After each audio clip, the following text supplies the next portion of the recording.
We'll try it together. Sampurasun. You still remember one more time. Sampurasun. Hatur Rampes. nuhun. Thank you very much. Dan sebelumnya di pagi yang suasananya sangat menyejukkan, ini hari-hari udah menuju ke akhir acara ya Teh Cindy ya. Kami merindukan tepuk tangan penuh berkah untuk kita semuanya. Masya Allah. Alhamdulillah, semua masih bersemangat. Alhamdulillah. Betul sekali, and of course, distinguished guests, ladies and gentlemen, would like to say welcome to the second day of 8th World Zakat Forum International Conference 2019 with the theme Optimizing Global Zakat Role Through Technology. Al-Kalimah Al-Ula min Bank Jawal Garbiyah Siyadah Arfianto Ramadian Zaim Al-Aqsam Al-Raqmiyah wal Mu'amal Al-Masrifiyah Nufaddilukum. Ladies and gentlemen, yesterday we had an opening ceremony with the Vice President of Republic of Indonesia, and also we had so many great speakers and on keynote sessions and also plenary sessions. And today we still have so many amazing speakers who will deliver some insightful presentations. In addition, we will have also at the same time with plenary session 3, we will also have World Zakat Forum annual meeting that will be attended by 50 invited guests as the representative of member countries of World Zakat Forum at Pasteur Room. But all participants, you don't need to worry about, because at the end of this conference, we will know the result of the annual meetings of World Zakat Forum 2019. Dan sekedar informasi untuk semua hari dan tamu undangan, sesaat lagi kita akan mulai di hari kedua ini dengan segmen pertama. Betul sekali, ladies and gentlemen, before we begin our keynote session, would like to invite one of our great sponsors, of course, who will deliver some presentation. Please welcome on stage from Bank BJB, Mr. Arfianto Ramadian. Fadal.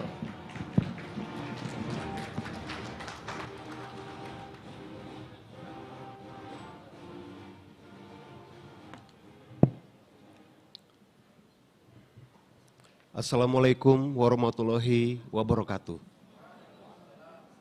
Sampurasun. Okay, great. Good morning, ladies and gentlemen. Thank you for giving me the opportunity to speak to you today. It's my pleasure to welcome you to Bandung once again, where Bank BJB is the region bank in West Java. That we know, Bandung is the capital city of West Java in Indonesia. As we know together, this is a troubling yet exciting time for the banking industry.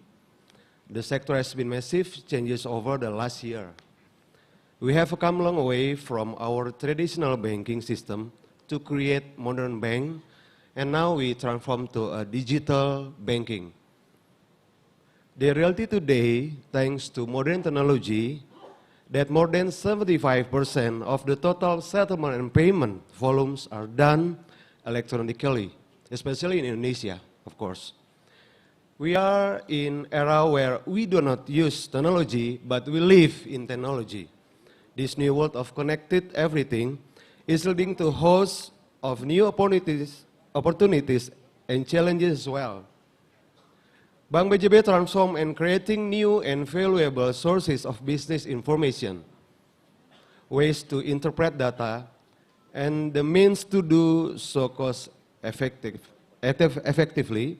especially for payment solution such as e-commerce, hospital, tax and retribution, pay transportation, government related to the financial inclusion, cash management system, and also for pay, zakat, infak, and sadaqah.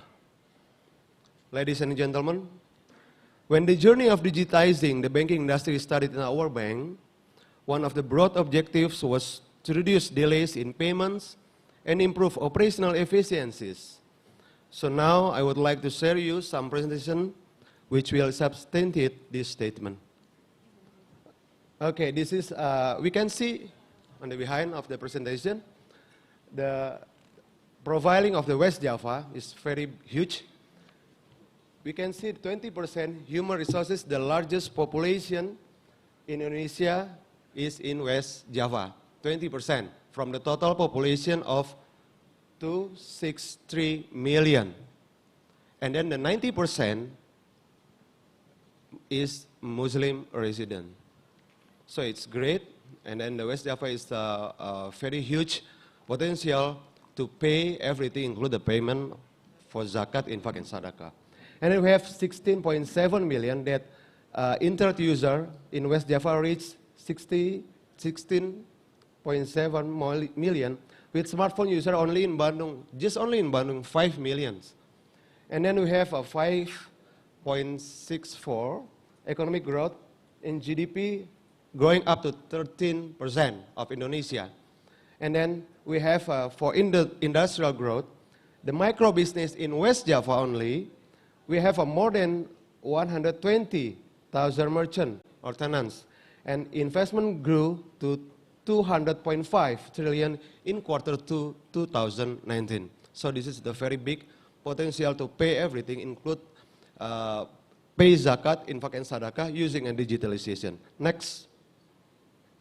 So this is the BGB digital banking environment. This is our bank environment to grab everything, include the payment solution. We can see from the first payment online system with third party, we already make it the integration with the third party. So this is help to others, to citizens, to everyone to pay zakat, infak, and sadaqah also. And then we have e-commerce, e-warung, e-kiosk, merchant management system. This is a very improvement system to make a payment online system running well especially in West Java. So we have e-transport, including e-parking, e-ticketing, and communication line support. Of course, we have a digital media placement and big data analytics to support everything to make a payment solution in West Java running well. We have already Digital Aku Pandai, and then we have a school and hospital to pay the school fee monthly, and then the hospital, of course. And then we have a loyalty and redemption program to maintain our customer, keep on going, running in using our digital solution. And then we have a cash management system, e-retribution, e-tax, and call center. So this is the BGB digital banking environment to support everything. Payment solution include, of course, pay, zakat, infak, and sadaqah. Next. So when we talk about the environment, so we have so many solutions, so many products related to digitalization. Of course, we have now, as soon as possible, we use QR code using an electronic wallet, e-wallet. So we have an e-wallet, of course, to make easier to our customer or citizen to pay everything using a QR code, basically using a QR code. So we already have a payment integration with the financial technology, popular financial technology in Indonesia. GoPay, Gojek, Paytrend, Tokopedia, Bukalapak, and of course for Pemda, related to the financial inclusion in West Java. And sub-district, of course, we have already integration to the application and related with our system. And then we have, of course, the new mobile banking. This is the fully mobile apps to get customer, make every features in mobile banking, our mobile banking, to pay everything, of course, include zakat. And using so many features in our ATM, automatic teller machine, and now we have a cash recycle machine to make easier our customer get a payment solution.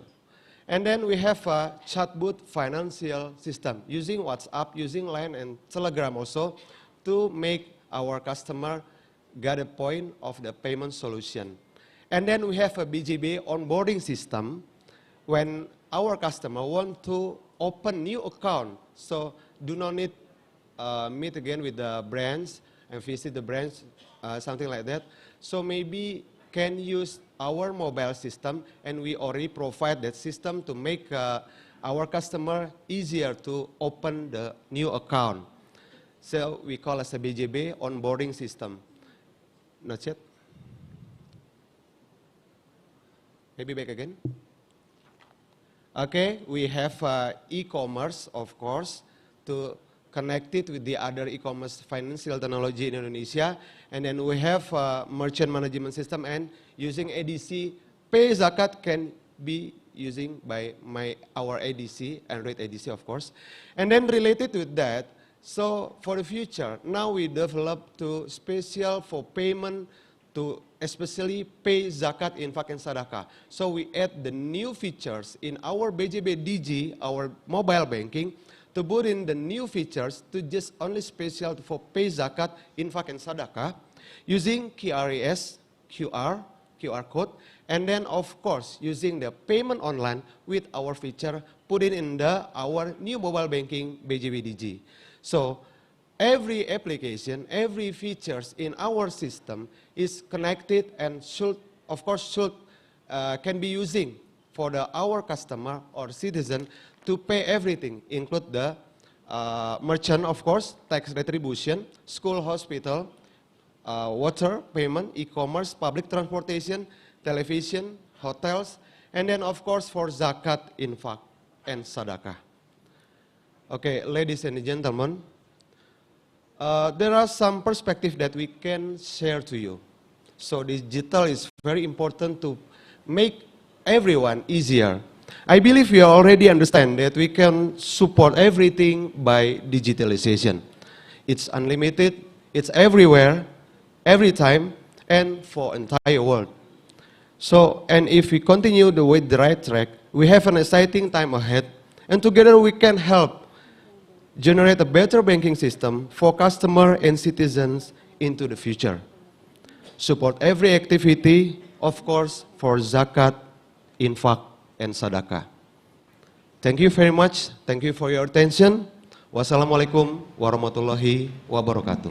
Waalaikumsalam warahmatullahi wabarakatuh. Thank you, Mr. Arfianto Ramadian, as the head of Digital and Transaction Banking Division of BJB. Bank BJB is one of our generous sponsors of this great event. Thank you, Bank BJB.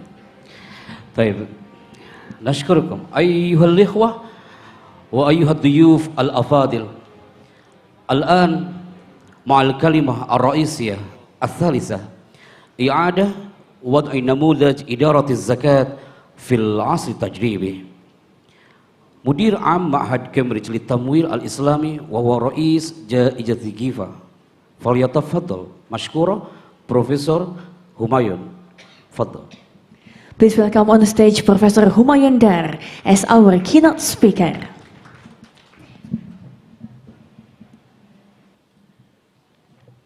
الحمد لله رب العالمين والصلاة والسلام على سيد الأنبياء والمرسلين وعلى آله وصحبه أجمعين.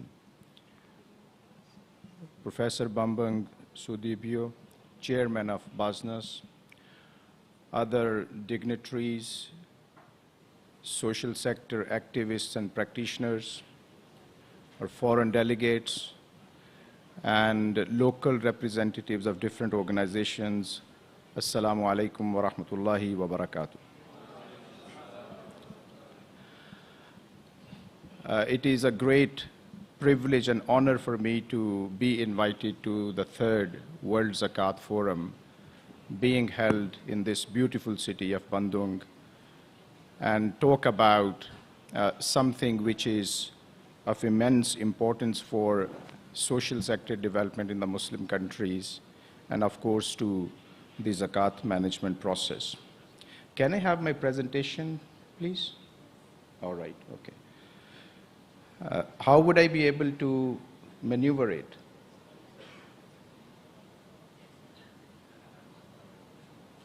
Yeah. Because I've been given half an hour, I would go directly into the core of the issue, which is life cycle zakat. Okay. All of us, we give zakat on an annual basis. In some cases, this is a very small amount of money, and in some cases, it's quite significant. When we spoke last time in Cape Town, myself and Professor Bambang, we touched upon this idea of having small amounts in large numbers. Okay, so when we combine them, the story changes completely. And this is the idea I would like to discuss today And this will give us a very interesting story about zakat. In this figure, zakat, life cycle zakat, we might call it Z, but ignore the notation. On an individual basis, I give this much zakat on an annual basis. When I look at this for my whole lifespan, this becomes a significant amount of money. For example, someone giving $150 a year zakat, that's a small amount of money. The life cycle of the person for the productive year may be, say, 35 years or 50 years. When we combine, that becomes a significant amount of money. Now, zakat is principally applied on wealth, but of course, the real source of zakat is the life cycle income. For most of us, our wealth is only a fraction of our life cycle income. However, in some cases, wealth could be more than what we earn during our productive life if we happen to receive wealth from other sources like inheritance and so on. 2.5% or 10% of whatever be the relevant figure, because the zakat is a fraction of the total wealth, which for individuals is very small, but when it's combined for a society, for a country, over a number of years, that becomes a very significant amount of money. Now, if we look at, if you go next, yeah. No, the previous one. Yeah, this one. Let's have an assumption. The life cycle income of an individual is about $1 million. So this is our assumption. $1 million, this is not an unrealistic assumption. This is about $8 to $10 per hour. Okay, for someone in the Western world, okay, this is a very realistic assumption to make. Over a certain time period, thank you very much, over a certain time period, we make about 1 million. In this case, we say the productive life cycle is about 35 years. Okay. If someone is earning 1 million for the whole of their life cycle, and if the consumption of the person is about 80%, their life cycle savings are about 200,000 USD in this case. And the yearly savings are about 5,700. So 5,700, these are the savings, and if we apply the basic zakat rate of 2.5%, on an annual basis, this person with a life cycle income of 1 million should pay zakat of about $140, which is a very small amount of money. And the life cycle zakat for this person is about 4,700. Okay. This figure is interesting, okay, and we can have different permutations. If we ask this person to pay 4,700 today, upfront, and for the rest of his life, his zakat obligation is done, right? So this would be very interesting. Now, in this case, 4,700, it's a small amount of money, and many people might be willing to go for this, what I called acceleration of zakat payment. Acceleration, basically 140, 140, 140. For 35 years, we ask this person to give this 4,700 now to be relieved of his or her zakat obligations for the rest of his life. This is very interesting. A person like me, I am one of the blessed ones. 4,700 is not my life cycle zakat obligation. The other day I calculated, and my estimated, of course this is all based on expected income, my expected life cycle zakat obligation is about $500,000. Okay. And on an annual basis, For a person like me, I am religious, I'm religiously motivated, but giving zakat of about 10,000 pounds on an annual basis, that hurts your purse, okay? And you would like to have some kind of zakat management so that you fulfill your zakat obligation in a manner which is financially suitable for you and it fulfills your religious obligation as well. Now this acceleration process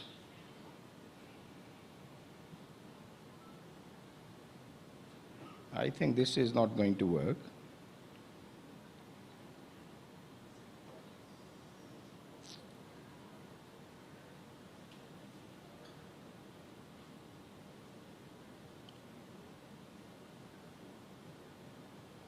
Can someone help me? Okay, the technology is not working. So, thank you. I would like to go to the previous one. Oh, do I have to do it there? Okay, thank you. Oh, this is for next.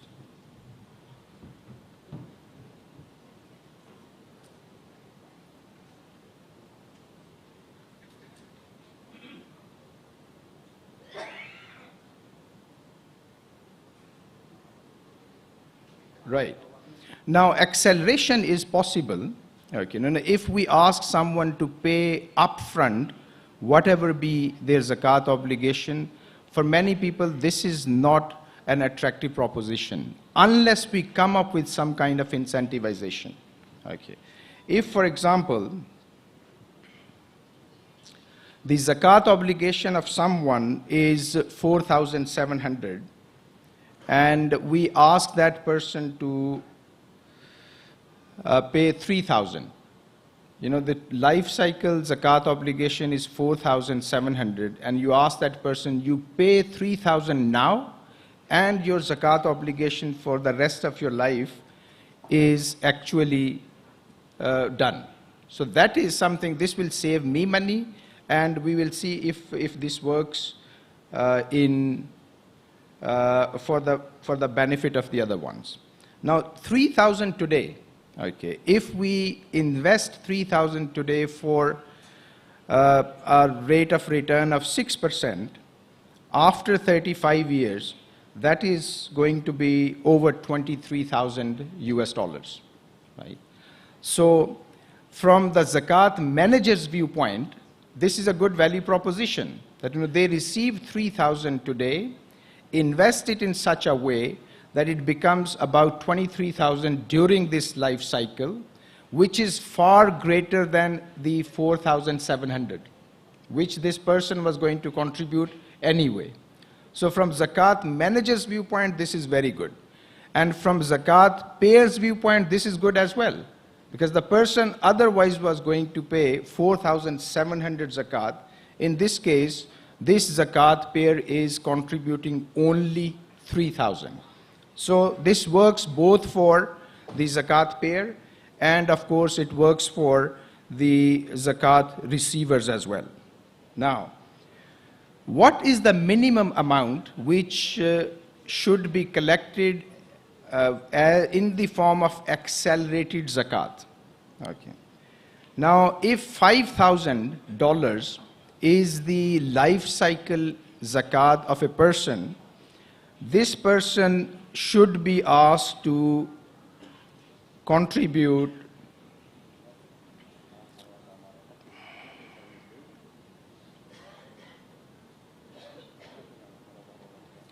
$650 today. So someone whose zakat obligation is 5,000 for the lifetime, if that person pays $650 today, that person should be relieved of his zakat obligation for the rest of his life, and the zakat fund would be not worse off.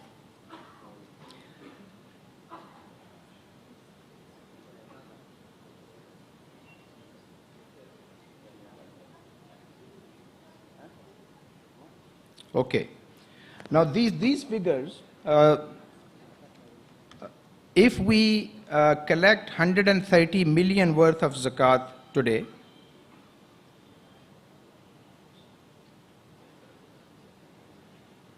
Actually, this is not working. Okay, this should not be the slide.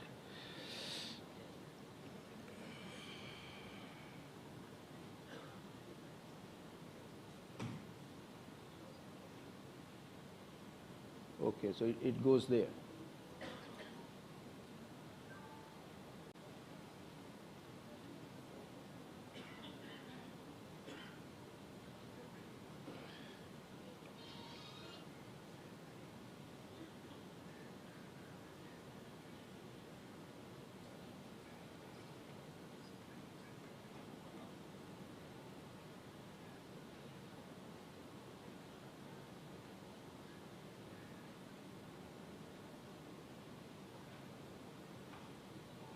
Okay. I think, okay, I will have to do the things by myself because this is not working. So the idea is, if we combine, these are the figures for one individual. If in a country we have 1 million zakat payers, okay, and the zakat contribution by, or life cycle zakat of that individual is about 1 million. Okay, and this 1 million or 100,000, I'm just giving one example, and that would explain the power of numbers. If in Indonesia we have 1 million zakat payers, okay, and on an average, if they pay $1,000 as their zakat for the life cycle, okay, so that becomes $1 billion worth of zakat pot, okay. And if the life cycle zakat is 10,000, so that will be 10 times 10 billion, okay. And if we keep on increasing, the number would be mind-boggling, okay. So if we, for example, if in this country the collection of life cycle zakat is 10 billion, okay, for the life cycle of everyone of this generation today, okay. If it's 10 billion, we should be issuing a paper, a zakat investment certificate or zakat sukuk, okay, which would be a fraction of that one, okay. Say if the government or BAZNAS or some other organization decides to issue a zakat investment certificate or zakat bond or zakat sukuk, whatever we want to call it. And of course, whatever we call it, the structure would accordingly be different. So $1 billion worth of zakat sukuk issued by BAZNAS today with a 6% return, okay, that would become after 35 years huge amount of money. My calculation in this figure was it would be about 77 billion, okay, which means 10 billion. This is the life cycle zakat if every year zakat is contributed by the individuals, but if a fraction of that, 10% of that is paid upfront in this accelerated zakat model, the people who are paying zakat, they are happier. Zakat pot would receive a lot of money because of this zakat management process. And if the government is involved, government would benefit as well. So for every $1 zakat payment in this model of acceleration, if the government decides to give 50% tax relief, if $1 billion are contributed to this fund by the zakat payers, and they receive 50% of that as tax relief, which means 500 million. And if this zakat management process is carried over a period of 35 years, the government would receive a lot more than $500,000, which it has given in the form of tax relief. Depending on what is the rate of return. For a 6% rate of return, the government would still be getting a lot more than what it has given in the form of tax relief to the zakat payers. If we increase the rate of return to 10%, everyone would be better off. Everyone would be receiving a lot more than what simple zakat collection, disbursement, and distribution model would give. Now, if somehow the efficiency of this process is increased to 15% return, in that case, the figures are mind-boggling. Over 1 trillion worth of assets would be in the zakat fund over a life cycle of 35 years. The government would be very happy. The zakat collection and management agency would have a lot of liquidity to spend on the mustahiqeen of zakat. And the zakat payers, they would be a lot happier as well. In that case, they will have to give only 10% of their life cycle zakat into the zakat fund. Okay. So if this is a win-win-win situation, win for the zakat payers, win for the zakat recipients, and win for the government, this is a model which should be looked into. Now the question arises, what kind of structure should be used? I have mentioned in this presentation a zakat bond. It could be called a zakat sukuk. And the easiest would be zakat investment certificate. We call it ZIC. A zakat investment certificate means an authority would issue this certificate. The people would be investing in it. It would be called zakat investment because zakat money would be invested. The zakat payers would not be receiving any return. So if 1 billion comes into this fund and the 1 billion are invested somewhere and the return is 6%, that return would benefit the beneficiaries of zakat and not the zakat payers. Okay. So it could be in the form of zakat investment certificates, it could be zakat bond, it could be zakat sukuk. Of course, when we use the word sukuk, then a relevant structure of sukuk is important. One question from Sharia viewpoint would be, if you are issuing a sukuk, what is the existing asset on which you are issuing the sukuk? However, there are some solutions which could be discussed and agreed upon. In this contemporary world where zakat is being focused in a number of countries, in Indonesia, zakat is of a huge focus. In Malaysia, in Pakistan, in so many other countries, zakat is being seen as a tool which could be used for fulfilling sustainable development goals. Okay. If from the Muslims, zakat is presented as something which is consistent with SDGs, this would be taken with favor by a number of organizations, including United Nations and IMF, World Bank programs about the social sector. This is probably the right time to start from a country on a national level zakat investment certificate or zakat bond or sukuk and build it up to become a global platform, a global zakat sukuk in which different countries can invest. In this case, the countries would be the payers. So zakat surplus countries investing into this one for the benefit of zakat deficit countries. And because there is a focus on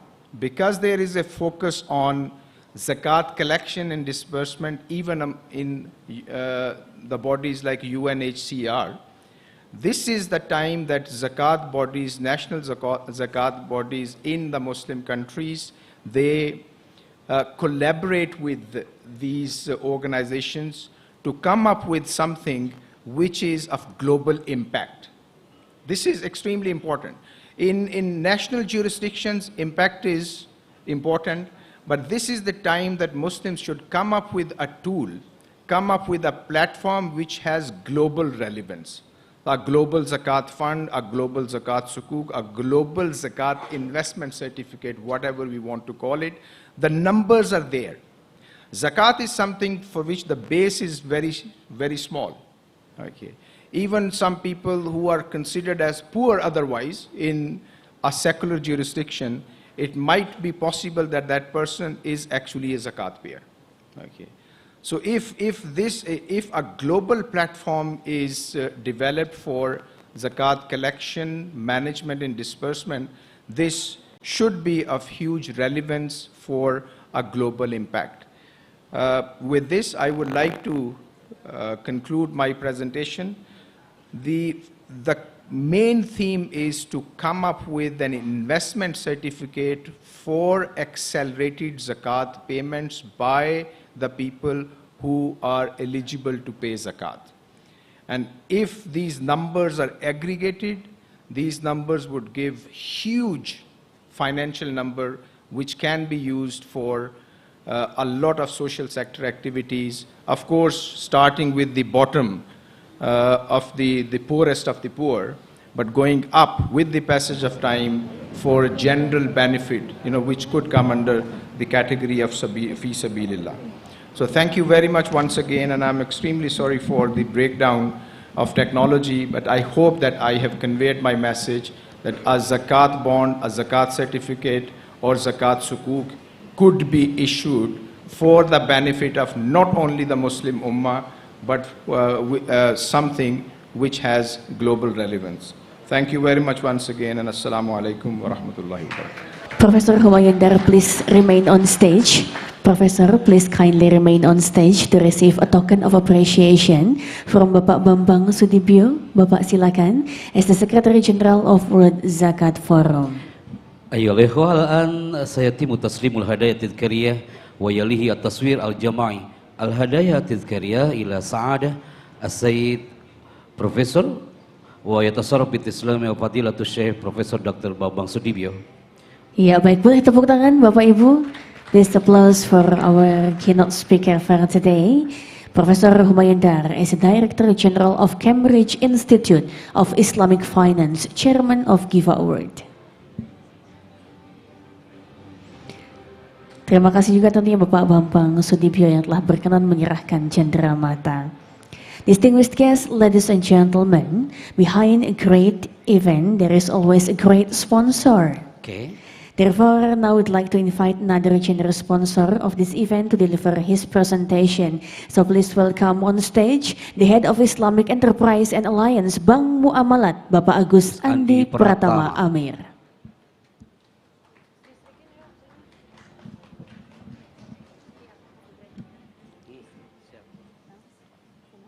Bismillahirrahmanirrahim. Assalamualaikum warahmatullahi wabarakatuh. It is with great pride that Bank Muamalat can stand here before you, ladies and gents, such a distinguished forum, striving for the betterment of the Ummah. So it is something really special for us in Bank Muamalat to be able to be part of this distinguished forum. If I may start with the slides. Okay, my presentation today will be focusing on the digital solutions that we have been striving to develop within Bank Muamalat. But having said that,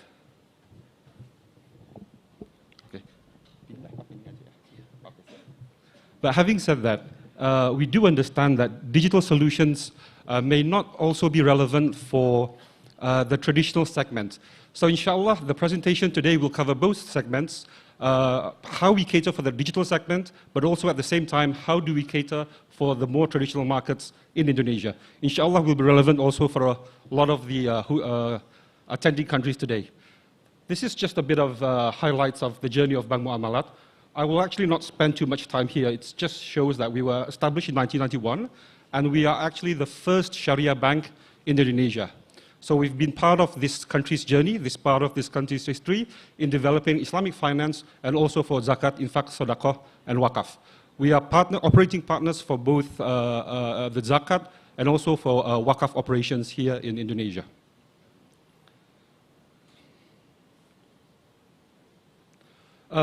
This slide here, it gives you a picture of our distribution, and hence I hope it also demonstrates our ability to support the overall geography of Indonesia. It's a wide country, a lot of violence, so the distribution, inshallah, will also allow us to support any zakat initiatives that are being brought forward.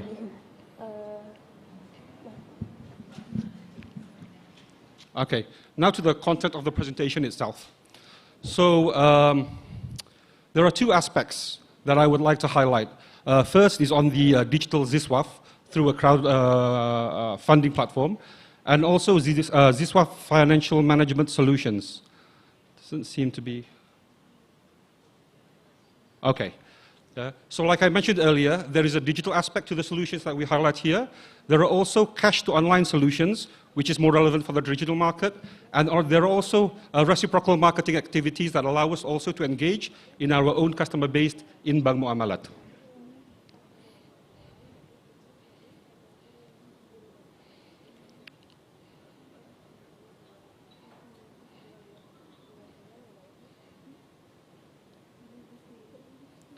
Okay, so in terms of crowdfunding, what we have developed in Bank Muamalat is a certain platform that allows all the amils here in Indonesia to sort of have a window case that provides them a media to actually provide all the programs, all the specific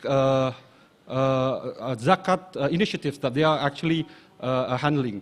So this would actually allow us to provide a window.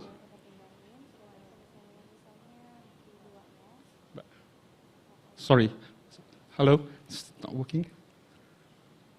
Okay, there you go. Here's one instance, also part of the digital solution is how we have implanted in that platform for BAZNAS to actually allow a calculator. So here you can see simply there's a place where one can actually input his own income, and also what would be the implementation of zakat that is applied for that specific person. So again, a simple tool, but enables every person to actually have access to on how to calculate the zakat that they need to pay. Here, this is the window I've been mentioning about. For instance, here, this is a window talking about orphans, renovations for masjids, which allows both visual interaction and also would allow some narrative content to be conveyed to the audience. One thing here that we find unique to Indonesia is that most of the zakat payers, they would happily put unanimous under the name, but they are very specific on what is the project that they are actually paying the zakat to. So hopefully such a window would allow some kind of proactive interaction between the audience and the kind of projects and zakats that are being managed by Bank Muamalat. We have actually a lot of partnerships that we have been establishing to allow this to be a very communicative platform.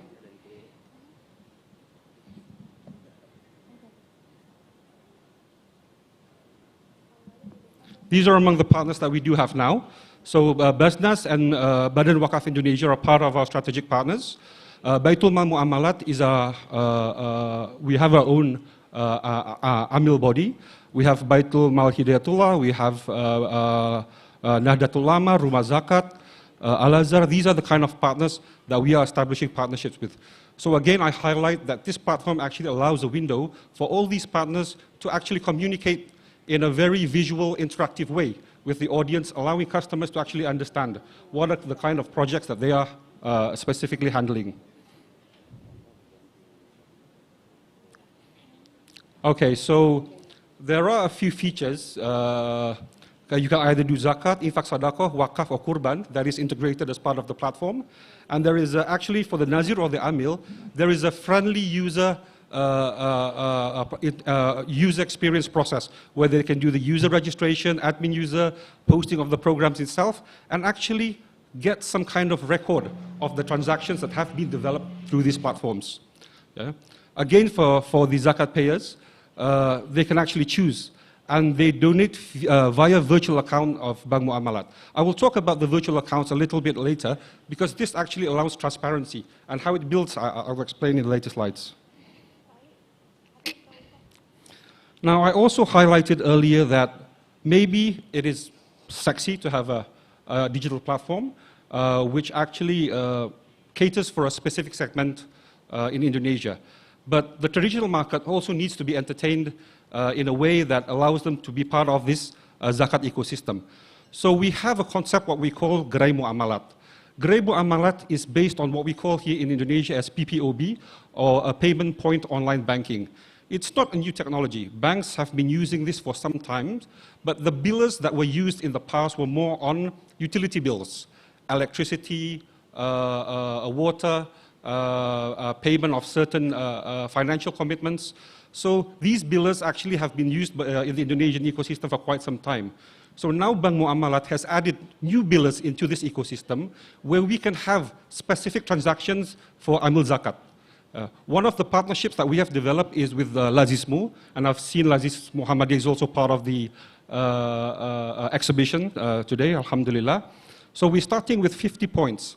And the beauty of this concept is these payment points actually can be implanted in areas where they feel that the concentration of their people or the zakat payers are in.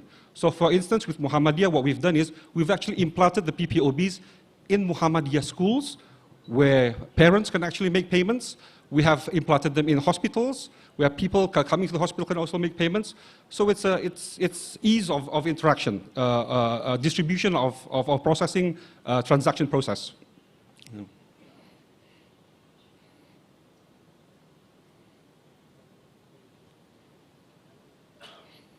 Okay, this is just an example of the kind of menu that a payment point for zakat would have. And it also comes with a receipt.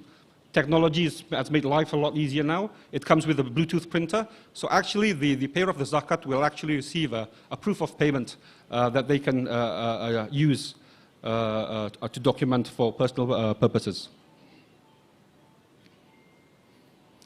The other thing integrated into our zakat ecosystem is Zakat Financial Management Solutions, which using our cash management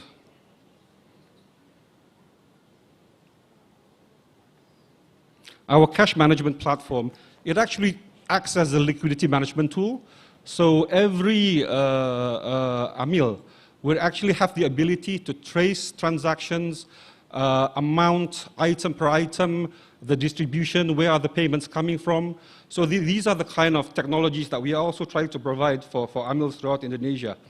And at the same time, they can also transfer between various accounts so that they can manage liquidity. An integrated part of this solution is the virtual account that I mentioned earlier. And the virtual account that we have developed in Bank Muamalat, it comes with a 16-digit logic where we could actually help every Amil to develop how they would like to do the tracking of the payments. So you could actually use the first 4 digits in this example, for instance, as the ID customer. You can use the 2 next digits for campaign management. So should you have 99 campaigns running simultaneously, this system would be able to cater. And then ID numbers for the zakat payers.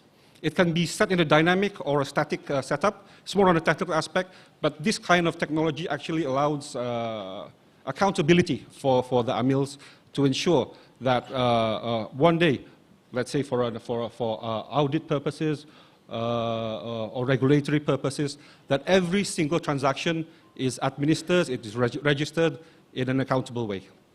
So inshallah, ladies and gents, we Bank Muamalat are very committed in providing such solutions for Amils throughout Indonesia. Hopefully, together, we can synergize and better the Ummah, as Allah subhanahu wa ta'ala has put us upon us. Thank you very much for your attention. Assalamualaikum warahmatullahi wabarakatuh. Waalaikumsalam warahmatullahi wabarakatuh. Thank you Bapak Agus Andi Pratama Amir as the head of Islamic Enterprise and Alliance of Bank Muamalat, one of our generous sponsors of this event. And distinguished guests, ladies and gentlemen, we still have a plenary session and also keynote speech session from the Deputy Minister of Religious Affairs of Republic of Indonesia. But before that, would like to please you to have a coffee break for 10 minutes. أيها السادة الحضور يليه الروح لمدة 10 دقائق ونرجو حضور في هذا المجلس بعد ساعة 9 دقيقة. Jadi kami silakan Bapak Ibu untuk coffee break terlebih dahulu selama 10 menit. So please kindly be back here on time. You only have 10 minutes for a coffee break. Thank you. Kami persilakan untuk coffee break terlebih dahulu. Kami beri waktu 10 menit. Setelah itu kami mohon dengan hormat untuk kembali ke area ballroom mengikuti acara selanjutnya. Before we begin our plenary session, please allow me to inform you that the plenary will be conducted in Arabic language, dalam bahasa Arab. So to all participants, please kindly prepare your translation devices because it will be in Arabic. And there is a sort of change in the channel of translation devices. For English, Arabic, and Arabic English, the channel is 99. Arabic Indonesian, the channel is 4. Indonesian English and English Indonesian, the channel is 2.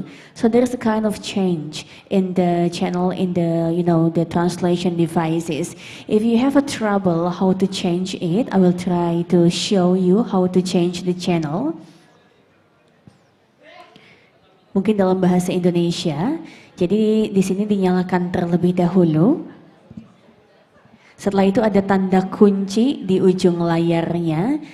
Jika kita ingin mengganti channelnya harus dihilangkan tanda kunci di ujung layar tersebut. Caranya mudah sekali, tinggal ditekan saja tombol lock agak lama sampai tanda kuncinya hilang, baru bisa diganti channelnya. Setelah itu kembali ditekan tombol locknya sampai si kunci itu kembali muncul di layar. Setelah itu alat ini siap untuk dipergunakan. Jadi mungkin dapat difahami oleh seluruh peserta.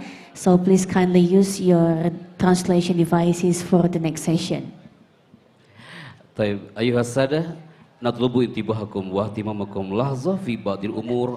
أولا انتقال القنوات للترجمة الإنجليزي إلى العربية قناة 99 من العربية إلى الإندونيسي قناة الرابعة ومن الإندونيسي إلى الإنجليزي قناة الثانية. وأيها الحفل الكريم يمكنكم إرسال قسم الأسئلة والأجوبة إلى slido.com. The plenary session 3 will be started right now. That's why we'd like to invite, of course, our moderator, the BAZNAS Commissioner, Professor Dr. Kiai Haji Ahmad Satari Ismail. The floor is yours. أيها الحفل الكريم نخطو إلى الكلمة الرئيسية عن الفتاوى المعاصرة وقضايا فقهية لرقبة إدارة الزكاة.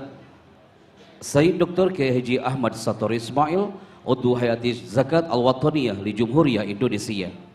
And of course, we'd like to invite all the speakers to join on the stage. Ayman Al-Mufleh, Secretary General of Jordan Hashemite Charity Organization. And then the second speaker, Dr. Saleh Ali Alawaji, Advisor to the Council of Ministers, the Kingdom of Saudi Arabia. And then please welcome on the stage Kamal Muhammad Hamid, Sudanese Zakat Chamber, and Dr. Abid Mahmud Smerat, the Director of Zakat Fund, Ministry of Awqaf and Islamic Affairs, Jordan. Please welcome on the stage. Boleh tepuk tangan Bapak Ibu for all speakers on the plenary session 3 dan Bapak Profesor Dr. Kiai Haji Ahmad Satari Ismail kami persilakan.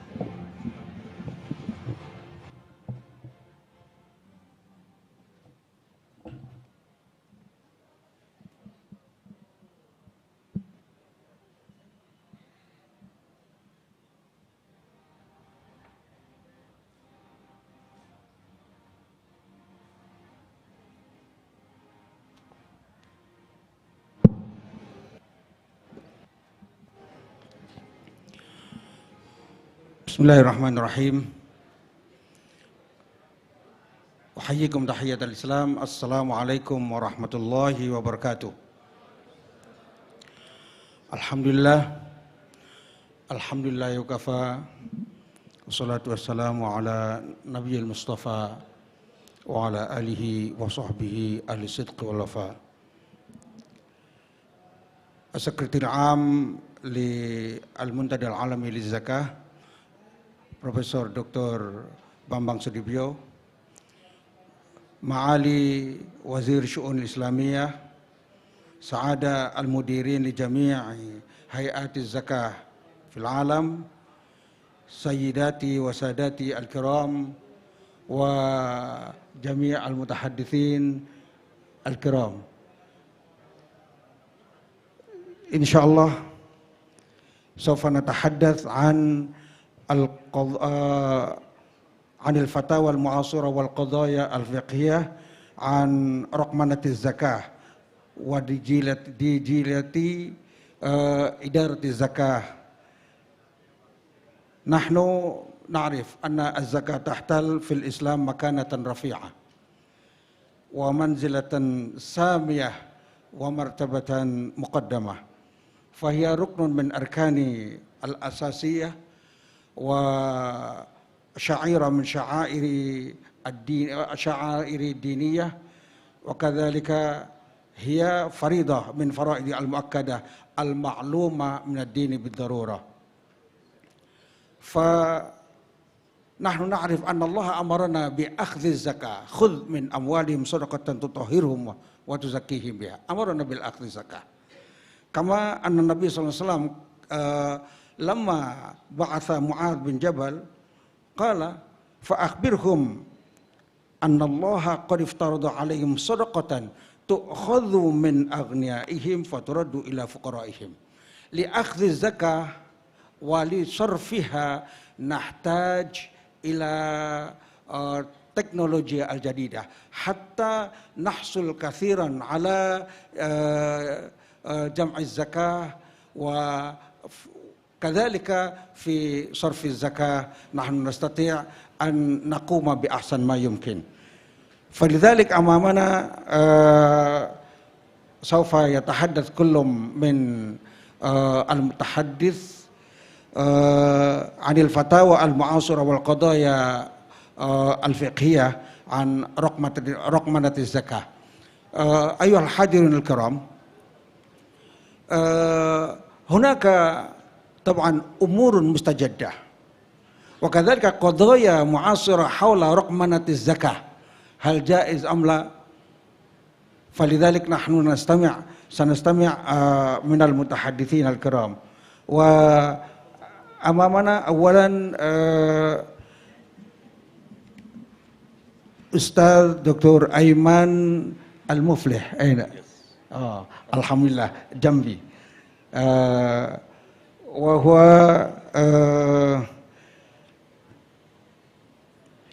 Secretary General of Jordan Hashemite Charity Organization. ثم أمامنا كذلك دكتور صالح علي الأواجي. أهلا وسهلا في الوسط.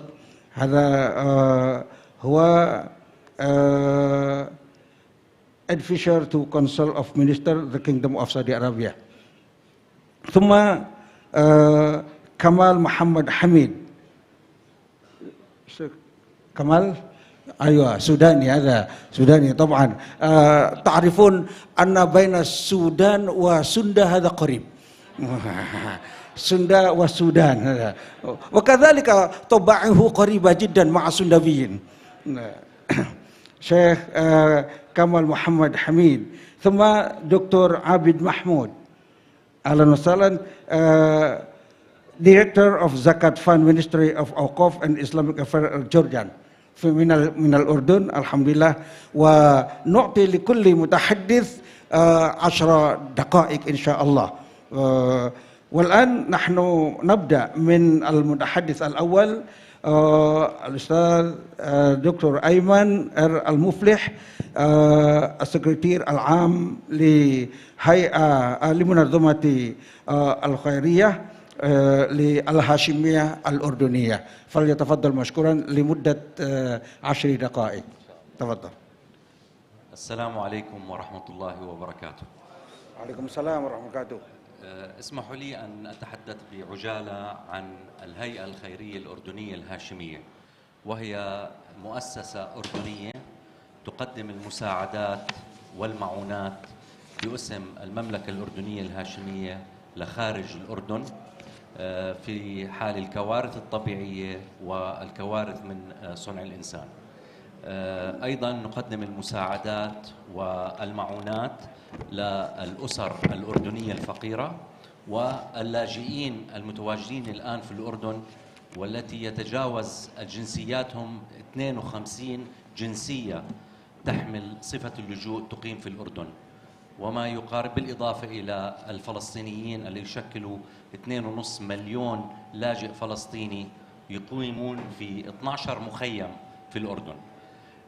هناك تعاون وثيق جدا مع بازناس، وتم تنفيذ عدة برامج من خلال برامج الزكاة في الأردن مخصصة إلى الشعب الفلسطيني واللاجئين السوريين، وأيضا هناك تعاون مع عدد من المؤسسات الإندونيسية أيضا في هذا الموضوع.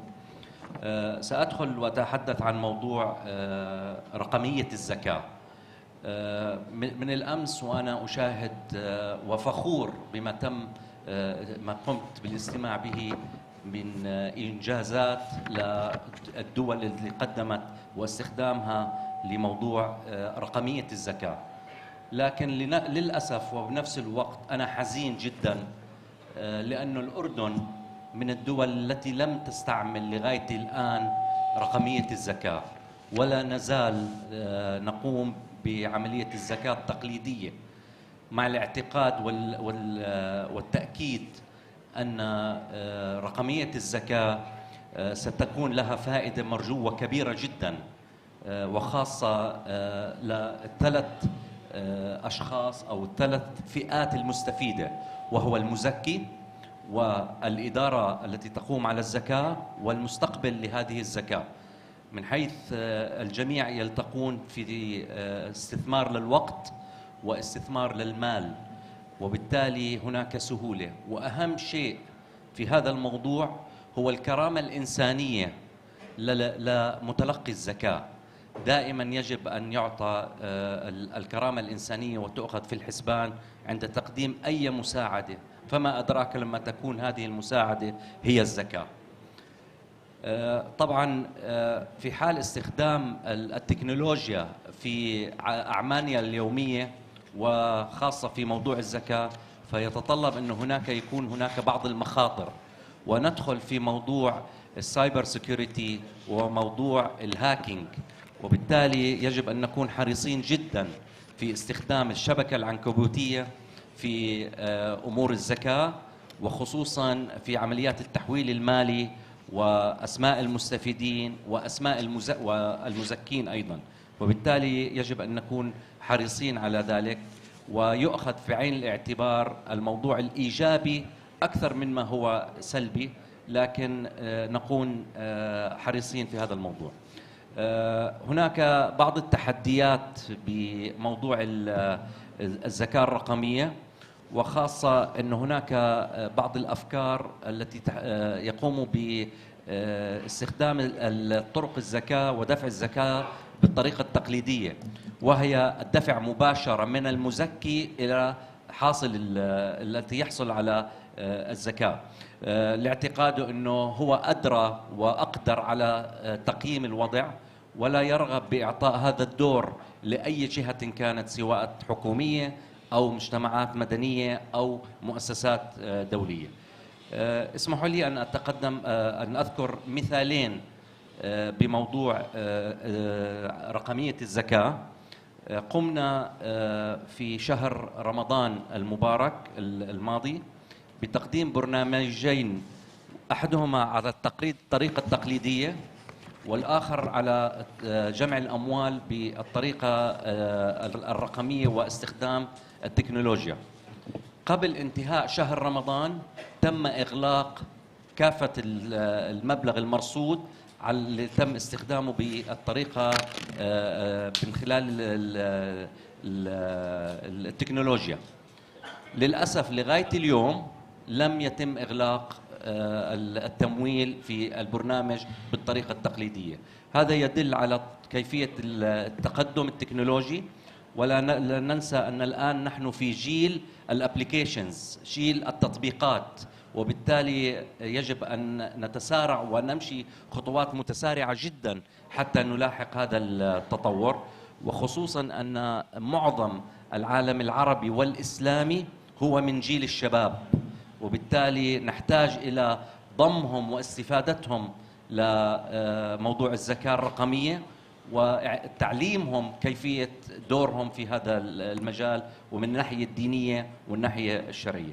المثال الآخر ودائما أقوم بإعطائه وهو ما قامت به المفوضية السامية لشؤون اللاجئين. قبل 5 سنوات كان الحديث عن موضوع الزكاة بضمن برامج التمويل في المفوضية السامية لشؤون اللاجئين.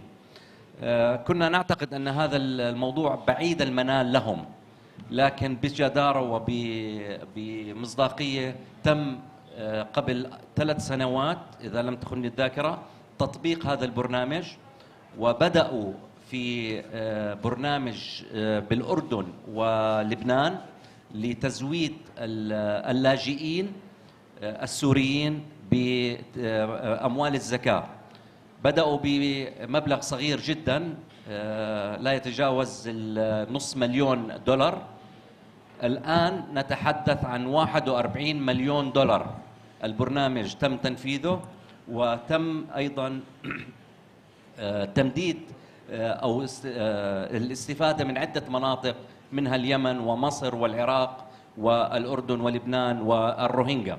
وبالتالي كان هناك إدارة وإرادة وأهم شيء شفافية في التنفيذ، ناهيك عن أنه ليس هناك أي مصاريف إدارية مطلقا لمشروع الزكاة المقدم من المفوضية السامية لشؤون اللاجئين، مع العلم أن هناك دائما مصاريف تؤخذ بالاعتبار سواء كان باستقبال الأموال أو إرسال الأموال مرة أخرى. أود أن أختم حديثي ببعض التوصيات، واسمح لي أن أشير على موضوع عالمية الزكاة. ضرورة وجود مؤسسة، وأعتقد أن ما نحن موجودين الآن به بهذا المؤتمر ضرورة إطلاق موضوع عالمية الزكاة من حيث التوعية ومن حيث المشاركة ومن حيث أيضا توزيع الأموال، بسبب هناك بعض الدول مكتفية ذاتيا وبعض الدول تقوم مقام أو تنفيذ بعض الالتزامات عن الآخرين. أيضا اسمحوا لي، وهو ليس بانتقاد وإنما ملاحظة من متحدث السابق كان يتحدث بموضوع الزكاة التي تدفع مسبقا. أنا من ناحيتي، وبعتقد أن هناك بعض الزملاء أيضا يعترضون على هذا الحديث، لأنه الزكاة هي كل سنة تدفع ويمر عليها النصاب، يتم دفع الزكاة، ما تدفعه أكثر من ذلك هي صدقة، ولا يجوز أن تدفع الزكاة مقدما لمدة 35 عاما كما تقول للشخص الآخر تستطيع أن تقدم 1000 صلاة ولا داعي أن تقوم بالصلاة. هذول من الأركان ال5 للإسلام، لا يجوز إلا تطبيقها كما وردت في الشريعة الإسلامية. وشكرا.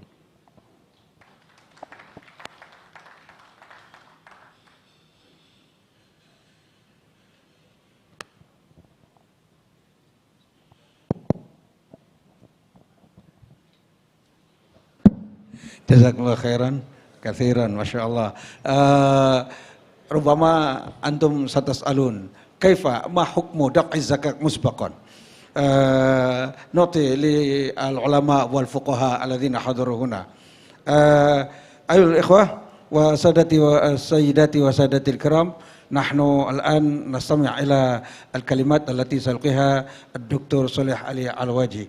نحن عرفنا كثيرا ويأتي إلى إندونيسيا على الأقل كل سنة. جزاكم الله خيرا، فليتفضل مشكورا لمدة 10 دقائق.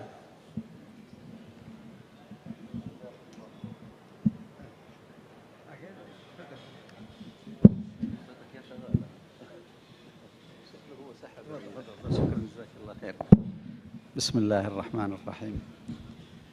الحمد لله والصلاة والسلام على رسول الله سيدنا وشفيعنا من بعد إذن ربنا محمد بن عبد الله صلى الله عليه وسلم. اللهم علمنا ما جهلنا وذكرنا ما نسينا وألهمنا الصواب في القول والعمل. رب اشرح لي صدري ويسر لي أمري واحلل عقدة من لساني يفقه قولي. اللهم يا معلم داود علمنا ويا مفهم سليمان فهمنا. السلام عليكم ورحمة الله وبركاته. قال علي بن أبي طالب رضي الله عنه: لو كان الدين بالعقل لكان المسح على باطن الخف أولى من المسح على ظاهره. وهذا فقط لمتابعة ما ذكره الدكتور أيمن، أن الدين فيه ما هو معلوم بالضرورة وما يجب أن يعلم. فالاجتهاد أمر محبذ، ولكن الاجتهاد يكون ضمن ضوابط شرعية. فكما كان يضرب المثال على تقديم الزكاة أو حتى تقديم الصلاة لأسابيع أو لأشهر، هذا ليس من ما يدعو إليه الإسلام. الإسلام دين يعيش معك من صبح يومك حتى أن تأوي إلى فراشك. ومن يدفع الزكاة مقدما، وتكلم الدكتور هميون هنا، لا يضمن أن يكون السنة القادمة دافعا للزكاة، فقد يكون مستحقا لها. فلذلك سنوية دفع الزكاة أمر شرعي، وما شرع الله شيئا إلا لحكمة قد لا ندركها نحن، وإن كنا لا نحرج على أحد في الاجتهاد. يجب أن نجتهد، ويجب أن نبتكر، ويجب أن نبدع ونعود كلما عدنا إلى الضوابط الشرعية التي تحكم ذلك الاجتهاد. حقيقة هذا فقط كان للمتابعة. أنا لدي عرض ولا أعلم إذا كان العرض ممكن. نعم، هذا العرض الآن موجود على الشاشة. والحقيقة أن كنا نتحدث عن النظرة الشرعية فيما يتعلق بالفتاوى في قضية رقمنة الزكاة. والعنوان أنا I'll mix between Arabic and English trying to reach everybody. The contemporary fatwa and fiqh of digital zakah. الحديث النبوي الشريف يقول: الحكمة ضالة المؤمن فحيث وجدها فهو أحق بها. And the translation is on the screen. The wisdom is straying for the believer so that he will find it and he is more entitled to it. So Sharia and Islam is for all the times. I wish that you don't go faster than the presentation itself. So, yeah. No, go back, please. Islam is for all times and places. And Islam urges its followers to learn and seek knowledge. So seeking knowledge is an obligation. As paying zakat is obligation for the wealthy person if the three conditions are met. Hawalanul hawl, the annuity or the completion of an annual, a year from the previous payment, and reaching the nisab, which is the threshold that should be paid zakat on, and ta'ayyun al-mulk, the full ownership of that wealth. So if you're lending money to someone and it's not with someone that you trust or a trustworthy person, and you don't think that he is able to pay it, you don't pay zakat on that.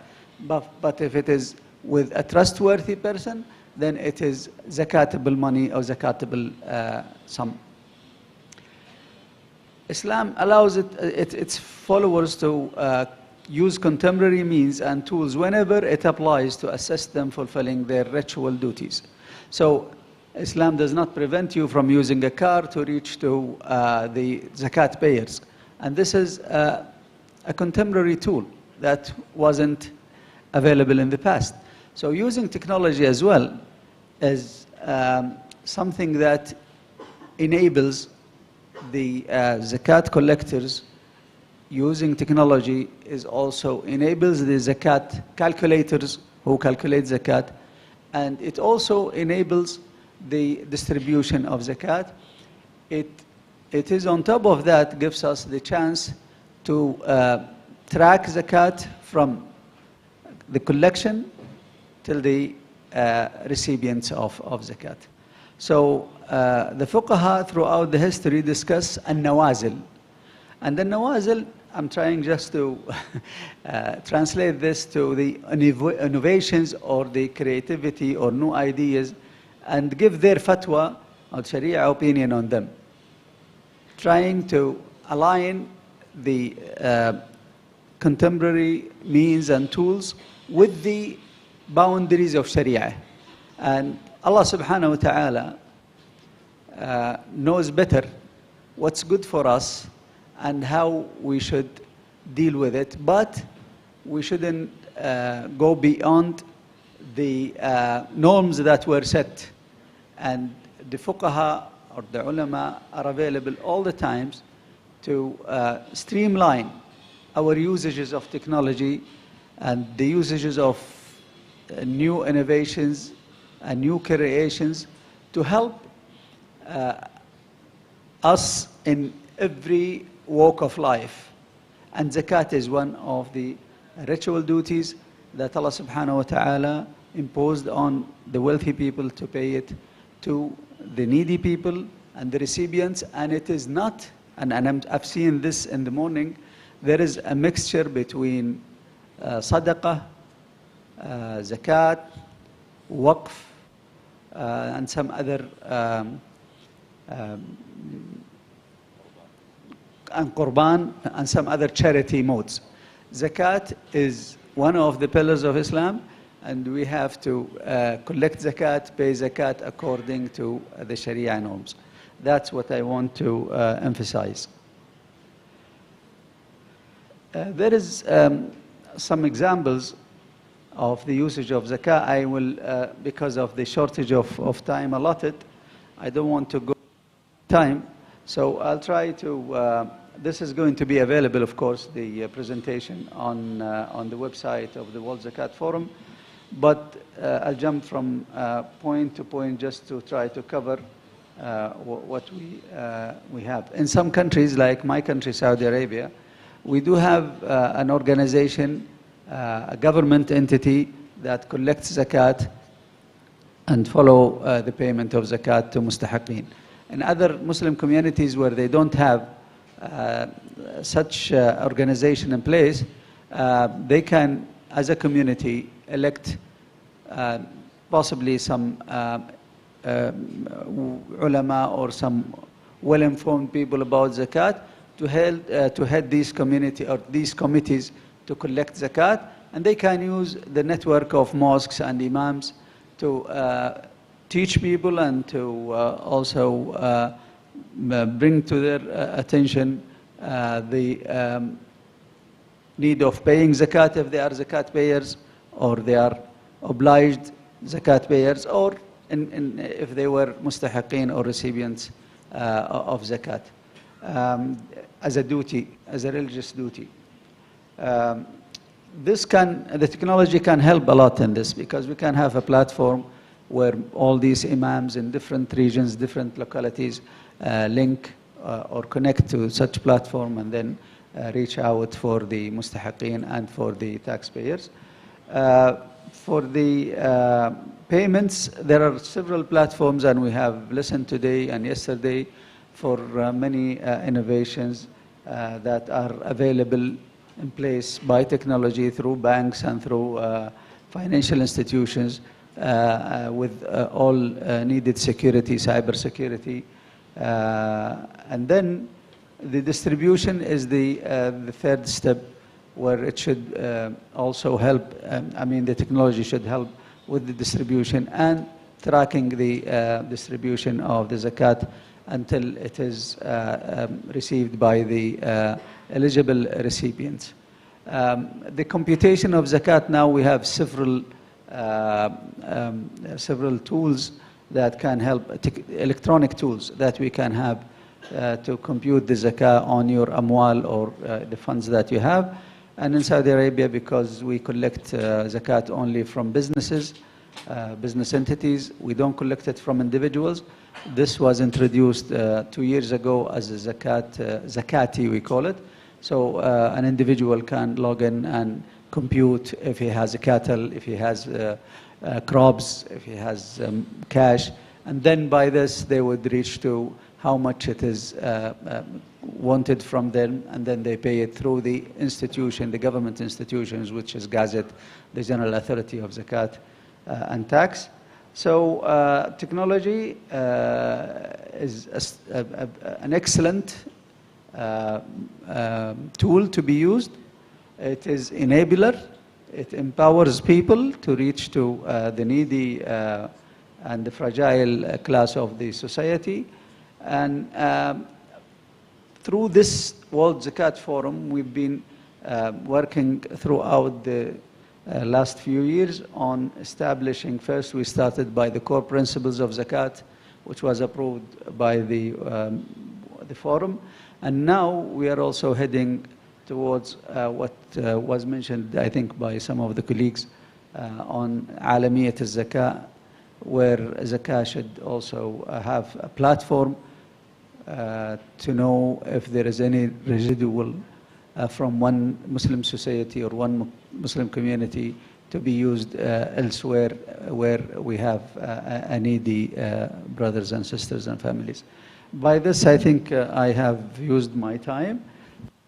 I'd like to conclude by thanking World Zakat Forum and wish that we learn from this experience, and I wish also that we contribute to it year after year until we reach to what we were dreaming of by having a single zakat platform for Muslim Ummah. Assalamu alaikum. وعليكم السلام ورحمة الله وبركاته. جزاك الله خيرا على تقديمه الجيد ما شاء الله. وأظنه سيتكلم بالعربية لأنه من السعودية لكنه يحب الإنجليزية، لكن هذا واضح الحمد لله. أنا أعتقد أن اللغة التي طلبتم منا أن نتحدث بها اللغة الإنجليزية، وأعتقد أني أحاول أن أصل إلى أكثر المجموعة موجودة، ولأني لاحظت أن الترجمة ربما من العربية إلى الإنجليزية أسهل على المترجمين أو العكس. جزاكم الله خير.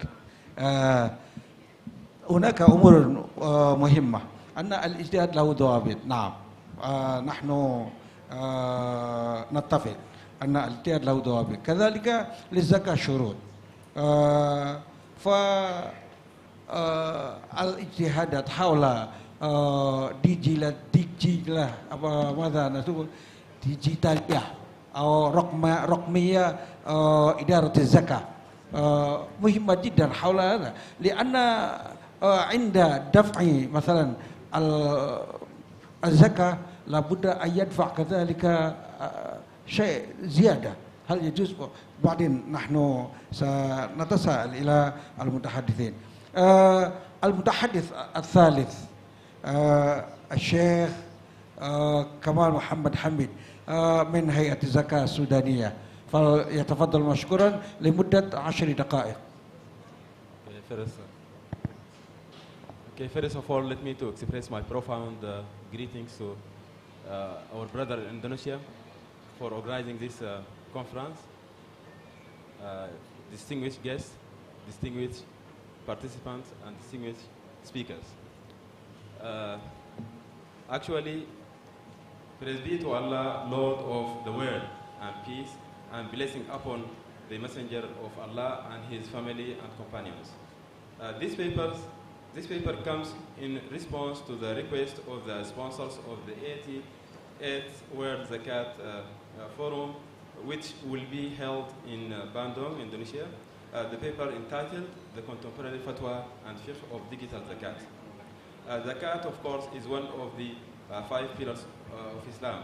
It is a major source of financial resource in the Islamic State, and part of the financial and economic system in Islam. So it is also considered as the first social security institution in Islam, and therefore the application of zakat needs a precise system in order to achieve its goals. The system consists of the payers, the deservers, mustahiq, and the amilin. The use of digital technology in zakat operations has many benefits that lead to the improvement of work, save time, effort, and reduce the expenses. The problem lies in the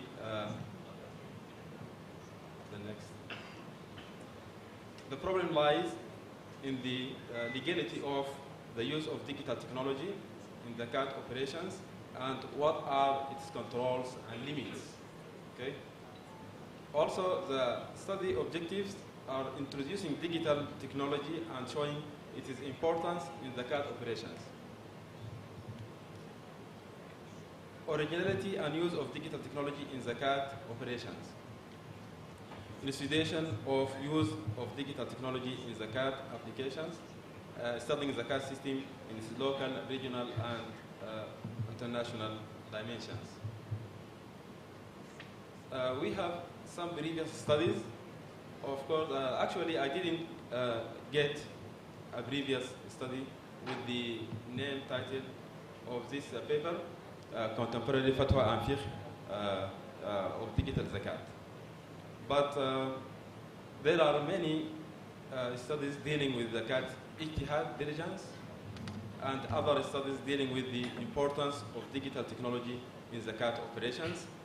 Such studies, first, a research by Dr. Abdullah Zubair Abdurrahman, Sudan, entitled Zakat Ijtihad Diligence.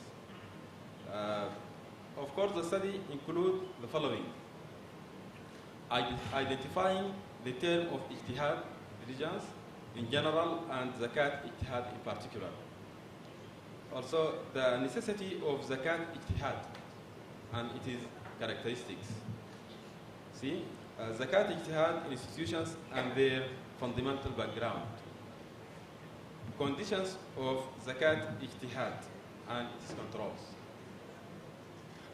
The study concludes, since the majority of fiqh scholars allow deductive method in worship, therefore the possibility of ijtihad diligence in zakat permissible because zakat is a financial transaction and it is related to the owners of the deservers.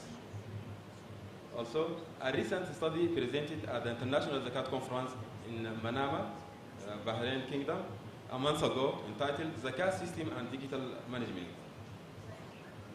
So, identifying the digital solution and the possibility of applying them to the Zakat system to control them and solve their problems. Supporting the operational efficiency of the system to achieve its objectives. The need of applying quality standards, especially transparency, increasing reliability of the Zakat system. Jurisdictional controls for the use of digital technology in Zakat. Number one, ijtihad within Sharia and not outside Sharia. Collecting fatwa and statements and assess the same. Acknowledging jurisdictional rules in judgment. Also, this is the use of digital technology in Zakat operations in Sudan. Sudan has applied Zakat by law, and the state has supervised its applications since 1984.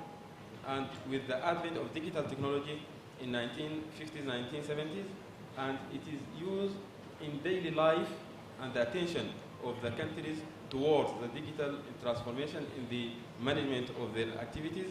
Thus, Zakat Chamber was not exception in this era of using digital technology in many areas such as collection, distribution, and administration. Zakat Chamber is relying on the fatwa of the Fatwa Committee in Sudan Zakat Chamber, which adopted the jurisprudential basis, says whatever duty does not achieve without it, it considers a duty. ما لا يتم الواجب به ما لا يتم الواجب إلا به وهو واجب. This is the fatwa.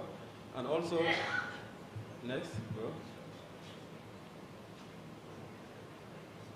Next.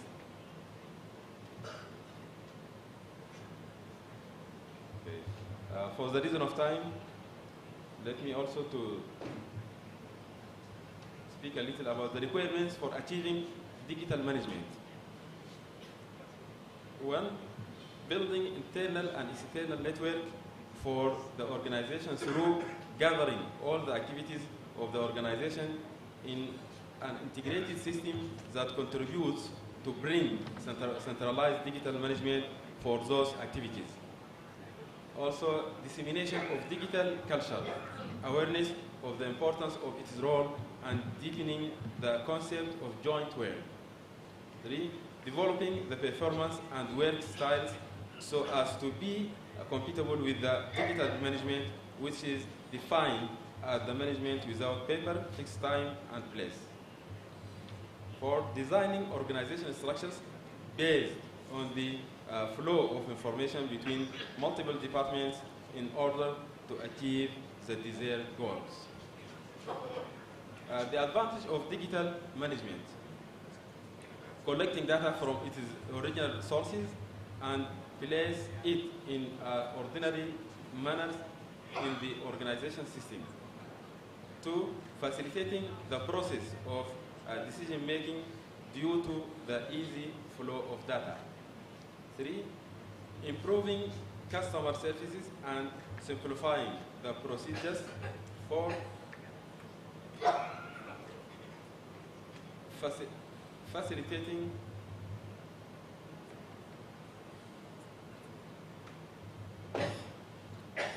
Facilitating the management and following up of the organization's departments. Number 5, reducing spending on following up and on implementation of the organization's activities. Providing data and information to those who deal with the organization in an instant manner.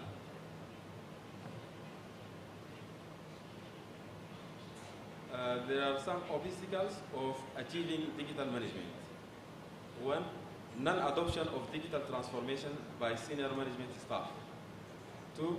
Non-provision of high-cost technical infrastructure. 3. Lack of confidence in the protection and security of electronic operations. 4. Overlapping of zakat operations and the complexity of details such as collection in kind and then transfer the same into cash.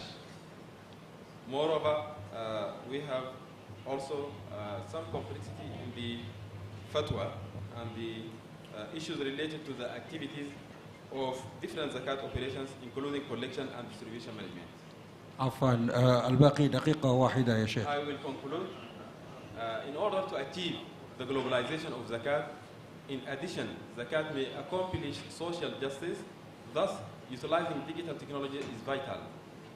The ijtihad in zakat remain open in order to cope with the modern issues, including digital technology. The Sharia, as we comprehend, one of its ultimate objectives is making people's life more easier. However, digital management does that. Therefore, digital management should be the most important tool in carrying out zakat operations, whether in collection, distribution, and administration. The fatwa institutions should make sure the validity of each digital management issue in order to be permissible. And thank you. شكرا جزيلا لتقديمه المقالة الجيدة، ويحث الباحث والمتحدث عن الاجتهادات في أمور الزكاة، وكذلك استخدام التكنولوجيا في جمع وصف الزكاة، وكذلك يدفعنا لفتح باب الاجتهاد حول رقمنة إدارة الزكاة. جزاك الله خيرا. والمتحدث الأخير أستاذ الدكتور عابد محمود السميرات، مدير عام صندوق الزكاة الأردني. الموضوع الزكاة الرقمية وفقه المستجدات، فليتفضل مشكورا لمدة 10 دقائق إن شاء الله. بسم الله الرحمن الرحيم. الحمد لله رب العالمين، وأفضل الصلاة وأتم التسليم على سيدنا محمد صلى الله عليه وسلم. والعصر إن الإنسان لفي خسر إلا الذين آمنوا وعملوا الصالحات وتواصوا بالحق وتواصوا بالصبر. نلتقي مرة أخرى في الاجتماع السنوي الدوري لفريضة الزكاة، والذي ينظمه المنتدى العالمي للزكاة. فكل الشكر والتقدير إلى دولة إندونيسيا ولاية باندونغ على استضافة هذا المؤتمر وهذه الفعالية. كما أخص بالشكر للجنة المنظمة للمؤتمر والتي تبذل جهودا بالغة في تنظيم المؤتمرات في العديد من البلدان العالمية. نقول ما أشبه اليوم بالأمس. العام الماضي التقينا في دولة ماليزيا ولاية ملاقا حيث انعقاد المؤتمر الدولي للزكاة، واليوم نلتقي من جديد في إندونيسيا حيث يجتمع ثلة من العلماء الذين تنادوا للمشاركة بهذه الفعالية ولتقديم المساهمة الفاعلة لفريضة من فرائض الإسلام وهي الزكاة، والتي لا تقل أهميتها عن الصلاة. الجديد اليوم فيما يطرح أننا نواكب روح العصر وفقه المستجدات بما ينسجم مع شريعتنا الغراء. اليوم نناقش قضية هامة من قضايا العصر ألا وهي الزكاة الرقمية. هذا المصطلح الذي دخل بفعل أدوات التكنولوجيا الحديثة وثورة الاتصالات، فهل يمكن أن نستفيد من هذه الأدوات والثورة المعلوماتية في تحديث وتطوير بعض الجوانب المتعلقة بالزكاة تحصيلا ودفعا؟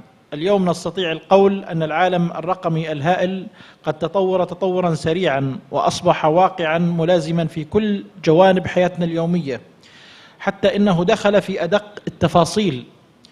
ومع هذا التطور الهائل والسريع كان لزاما علينا المتابعة والمواكبة للواقع. ومن المعلوم أن الشريعة الإسلامية من أهم ميزاتها المرونة، وأنها صالحة لكل زمان ومكان، وبالتالي هي قادرة على مواكبة مجريات العصر وثورة التكنولوجيا وعصر المعلومات وأي مستجد من المستجدات. فأصبحنا اليوم نسمع بالعالم الرقمي والاقتصاد الرقمي والنقود الرقمية والزكاة الرقمية وغيرها من المصطلحات الحديثة التي باتت تظهر ظهورا واسعا في تعاملات المؤسسات والأفراد في الكثير من دول العالم. مرة أخرى ديننا الحنيف يراعي التطور والتحديث. هناك ما يسمى بفقه المستجدات وفقه الواقع وفقه النوازل، والعديد من القواعد الفقهية التي جاءت أحيانا نستمد منها مواكبة روح العصر. القاعدة الفقهية: ما لا يتم الواجب إلا به فهو واجب. اليوم هناك تطور رقمي متسارع بشكل كبير. هناك ركن للزكاة يتعلق بالمال والنقد. هذه المصطلحات الجديدة التي باتت تطفو في عالم المال كالنقود الرقمية والتجارة الإلكترونية والتحويلات المالية وغيرها من المستجدات لها صلة كبيرة بالموضوع. عالم رقمي يتم استخدام فيه أجهزة التواصل من حواسيب وأجهزة الخلوي والتطبيقات الذكية والأجهزة اللوحية وغيرها في حفظ البيانات ومعالجتها وتحويلها إلى معلومات تمكنك من استرجاعها والتعديل عليها ومتابعتها في أي وقت حتى تكون شبكات واسعة. التحول الرقمي اليوم ليس طفرة تموت بمرور الزمن، بل أصبح أمرا ضروريا لحل الكثير من مشكلات الحياة المعاصرة. من أهمها القضاء على الروتين اليومي الذي نواجهه في بعض المؤسسات الرسمية وغير الرسمية وتعقيد الإجراءات في ظل التوجه إلى الحكومات الإلكترونية. كذلك القضاء على مشاكل التكدس وصعوبة الاسترجاع، فنحن اليوم أمام طوفان من ثورة الاتصالات والمعلومات، فلا بد أن نستثمر إيجابيات هذه الثورة بما يتوائم ويتلائم وينسجم مع الشريعة الإسلامية، وهنا يظهر روح الابتكار والتجديد، وبذلك نبتعد عن حالة الجمود وعدم القدرة على التقدم بما يتوافق مع التغيرات السريعة للاقتصاد الرقمي. كل هذا مع الالتزام بأحكام وضوابط الشريعة الإسلامية بمفهوم الزكاة الرقمية وما يتعلق بها من فتاوى ضرورية بحاجة إلى البحث والاجتهاد حتى نستطيع ما أمكن من تطوير أدوات جمع وتحصيل الزكاة. ويأتي أيضا استخدام التطبيقات الحديثة في الاحتساب والتعامل مع الزكاة فيما يخص الأفراد والشركات والأموال التي تجب فيها الزكاة. فالزكاة الرقمية ليست محصورة فقط على التحويل الرقمي من الدفع النقدي إلى التحويل غير النقدي، بل يتعدى أمرها إلى أكثر من ذلك. هناك مجالات عديدة للزكاة الرقمية، فتتعدد المجالات التي يمكن الاستفادة منها في ظل ثورة الاتصالات والمعلومات في مجال الزكاة الرقمية. وقبل الحديث عن ذلك لابد أن نعترف أولا بأن هناك نسبة عالية جدا من المواطنين في كل دولة من دول العالم منغمسون اليوم في استخدام الإنترنت والهواتف الذكية، بل إن نسبة كبيرة منهم ممن يقضون ساعات طويلة على الإنترنت، وهناك نسبة منهم من يستخدمون أجهزة المحمول في الحصول على خدماتهم البنكية والتسوق من خلال هذه الميزة الموجودة على الشبكة العنكبوتية. لذلك كان لزاما على المؤسسات والهيئات أكانت رسمية أو غير رسمية للزكاة أن تلتقط هذه الفرصة في تطوير أدواتها التحصيلية بجمع الزكاة في كل زمان ومكان، حتى لا يقتصر أمر الجمع كما هو معهود وكما هو تقليدي اليوم على ساعات، على ما هو معهود في المؤسسات التي تتقيد بدوام معين وبساعات محددة من كل يوم، وبعد ذلك تغلق أبوابها، ناهيك عن أيام العطل الأسبوعية والرسمية وبعض الأماكن التي من الصعب الوصول إليها من قبل هيئات الزكاة أو من قبل المزكين. تطوير الأدوات المتزامن مع وجود التطبيقات الذكية على الهواتف الخلوية سيساعد كثيرا أيضا في عملية جمع وتحصيل الزكاة، وبالتالي يظهر الأثر الكلي في زيادة الإيرادات المالية لحصيلة الزكاة، وبالتالي يظهر الأثر الإيجابي والاقتصادي على الفرد والمجتمع ككل. هذه التطبيقات فيها خدمة كبيرة للناس، حيث تسهل عليهم عملية الدفع للزكاة واحتساب الزكاة من خلال البرامج المعدة لهذه الغاية، وهذا بطبعه يعمل على توفير الوقت والجهد والكلفة لجميع الأطراف ذات العلاقة، دافع الزكاة ومؤسسة الزكاة ومتلقي الزكاة. أيضا ضرورة مواكبة روح الابتكار والتجديد فيما يتعلق بالاستفادة من الخدمات البنكية الإلكترونية. هذا سيعمل على فتح قنوات متنوعة للمتبرعين والمزكين عند عمليات الدفع، وبالتالي ينعكس الأثر على المؤسسة في زيادة الإيرادات والتحصيلات المالية. ولا يقتصر الأمر أيضا على عملية الجمع والتحصيل المتبع من خلال الطرق التقليدية كما هو معمول به في العديد من البلدان، كأن يقوم جاب الزكاة بالذهاب إلى المزكي في مكانه أو العكس، أو أن يأتي المزكي إلى المؤسسة أو من خلال الحسابات البنكية المعتمدة في البنوك والمصارف. هذه العمليات الجديدة تتيح للعديد من الناس والمؤسسات بالمشاركة في دفع الزكاة بأسهل الطرق، وبالتالي يظهر الأثر في معالجة ومحاربة مشكلتي الفقر والبطالة. هذه الأدوات فيها جانب التسهيل والتيسير، وهذا مما تدعو به الشريعة الإسلامية، فالشريعة الإسلامية تدعو إلى اليسر والسهولة، يسروا ولا تعسروا، بشروا ولا تنفروا، فهي تدعو إلى التسهيل والتيسير على الناس في جميع مجالات ونواحي الحياة. فكيف إذا ما ارتبط الأمر بركن من أركان الإسلام الخمسة ألا وهو الزكاة؟ أحيانا الاستعانة بأدوات التواصل الاجتماعي المنتشرة انتشار كبير بين جميع الناس، فقراء وأغنياء، في الوصول إلى الفقير والغني على حد سواء.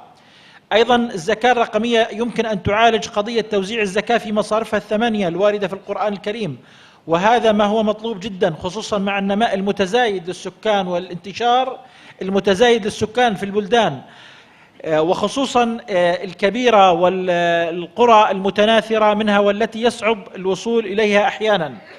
فمثلا قد تصاب بعض البلدان ببعض المؤثرات أو النوازل أو الكوارث الطبيعية أو الزلازل أو أي مؤثر من المؤثرات الطبيعية، هنا يتطلب إجراءات سريعة للمعالجة، فوجود مثل هذه الأدوات يجعل سرعة الاستجابة عالية وسريعة جدا في الوصول إلى الأشخاص المتضررين أينما كانوا.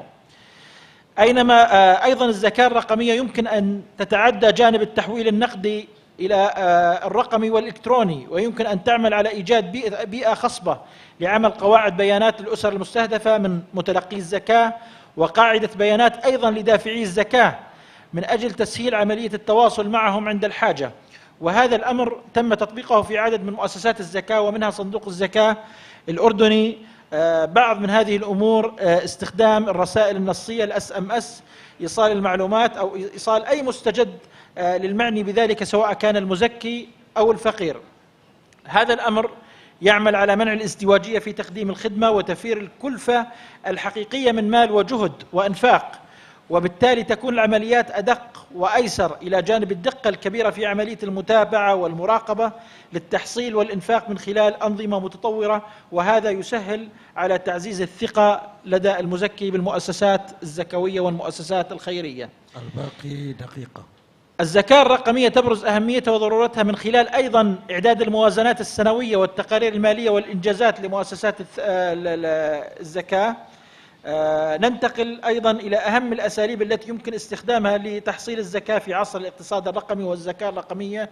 عملية الدفع الإلكتروني، وهي عبارة عن نظام إلكتروني متكامل تقدمه المؤسسات المالية والمصرفية للمتعامل بغية التيسير عليه في تقديم الخدمة، ويمكن أن يوظف هذا النظام في عملية تحصيل الزكاة. أيضا من وسائل الدفع الإلكتروني بطاقة السحب الديبت كارد. هذه البطاقة يصدرها البنك للعميل بحيث يكون له حساب جاري عبارة عن رصيد، ويمكن العميل من عملية السحب في حال توفر رصيد له لدى البنك. وأيضا بطاقات الائتمان، وهي عبارة عن بطاقات ائتمانية يصدرها البنك للعميل بمثابة قرض يسدده، ويفرض البنك سقفا شهريا للصرف على العملاء. وأيضا من خلال المواقع الإلكتروني. والنظام الأخير نظام فواتيركم، وهذا النظام تم استخدامه والتعاون في مجاله في مجال المؤسسات المالية العاملة في مجال النقد والمال، وصندوق الزكاة الأردني استفاد من هذه الميزة كثيرا. وهذا الأمر يعكس أمر التحصيلات والإيرادات على المؤسسة، وبالتالي ينعكس الأثر الإيجابي على الفرد والمجتمع ككل. أكرر النداء الذي نادى به أخي وزميلي عطوفة الأخ أيمن، بأننا دائما وأبدا نكرر هذا النداء، ونسأل الله إن شاء الله أن يرى في يوم من الأيام هذا النداء النور، بأن يكون هناك مؤسسة عالمية للزكاة تشترك فيها الدول الأعضاء، بحيث تستفيد من الخبرات والتجارب العلمية والعملية التي تطبق في بعض مؤسسات الزكاة التي أثبتت نجاحها، علاوة وعلى ما يمكن أن تقدم هذه المؤسسة العالمية من دعم لبعض الدول التي يمكن أن تحدث فيها بعض الكوارث أو الأزمات. وأخيرا وليس آخرا، أتوجه بالشكر والتقدير مرة أخرى للقائمين على المنتدى العالمي للزكاة وللجنة القائمة على تنظيم هذا المؤتمر، والسلام عليكم ورحمة الله وبركاته. وعليكم السلام ورحمة الله وبركاته. جزاك الله خيرا على تقديمه الجيد. نحن نرى من المتحدثين الأربع يتفقون على أهمية الاجتهاد في الأمور المستجدة حول استخدام التكنولوجيا في دفع الزكاة وصرفها، وإثراء لهذه الآراء التي قدمها المتحدثون الأربعة نفتح باب السؤال بوسيلة الإلكترونية، بوسيلة سلايدو. فليتفضل. هناك الأسئلة الحمد لله، لكن أنا لا أستطيع أن أقرأ. هنا الشيخ أديم حلمة من حياة يولو يسأل كثيرا. الحمد لله. هناك سؤال، لكن إلى من؟ محمد، إلى أستاذ دكتور محمد أيمن حفظ الله. هل من خطوات عملية في الأردن لرقمنة الزكاة، سيما وأنه كما أشرتم البيئة الداخلية وثقافة الأجيال في الأردن مع التكنولوجيا والرقمنة؟ شكرا. فليتفضل. السلام عليكم ورحمة الله وبركاته. بالنسبة إلى السؤال بموضوع رقمية الزكاة في الأردن، الآن هناك قانون جديد للزكاة معروض على الحكومة الأردنية في الأردن، وسيأخذ القنوات الرسمية وعرضه على مجلس الأمة، ومن ثم بعد إجراء التعديلات سيتم خروج هذا القانون حيز النفاذ. نأمل أن التعليمات والأنظمة التي ستقام على هذا النظام أن يشملها إدخال الرقمية في عملية الزكاة، وخاصة في عملية تحصيل الزكاة، وليس فقط في عملية حساب الزكاة. إذا لم يؤخذ في هذا الاعتبار أنا بعتقد أن المشروع سيولد ميتا. لكن مع التواكب العصر والتوجه التكنولوجي في الأردن ووجود الحكومة الإلكترونية أيضا في الأردن، هناك اعتقاد قد يكون إلى نسبة عالية جدا باعتماد رقمية الزكاة، طبعا مع بعض الضوابط وبعض الشروط التي تتواكب مع الشريعة الإسلامية. وشكرا. Main Fathan Budiman, BAZNAS Salatiga, how does the use of zakat digitizing services affect the efficiency of zakat management in Saudi Arabia? This is for Sheikh Dr. Alawaji. فليتفضل. هذا شيخ. Bismillah. Do you want me to answer in English or in Arabic? How does the use of zakat digitization service affect the efficiency of zakat management in Saudi Arabia? Well, we have actually used the digital system in Saudi Arabia to collect zakat for the last 4 years now. It is now fully digitized. This is for businesses, as I said earlier. So businesses, zakat and taxpayers, they do have a single ID number. It's exactly like any tax identification number. We call it TIN, tax identification number, and it's for both zakat and tax. And as you know, businesses in Saudi Arabia, they could be fully zakat payers if they are owned by Saudi and Gulf owners.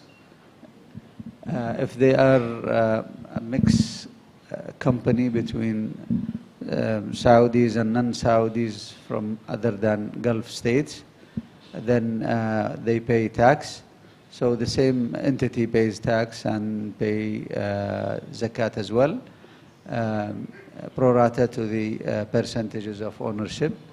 We do have also the VAT paid using the same TIN, and there is also other types of tax that maybe are not necessarily mentioned now.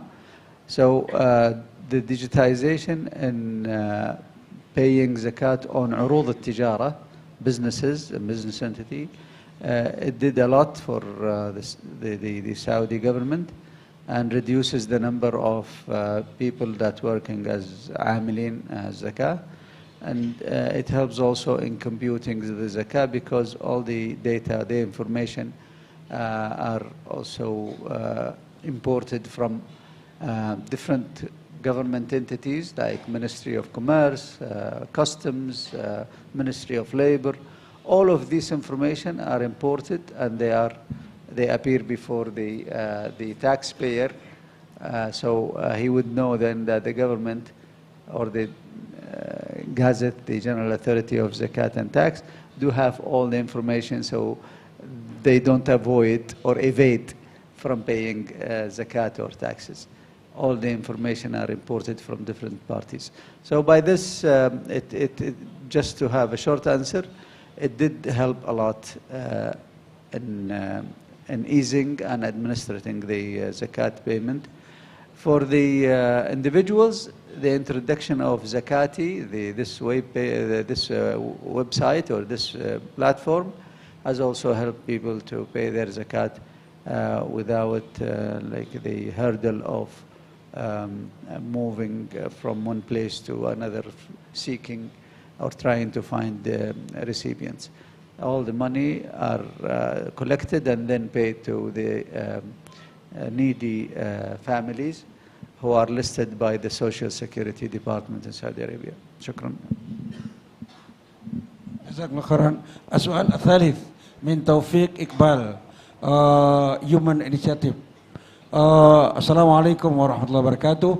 إلى فضيلة السيد أيمن، ما هي أحسن الطريقة لأجل إدارة الشفافية المالية؟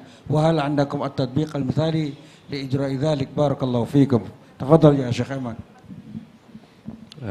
السلام عليكم ورحمة الله وبركاته، وشكرا على هذا السؤال. نعم، هي الشفافية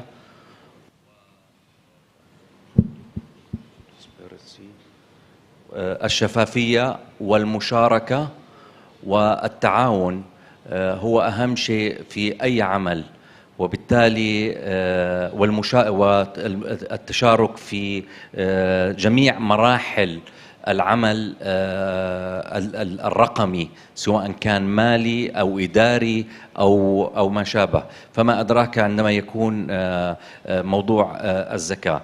وبالنسبة للتطبيق العملي كما ذكرت، للأسف بالأردن لا يوجد أي تطبيقات رقمية تخص التمويل المالي، لكن نأمل أن يكون هناك في المستقبل.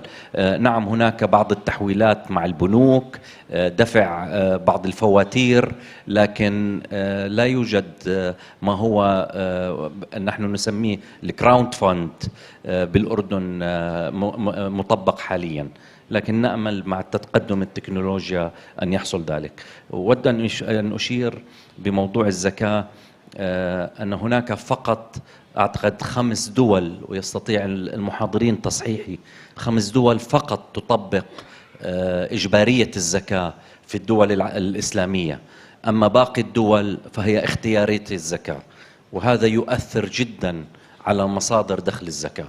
وشكرا. جزاكم الله خيرا. هناك سؤال من عنفان من أدم. خلاص، سأل. نحن نفضل محمد حسبي من بوسكاس بازناس. ربما كل يجيب. لو سمحتم بين لنا كيفية زكاة الشركات في الأردن والسعودية والسودان. كل يجيب أظنه. يكفي دقيقتين كل. فليتفضل من الأردن شيخ. بسم الله الرحمن الرحيم. بسم الله الرحمن الرحيم. الأخ بيسأل عن زكاة الشركات في الأردن. كما ذكرنا أنه قانون الزكاة المعمول عليه حاليا هو أن الزكاة اختيارية، وليس هناك قانون ملزم يلزم الأفراد أو الشركات. هناك مشروع قانون زي ما ذكر أخونا الأخ أيمن أقر مجلس الوزراء قبل أسابيع، والآن في طريقه إلى القنوات التشريعية، ويعني في شبه إلزامية عندما يكون هناك تقاص مع الضريبة. الآن المعمول في داخل الأردن أن هناك قانون اختياري، فعندما يأتي صاحب الشركة أو الفرد هو يؤدي زكاة ماله بحسبتها بنفسه، لا نحسب له الزكاة هنا داخل الصندوق، لأنه هو أمر اجتهادي وأمر اختياري. يؤدي هذا المال بمحض إرادته، بغض النظر أنه كان هذا المال مساوي للنصاب أو غير مساوي للنصاب، هو يؤدي زكاة بمحض إرادته وطوع هذا الأمر المعمول فيه داخل الأردن في صندوق الزكاة الأردني. تفضل من شيخ سوداني. Okay. تفضل. Actually, as far as you know, Zakat in Sudan is compulsory. So we have a department, a section specialized in Zakat of companies. This section controls the Zakat of companies all over the country, and they take it after negotiations with the companies, of course, after dealing with them. And they pay zakat compulsory. They have not the right to keep their accounts far away from zakat. So we search for these companies, and we oblige them to pay their zakat as a tradeware zakat. Thank you. السعودية تفضل شيخ علاواجي. شكرا جزيلا. كما ذكر الدكتور أيمن، السعودية إحدى الدول التي لديها منشأة حكومية، منظمة حكومية لتحصيل الزكاة، ولديها برامج حاسوبية على النظام، على البوابة، لإدخال جميع بيانات الشركة بما فيها القوائم المالية، ويتم تحصيل الزكاة حسب الفتوى الشرعية على ما يسمى باللغة الإنجليزية النت وورث. وهناك بعض الدول تحتسب على النت بروفيت أو صافي الأرباح، لأن في السعودية حسب الفتوى هو 2.5% على مجمل الثروة من أصول لدى المنشأة، بعد خصم الخصوم أو ما يسمى بالنفقات واستبعاد الأصول الثابتة، فتحتسب على جميع أصول الشركة الصافية 2.5% حسب الفتوى الشرعية. جزاكم الله خيرا. الباقي لنا 5 دقائق، لذلك هناك سؤال من حكمية حسين بازناس بوني. كيف رأيكم حول احتساب الزكاة زكاة المال على المال المستفاد حين بلوغه النصاب قبل مرور حول سنة، ونحن في إندونيسيا ممارسة ذلك. نحن نفضل من سيجيب من المتحدثين الأربعة. السؤال من حكمية حسين، فلتفضل شيخ. جزئية فقط. يعني أعتقد الفقهاء كان هناك اختلاف حول المال المستفاد، متى يزكى، هل يزكى حين قبضه أم هل هناك أم يستوفي عام كامل ويحول عليه الحول. فهناك من الفقهاء من قال أنه يزكى فورا حال قبضه، لأن هذا المال كان غير متوقع كالجوائز وغيرها من الأمور التي تندرج تحت المال المستفاد. وهناك منهم، وأعتقد أنه الرأي الراجح عند الكثير من العلماء أنه حتى يحول عليه الحول. فهنا السؤال قبل مرور حول، إذا كان يزكى هذا المال اللي هو المال المستفاد قبل مرور الحول فهو جائز وفيه البركة إن شاء الله. جزاكم الله خيرا. لأن نائب وزير شؤون دينية قد حضر، انتهى الوقت بالنسبة لهذا النقاش، ولأجل الاستفادة فقط نحن نستطيع أن نعطي 3 أمور. أولا أهمية تفعيل التكنولوجيا لإدارة الزكاة، ثم نحتاج إلى تأسيس هيئة أو مؤسسة عالمية للزكاة، ثم ثالثا أهم شيء دفع الجهود الاجتهاد للإجابة على المستجدات في قضايا الزكاة، خاصة حول استخدام التكنولوجيا. جزاكم الله خيرا عن المتحدثين الأربعة. والآن ربما هذا ما يتسر الله لنا من الحديث وعن نقاش عن ديجيتاليزيشن الزكاة بما فيها من المداولات والأسئلة، ونرجو من الله أن يعود هذا النقاش إلينا بالمنافع الجمة لتفعيل التكنولوجيا في إدارة الزكاة في العالم الإسلامي كله. نرجو منكم العفو للأخطاء والأفات، والله الموفق إلى أقوم الطريق، والسلام عليكم ورحمة الله وبركاته. Waalaikumsalam warahmatullahi wabarakatuh. Ayuhas sadat, ar-rajal wukuf fil makan li taslimi al-hadayah. Ayuhas sadatul hudur, sayatimu taslimul hadayah tizkariyah wa yalihi taswir al-jama'i.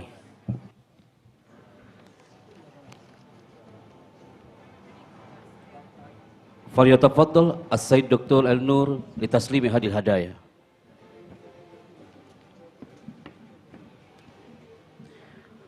تسليم الهدايا التذكارية لجميع المحاضرين ومدير الجلسة.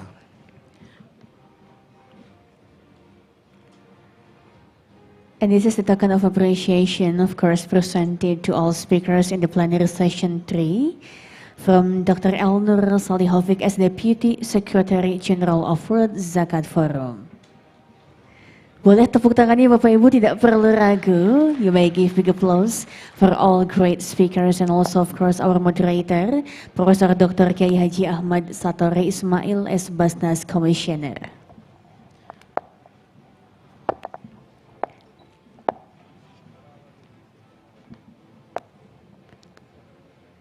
And ladies and gentlemen, after the plenary session 3, we will have a keynote speech, and it will be delivered by the Vice Minister of Youth Affairs of Indonesia, His Excellency Bapak Zainud Tauhid, and it will be presented in Bahasa Indonesia or Indonesian language. So maybe for the representative from the other countries, you can use the translation devices for the keynote speech for.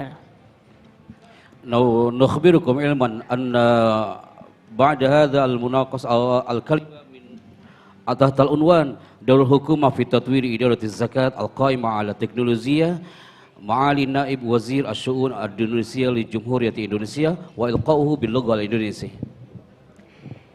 And the presentation will be about the role of government in developing technology-based zakat management. And this the presentation that will be delivered by the Vice Minister Religious Affairs of Indonesia, And this is a group photo session with all speakers and also the moderator and the Deputy Secretary General of World Zakat Forum. Boleh Bapak Ibu tepuk tangannya yang paling meriah sekali lagi tentunya for all speakers and the moderators of the plenary session 3.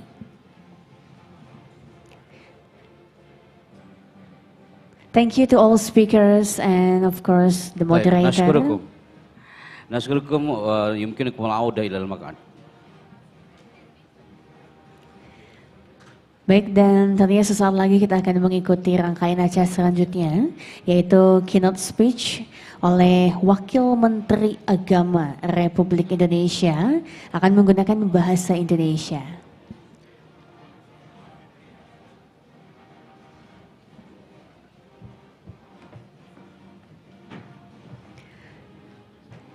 And ladies and gentlemen, now we are currently waiting for the arrival of the Vice Minister of Religious Affairs of Indonesia, His Excellency Bapak Zainud Tauhid.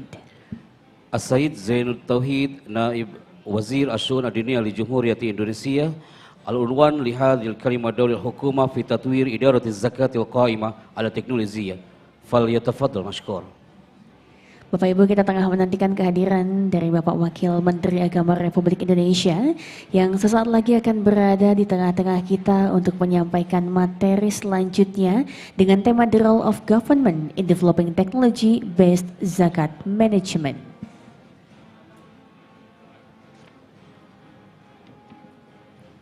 Baik, dan tentunya juga setelah ini sesi akan dibagi menjadi 2. Setelah Bapak Wakil Menteri memberikan keynote speech-nya, akan ada World Zakat Forum Annual Meeting di Pasteur Room. Tentunya untuk perwakilan dari anggota World Zakat Forum yang sudah hadir.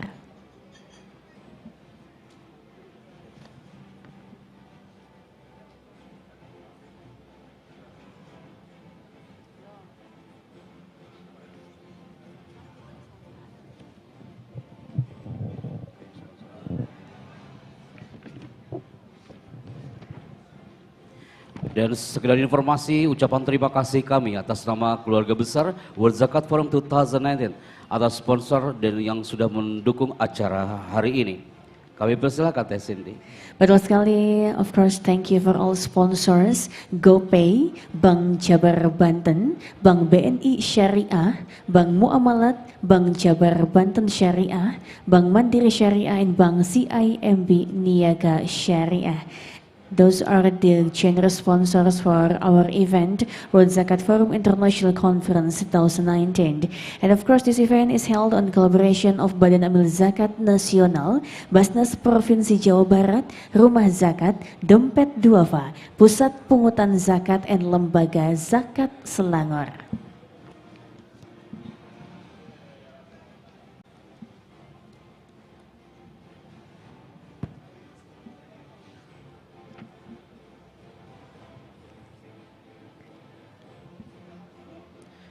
Naqul lakum ahlan wa sahlan li ma'ali naib wazir asy'ul diniyah li Jumhuriyah Indonesia.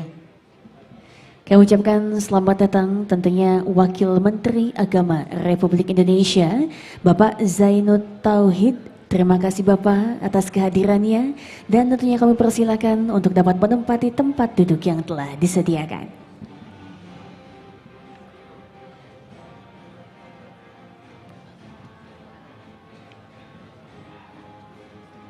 Ma'ali naib wazir asy'ul diniyah li Jumhuriyah Indonesia. Hudur hadal majlis. Baik, mohon izin untuk melanjutkan acara. Bapak Ibu tamu undangan yang berbahagia ikuti keynote speech dan juga plenary session. Sesaat lagi kita akan langsung mengikuti acara selanjutnya yaitu keynote speech yang keempat yang akan langsung tentunya disampaikan oleh yang terhormat Wakil Menteri Agama Republik Indonesia. Kami persilakan Bapak Zainud Tauhid.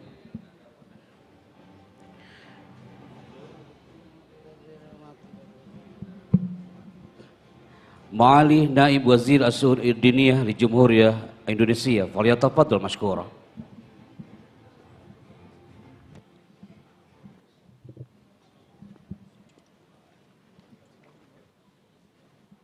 Assalamualaikum warahmatullahi wabarakatuh.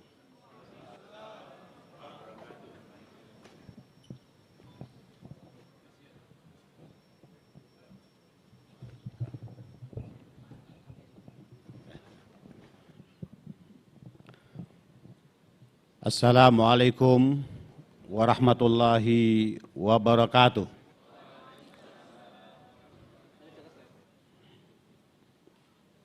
Bismillah, alhamdulillah, wassalatu wassalamu ala rasulillah, wa ala alihi wa sahbihi wa mawalah, wa la hawla wa la quwata illa billah, amma ba'du.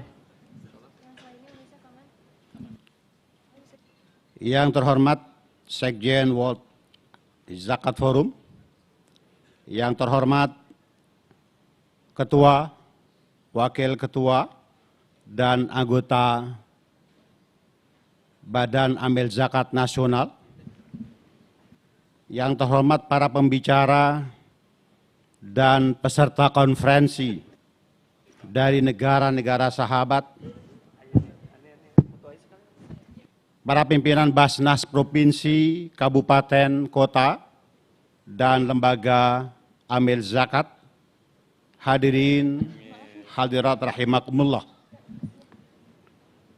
Pertama-tama, marilah kita panjatkan puji dan syukur kehadirat Allah Subhanahu wa Ta'ala, Tuhan yang Maha Kuasa, yang mempertemukan kita semuanya dalam acara konferensi World Zakat Forum di kota Bandung, kota yang indah, kota yang permai, kota yang sejuk.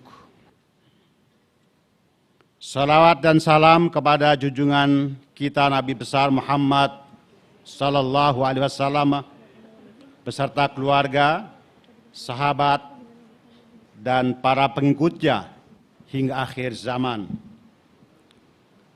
Saya mengapresiasi kegiatan konferensi zakat yang dihadiri perwakilan lembaga-lembaga dan pegiat zakat lintas negara yang kemarin telah dibuka secara resmi oleh Bapak Wakil Presiden Republik Indonesia selaku pribadi dan atas nama Wakil Menteri Agama Republik Indonesia, saya mengucapkan selamat datang di Indonesia kepada para peserta dan undangan dari luar negeri. Konferensi ini tentu tidak sebatas sebagai silaturahim fisik saja antar pegiat zakat dari berbagai kawasan, tetapi silaturahmi ini juga merupakan silaturahmi pemikiran yang mempertemukan beragam pengalaman dan gagasan cemerlang untuk saling memperkuat dan memajukan pengelolaan zakat dalam skala nasional, regional, dan global.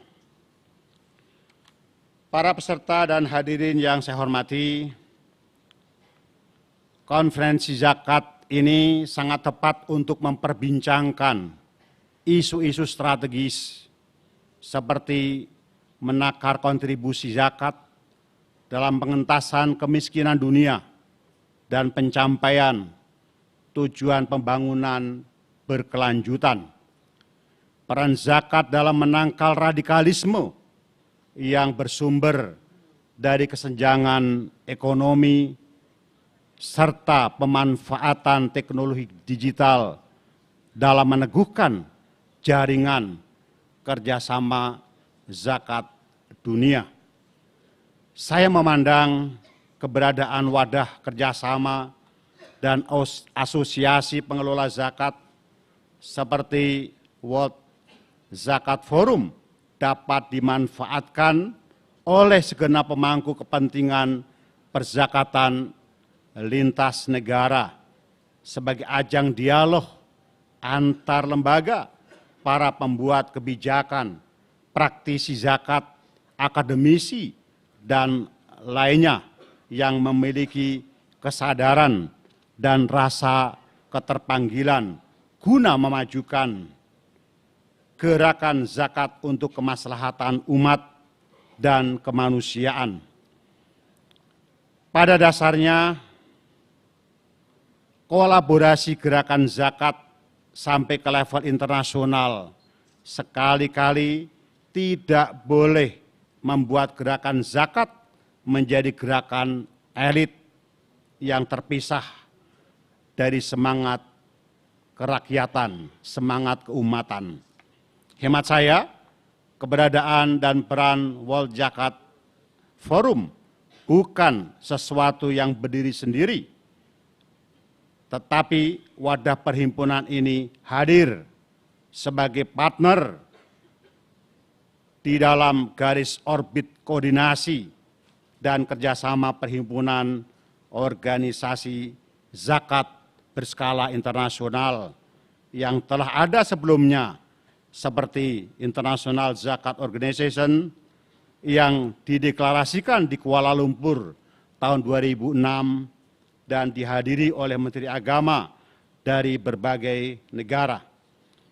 Kita semua memiliki pandangan yang sama bahwa potensi zakat dunia akan mampu mengatasi kemiskinan di negara-negara muslim apabila pengelolaannya ditopang oleh regulasi yang kuat, sistem pengumpulan dan pendistribusian zakat yang tepat, serta kesadaran umat yang terus meningkat.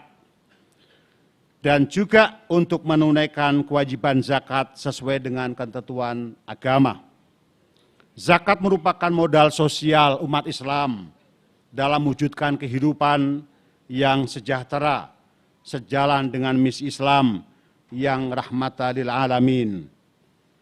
Peserta konferensi dan hadirin yang berbahagia, selanjutnya dalam kesempatan yang baik ini, saya meminta perhatian seluruh jajaran organisasi pengelola zakat agar meningkatkan program pendayagunaan zakat yang diarahkan pada upaya memberi jaminan, perlindungan, dan pemberdayaan kepada asnaf penerima zakat dengan memprioritaskan golongan yang paling membutuhkan, yaitu fakir, miskin, dan termasuk anak-anak terlantar yang memerlukan dukungan sarana dan biaya untuk keberlanjutan pendidikan dan bekal masa depannya.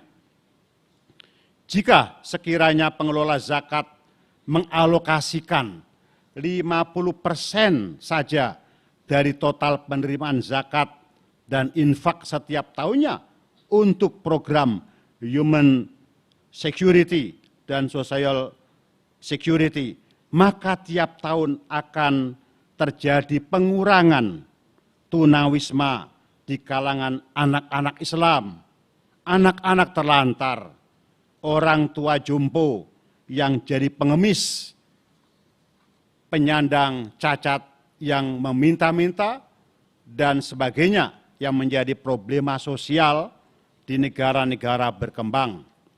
Kita semua tahu zakat adalah sumber dana yang bermartabat untuk melindungi dan memperdayakan lapisan masyarakat yang lemah dan mengalami keterbatasan ekonomi, sehingga kesejajaran sosial dalam pemenuhan kebutuhan pokok dan menikmati kehidupan yang layak bagi setiap penduduk dan warga negara dapat diwujudkan. Peran zakat sebagai salah satu pilar kehidupan masyarakat akan terwujud secara efektif dan optimal jika negara terlibat dalam pengaturan pengelolaannya melalui regulasi dan sistem pengawasan yang efektif. Peserta konferensi dan hadirin yang berbahagia, secara fungsional, zakat memiliki dua dimensi. Pertama adalah dimensi ibadah, yakni kewajiban untuk mengeluarkan zakat yang kita miliki apabila telah mencapai nisab. Bagi yang kaya, wajib hukumnya berzakat, sementara infak dan sedekah dianjurkan bagi setiap muslim. Yang kedua adalah dimensi sosial dan ekonomi yang memiliki keterkaitan secara langsung dengan kesejahteraan masyarakat. Islam mengingatkan umatnya tentang tiga hal, yakni kemiskinan, kebodohan, dan penyakit yang merupakan musuh kemanusiaan. Ketiga hal tersebut dapat menggoyahkan sendi kehidupan, menghancurkan ketentraman, menghalangi ukhuwah, serta meruntuhkan kemandirian dan kejayaan bangsa. Disinilah kita melihat penting dan strategisnya zakat sebagai sistem pendistribusian kekayaan yang memungkinkan setiap orang dalam segala kondisi terjamin kebutuhan pokoknya. Islam tidak membiarkan isu kemiskinan melahirkan keresahan atau menyuburkan tindak kekerasan dan kemerosotan moral di masyarakat. Zakat dan filantropi Islam lainnya seperti wakaf dan sebagainya tidak diragukan adalah solusi terbaik yang diajarkan Islam untuk mengatasi kesenjangan pendapatan dan kekayaan di tengah masyarakat. Sebagaimana dimaklumi, kewajiban menunaikan zakat menggambarkan adanya batas minimal hak fakir miskin dari harta orang kaya, sebagaimana diungkapkan oleh para ulama dan ahli tafsir bahwa hak orang Islam terhadap orang Islam lainnya tidaklah habis hanya dengan membayar zakat saja. Selama ada peluang untuk berbuat kebaikan atau ihsan, maka perbuatan ihsan itu wajib ditunaikan. Para konferensi dan hadirin yang terhormat, sebelum mengakhiri keynote speech ini, sekali lagi saya berharap semoga konferensi ini menjadi penebar inspirasi untuk meningkatkan performa dan kinerja organisasi zakat, baik dalam urusan penghimpunan maupun pendistribusian zakat, untuk mengangkat harkat martabat fakir miskin yang pada intinya adalah perlindungan human security dan social security, serta memperkuat syiar Islam di setiap negara. Sebagai negara muslim terbesar di dunia, Indonesia memiliki kepentingan memperkuat persaudaraan, ukhuwah, dan kerjasama dengan negara-negara di dunia Islam lainnya, baik antar pemerintah maupun antar elemen masyarakat yang bertujuan untuk membangun kesejahteraan dan kemaslahatan umat. Dengan demikian, semoga kita semua dapat memberikan andil dan kontribusi yang berarti bagi masa depan umat manusia yang mendambakan tatanan dunia yang damai, berkeadilan, bebas dari teror, peperangan, kemiskinan, dan kesenjangan sosial ekonomi. Kepada seluruh peserta konferensi yang mewakili organisasi pengelola zakat dan lembaga lainnya dimanapun, saya ucapkan selamat meneruskan khidmah kepada umat dengan penuh rasa cinta kepada sesama manusia dan ketakwaan kepada Allah Subhanahu wa taala. Peserta konferensi dan hadirin yang berbahagia, demikian yang dapat kami sampaikan pada kesempatan ini. Semoga Allah Subhanahu wa taala memberikan taufik dan hidayahnya kepada kita sekalian. Dan akhir kalam, wassalamualaikum warahmatullahi wabarakatuh. Baik, Bapak Wakil Menteri mohon berkenan tetap berada di atas panggung untuk menerima plakat yang akan diserahkan secara langsung oleh Sekretaris Jenderal World Zakat Forum Bapak Bambang Sudibyo. Kami persilakan Bapak tentunya untuk menyerahkan plakat sebagai bentuk apresiasi kepada Wakil Menteri Agama Republik Indonesia. Ayuhas sadah al-hudur, saya timu taslimul hadayatid kariyah wa yalihi at-taswirul jama'i ila fadilah Ma'ali Wazir Asy'un Ad-Dunia li Jumhuriyati Indonesia. Baik, boleh tepuk tangan Bapak Ibu yang paling meriah untuk Wakil Menteri Agama Republik Indonesia yang tentunya sudah hadir menyapa seluruh peserta dan juga memberikan presentasi yang luar biasa pada kesempatan kali ini.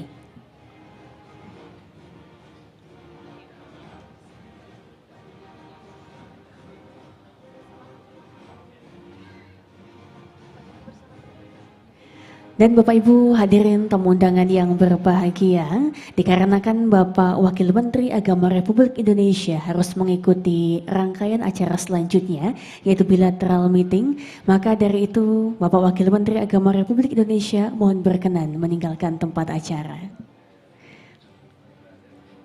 Boleh tepuk tangan Bapak Ibu yang paling meriah untuk Wakil Menteri Agama Republik Indonesia Bapak Zainud Tauhid. Sekali lagi kami ucapkan terima kasih tentunya kepada Bapak Zainud Tauhid yang telah berkenan hadir, berada di tengah-tengah kita, membuat acara World Zakat Forum International Conference 2019 semakin bermakna.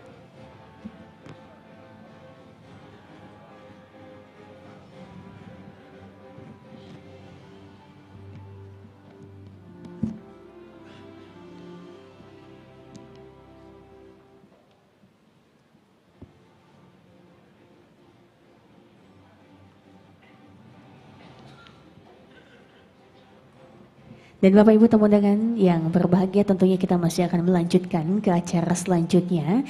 Masih ada keynote speaker yang akan menyampaikan paparan untuk kita semua pada siang hari ini. Untuk itu mohon berkenan untuk tetap berada di tempat masing-masing untuk mengikuti rangkaian acara kita selanjutnya. Betul Teh Cindy, wa nukhbirukum ilman anna ba'da hadha nakhtu ila kalimah ra'isiyah anna dawri UNICEF fi ta'ziz az-zakat wa istikhdamuha li ajli rafahiyatil atfal al-fuqara. And distinguished guests, ladies and gentlemen, would like to invite the invited guests as the representative from the member countries of World Zakat Forum to attend the annual meeting at Pasteur Room. The committee will guide you to the room, so please, to all representative of member countries of World Zakat Forum, please attend the annual meeting.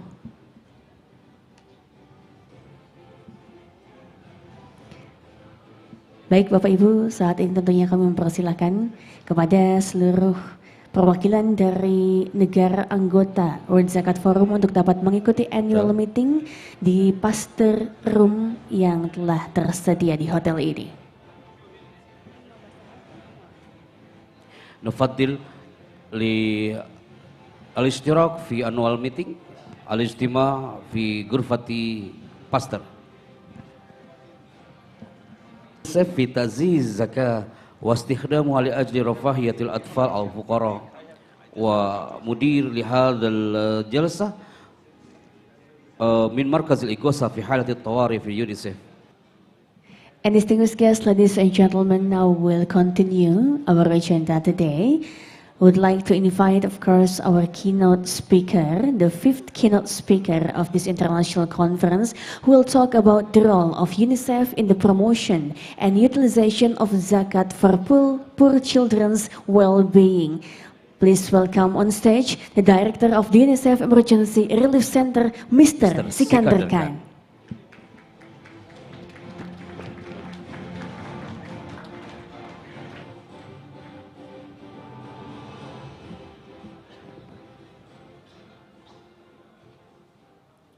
Assalamu alaikum wa rahmatullahi wa barakatuh.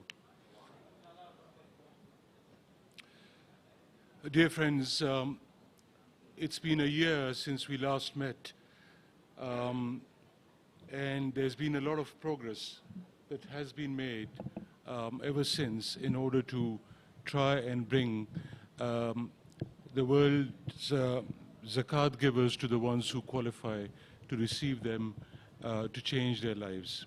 Today I will just give you a view of what has happened since and how we can actually work together to make things even better for children. Thank you. There's been a new global Muslim philanthropy fund for children that has been created in partnership between UNICEF and the Islamic Development Bank. It offers a coordinated and a structured mechanism through which Muslim giving and philanthropy can be distributed to children and young people who need it the most, particularly in fragile and conflict-affected states across the world. And we know most of these situations relate to Muslim-majority places. And I will give you a list of it, and I think we will have to reflect on it so that we can actually strategize and do things with more impact for children across the globe. The present aim for this fund is to basically go for almost about $250 million to move forward. And the volume of UNICEF's contribution to Muslim majority countries affected by conflict and other similar situations is about $2.9 billion a year. So it's mainly to actually energize and synthesize what investments are being made. We all know that zakat and other form of Muslim philanthropy is the greatest ever in the history of mankind. The total anecdotal volume of annual zakat commitments that we all make as Muslims ranges between $600 billion to over $1 trillion. So it's not about just doing little pieces here and there, because if that's how we continue, the impact of this, and my colleagues in the previous panel has just mentioned, that the impact of this, of pulling children and families out of poverty, give them good and meaningful education and training, and keeping them away for unnecessary and useless engagement, and to become positive and respected citizens of the world tomorrow, can be then forgotten. So we really have to strategize, and I'll show you the structure of the fund as to how this, we believe, can be one of the vehicles that can actually realize that. Our colleagues have also mentioned about the SDGs, the Sustainable Development Goals, and the goals relating to children and young people also aspire to achieve some of these. Being one of the 5 pillars of Islam, we at UNICEF and at the Islamic Development Bank are fully aware and respectful of the conditions that qualify, the collection process, the disbursement process, all of that. So there will be no shortcuts that are taken in order to collect money, because that is not what the purpose of our efforts are.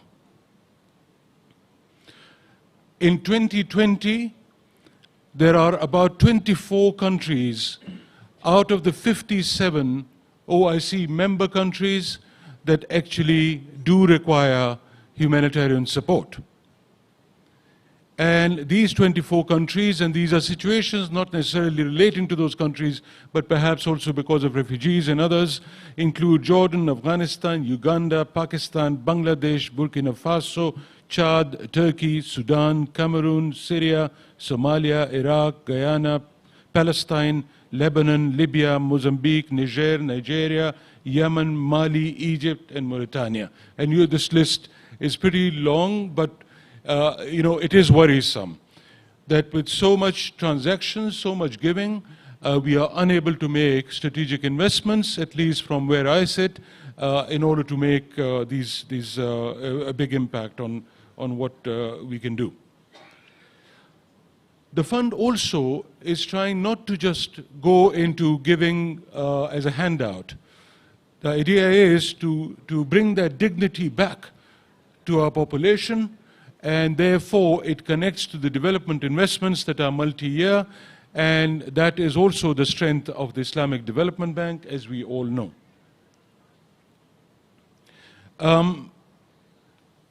If we look at this very carefully, we will see that the potential is huge, and therefore we need to join our hands together and actually influence what is happening out there to children and young people in Muslim countries. So the purpose of the fund, and I don't know if I'm going to have the PowerPoint because I can't see it here. I think we will probably have to go back a couple of slides to go to the fund's principle, maybe. Back. Yep. So if you look at the screen, the principles are very clear.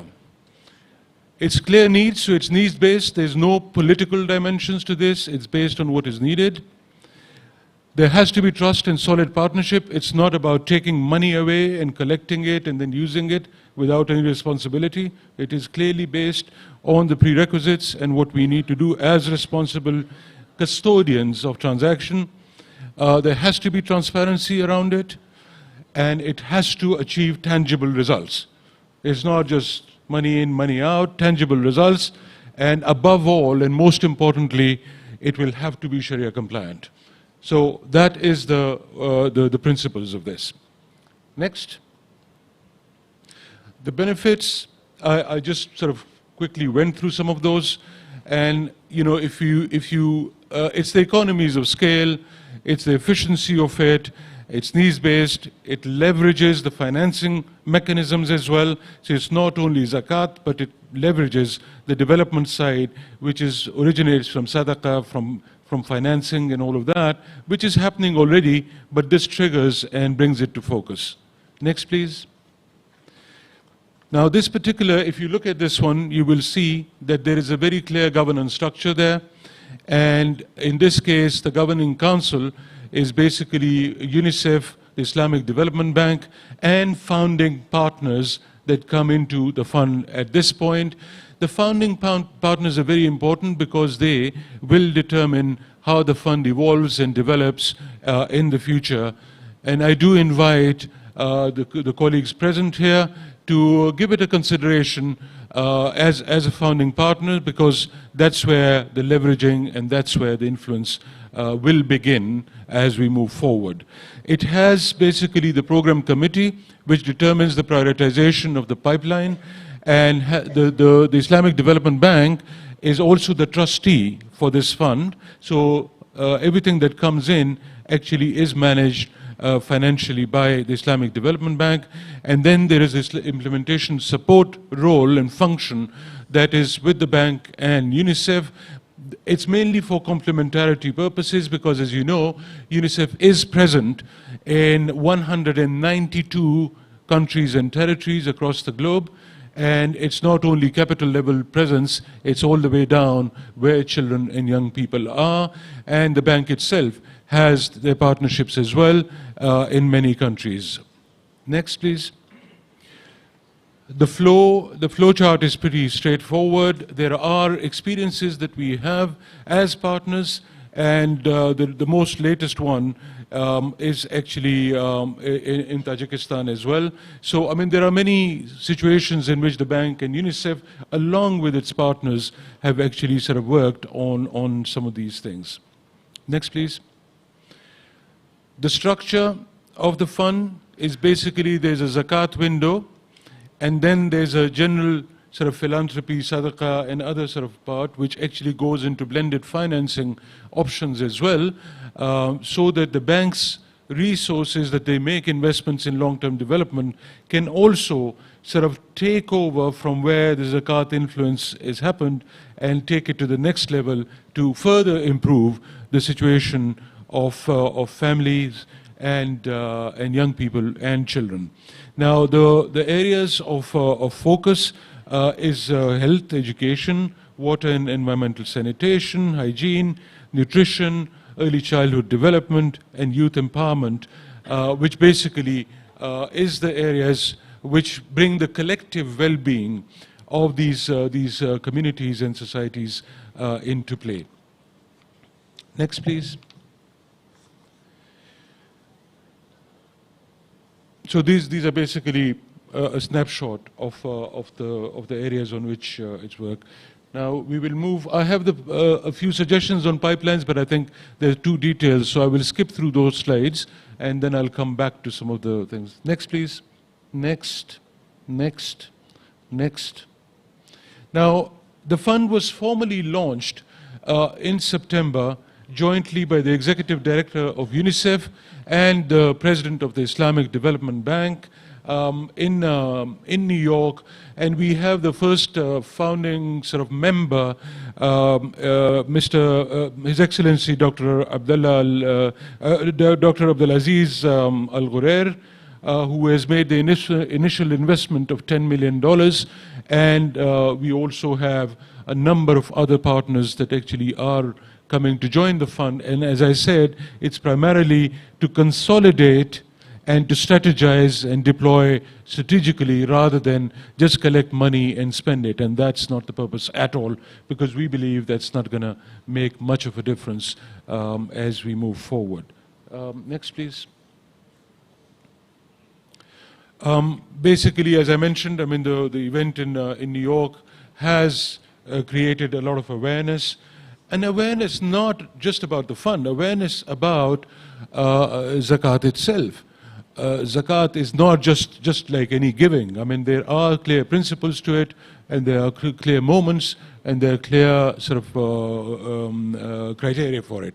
So I think that has created a lot of awareness, and also the awareness of Islamic philanthropy, Muslim philanthropy globally, because I think there was not a lot of understanding of that, as I said earlier, because all of this has been so far, and thanks to the World Zakat Forum, that it is consolidating all of this.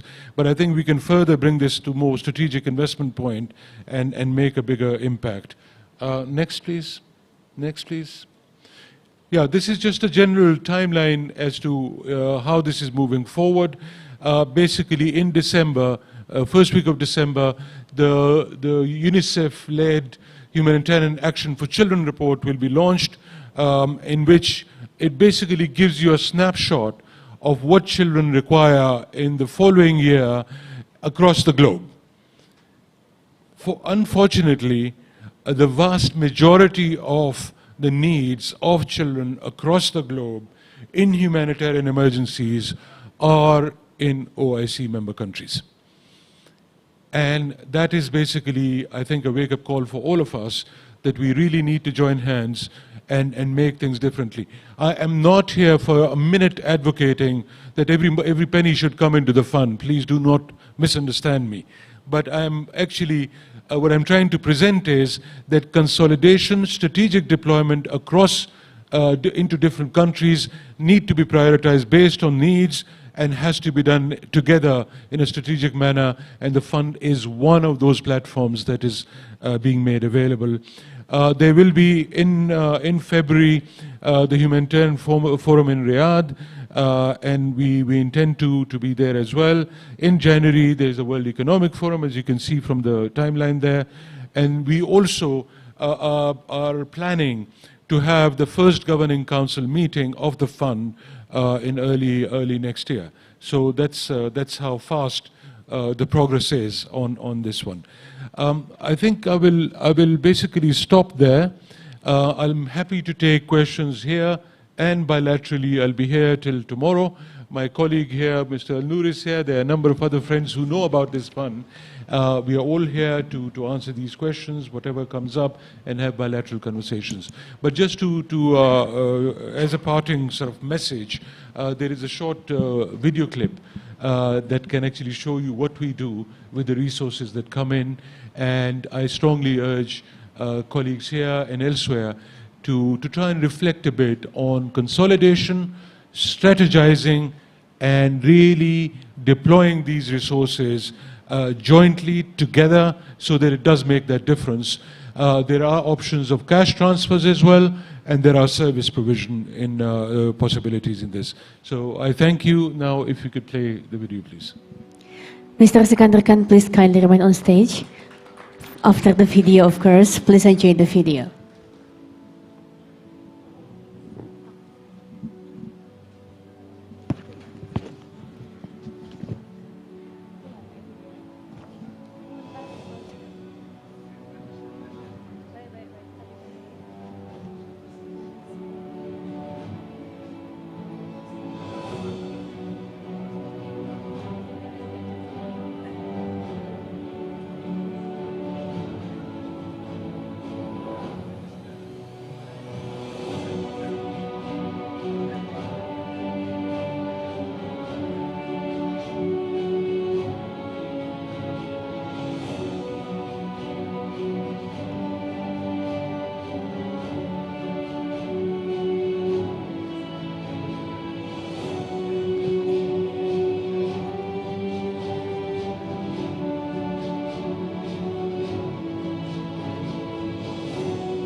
Yeah, please give applause, ladies and gentlemen, for the UNICEF, and Mr. Khan, please kindly be back on stage to receive a token of appreciation from BAZNAS Commissioner Ibu Emi Hamidiah. Please welcome on stage. As-Sayyidah Emi Hamidiah, falyatafaddal litaslimi al-hadiyah. Ayuha sadah, sayatimu taslimul hadayah tidkariyah wa yalihi taslimu al-jama'i al-hadayah tidkariyah ila fadilah as-Sayyid Sikandar Khan yatasharraf bitaslimha fadilah as-Sayyidah Emi Hamidiah. Baik, boleh tepuk tangannya Bapak Ibu, tentu yang paling meriah untuk keynote speaker kita, Mr. Sikandar Khan, as the Director of the UNICEF Emergency Relief Center. Thank you, Mr. Khan, for a great presentation today. And distinguished guests, ladies and gentlemen, before we have a break for lunch and prayer, we'd like to invite the presentation from one of our sponsors, from Bank Syariah Mandiri. So without further ado, please welcome on stage Bapak Sabtono Budi Satria.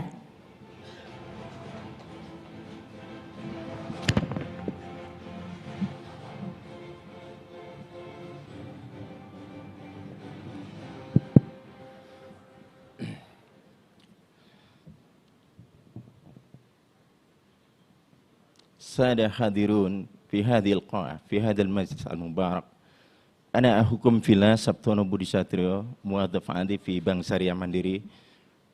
Uhayyikum tahiyatan Islam. Assalamualaikum warahmatullahi wabarakatuh. Assalamualaikum warahmatullahi wabarakatuh. Alhamdulillahi wa kafa wa tuba liman hudiya ilal Islam wa aishuhu kafafa wa qana'a. Salatan wa salaman ala hadan nabil karim Muhammad sallallahu alaihi wasallam mursyidul ummah ila yaumil qiyamah wa ba'd. Faqala Allah ta'ala fi kitabihil karim a'udzu billahi minasyaitonir rajim. Ya ayyuhalladzina amanu taqullaha haqqa tuqatih wa la tamutunna illa wa antum muslimun. Wa qala nabiyyuna Muhammad sallallahu alaihi wasallam ma naqasat shadaqatan min mal. Sadaqallah wa sadaqa rasuluhul karim wa nahnu ala dhalika minasyahidin. Kumtu huna amamakum yani lita'rid an yani ba'da min sah qasirah sahlah wa yasirah min intaji ibtikari hadhihi syarikatina Bank Syariah Mandiri kay yakuna al-wakifun wal munfiqun wal mutasaddiqun yani yash'ur bisuhulah fi ta'diyati awqafihim wa zakawatihim wa sadaqatihim wa kunna min sah jadida fi syarikatina ma yusamma bi jadi berkah aw fi lughatil arabiyyah ma yusamma yakunu mabrukan aw takunu barakah jadi berkah .id. Next slide.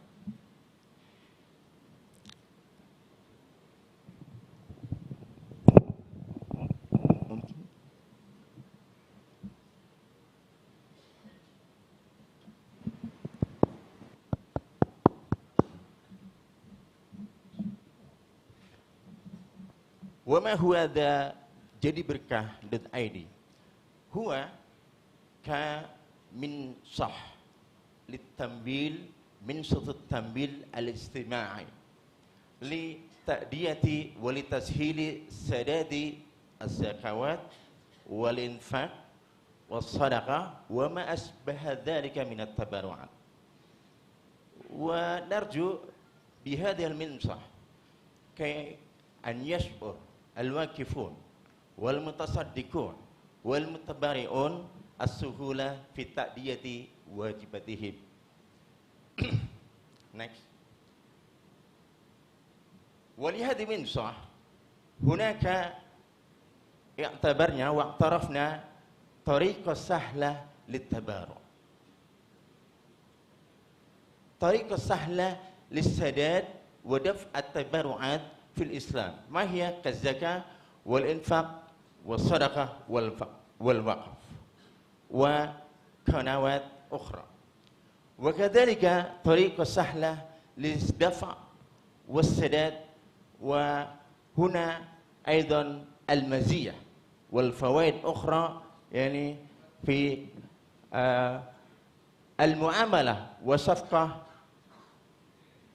يعني المعاملة وصفقة التي يعاملها الواكفون والممسكون والمتصدقون أيما كان يستطيع أن يعمل بهذه العملية في كل وقت وفي كل زمان وكذلك بهذه المنصة طريقة سهلة للمراجعة والمتابعة ما هي يعني لتكرير التطور لهذا البرنامج وكذلك للصفقة أو المعاملات التي عملها الواكفون والمتصدقون والمتبرعون وكذلك لنعرف حالة سدادنا وحالة الدفع هل هي قد وصل أم لم يصل. Next slide. ولهذه المنصة أيها الحاضرون لها مزيات. المزية الأولى لعامل لحسب النظير الأولى هو لزيادة قنوات والثاني لتسهيل المتابعة والمراجعة وتكرير التطور عن أداء سداد الأموال المتبرعون الذين يستخدمون من هذه المنصة. وللموقف عليه هناك مزية للتحسين ولإصلاح الرفاهية الاجتماعية مثل تربية عامل تربية وعامل وكذلك صحية وعامل اقتصادية أيضا. Next slide. ولعملية هذه المنصة قد قررنا وقد عاملنا مع هؤلاء النذير الذي قد اشتركنا في لعملية ولتسهيل هذه العملية والمعاملة. ومنها ما يعرض على الشاشة: Dompet Duafa, Sinergi Foundation, Wakaf, Rumah Zakat, BSM Umat, wa kadzalika Badan Wakaf Indonesia. Yalihi ya habibi. Baik. هذه المنصة يعني كوسيلة للواقفين والمتصدقين والمتبارعين في تأدية أوقافهم وصدقاتهم وإنفاقهم ولتسليم ولإصلاح المشروعات الاجتماعية، منها وقف للضعفاء لبناء المستشفى في جومبang، وكذلك وقف في المستشفى أكاديميكا سريباwono في Lampung، وكذلك الوقف لعيادة صحية هيمودياليسا كليك في ديبوك. Next. ولهذه المنصة هناك مزيات أخرى، يعني القائمات الموجودة في هذه المنصة قوائم كثيرة، منها هناك خبر عن نذير، نبذة أو لمحة عن سيرة النذير موجود ومحيط في هذه المنصة، وكذلك القنوات للسداد والدفع، وكذلك مقالات يتعلق بالوقف، وكذلك دليل الشهادات للمستخدمون لهذه الآلة أو في هذه المنصة. وكذلك نجد قائمة أخرى في هذه المنصة هي تقرير التطور وكل ما يتعلق بمعاملة الوقف مهيأ هنا، الخبر موجود في هذه المنصة، وكذلك لسداد ولدفع ولرقم حساب افتراضي والتنبيهات notification، وكذلك حالة السداد وحالة الدفع وشهادة الوقف، مهيأ كل شيء في هذه المنصة. Next. ولتأدية هذه التبرعات إما أن يكون وقفا، وإما أن يكون صدقة، وإما أن يكون إنفاقا، وما أشبه ذلك، نستخدم بآل الآخر، يعني payment method bank transfer، يعني تحديد بتحويل bank syariah mandiri برمز بنكي 451، رمز بنكنا 451. والخطوة الثانية ندخل وإدخال رقم حساب افتراضي أو virtual account، يعني وندخل الكمية فيها. والخطوة الثالثة التحقق وننهي الانتهاء من الصفقة أو المعاملة. Next slide. وهذه هي الخطوة الأخرى، يعني نستخدم بنت payment. الخطوة الأولى نحدد نوع من السداد أو من نوع يعني جنس من أجناس، يعني إما أن يكون مؤسسة، وإما أن يكون أكاديمية، وإما أن يكون وقف وما أشبه ذلك. ثم الخطوة الثانية ندخل رقم حساب افتراضي وندخل كذلك الكمية فيها. والخطوة الأخيرة نحقق وننهي الصفقة أو المعاملة من هذه العملية. Next slide.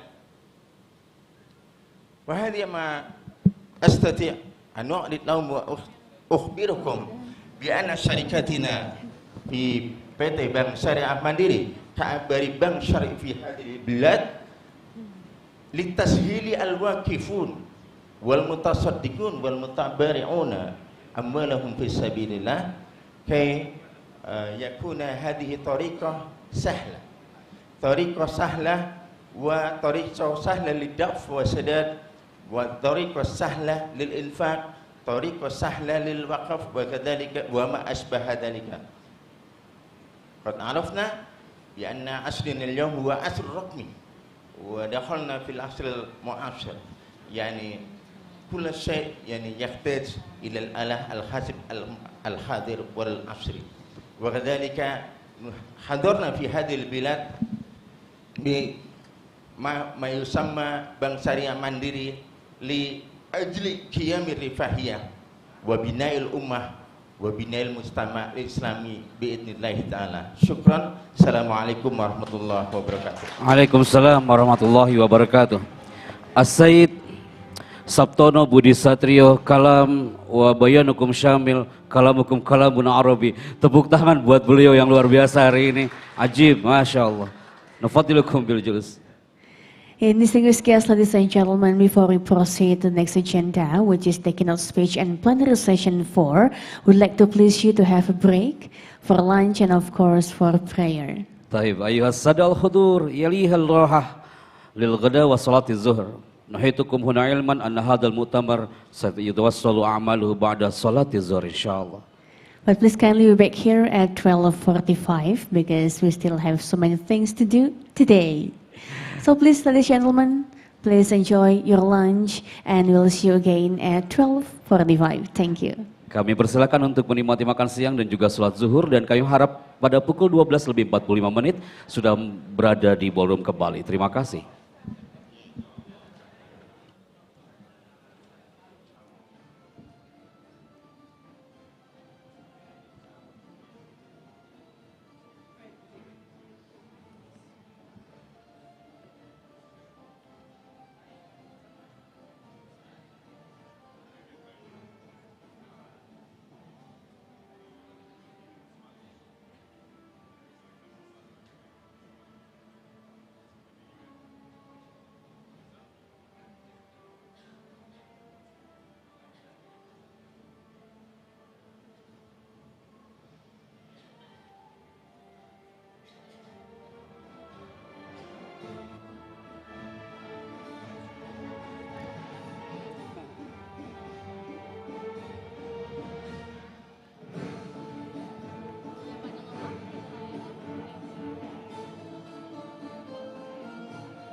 Distinguished guests, ladies and gentlemen, welcome back to World Zakat Forum International Conference 2019. Ahlan wa sahlan wa marhaban bikum li hadal mu'tamar ad-dawli li Forum Zakat Dunia 2019. Selamat datang kembali dan silakan Cindy. Distinguished guests, ladies and gentlemen, before we pay attention to the keynote speech 6 today, now I would like to invite one of our generous sponsors to present the presentation. So without further ado, I would like to invite the General Manager RFD of BNI Sharia. Please welcome Bapak Bambang Sutrisno. Siada Bapak Bambang Sutrisno, falyatafaddal mashkura.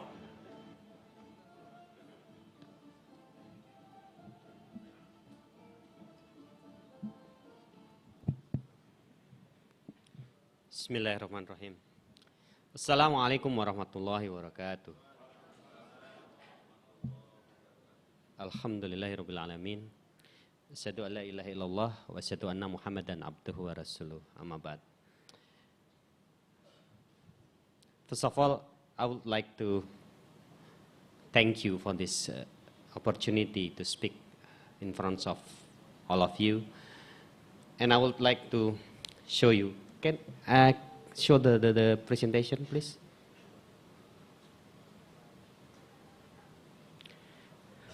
I will talk about how my company, BNI Sharia, one of Islamic banking Indonesia, to manage the one of Islamic function with what we call is social finance.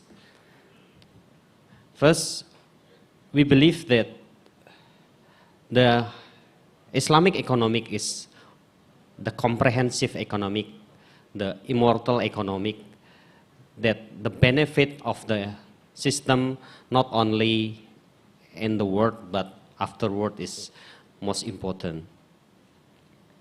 That's why we design the product, we design the principle, what we call Hasanah way, that customer of our bank can be use the product and the benefit come until the word after. What the product that can be consumed by customer after their death, that is we call social finance. What is social finance? It's zakah, infak, sodako, and wakaf. And as we know that this time the digitalization of the process in the banking is a major trend, and we can anticipate it that by presenting the product based on the application, based on the digital process. Now, my bank have some system that encourage the customer to donate, to make zakat, to make infak, even to make wakaf, using the application, using the system, using the web base, and will be ease the customer to make donation spreadly across Indonesia, even across the world. We start to make this with we call wakaf hasanah, one of application that can be utilized by customer to make wakaf as easy as when they want to transfer, when they want to use the banking facilities. They can make a wakaf from anywhere, anytime, in any kind of money, starting from, let's say, 100 rupiah until unlimited. They can make the wakaf hasanah site, wakaf hasanah application as a tool to make a wakaf. Also in the zakat, we create some application to ease the customer, which is they can use when they intend to wakaf, intend to zakat, or they want to deduct from their transaction. Let's say when they transfer by ATM, some person deduct it and contribute to the zakat. That's how we manage the social finance in our bank. Maybe in the last slide. Next. Oops. Not so clear because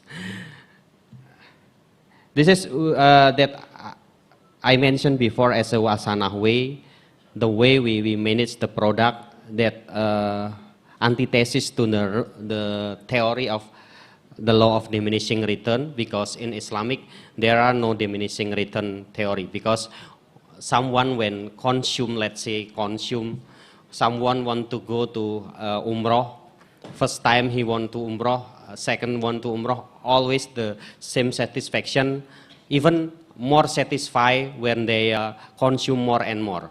This is anti-theory with diminishing return, because with this principle, once someone consume more and more, the satisfaction will decrease. But in Islam, we believe that some product not decreasing by consuming again and again.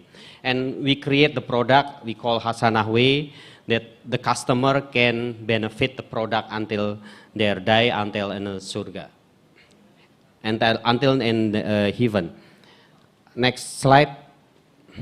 Next. The application that we already have. Last. Okay. Next.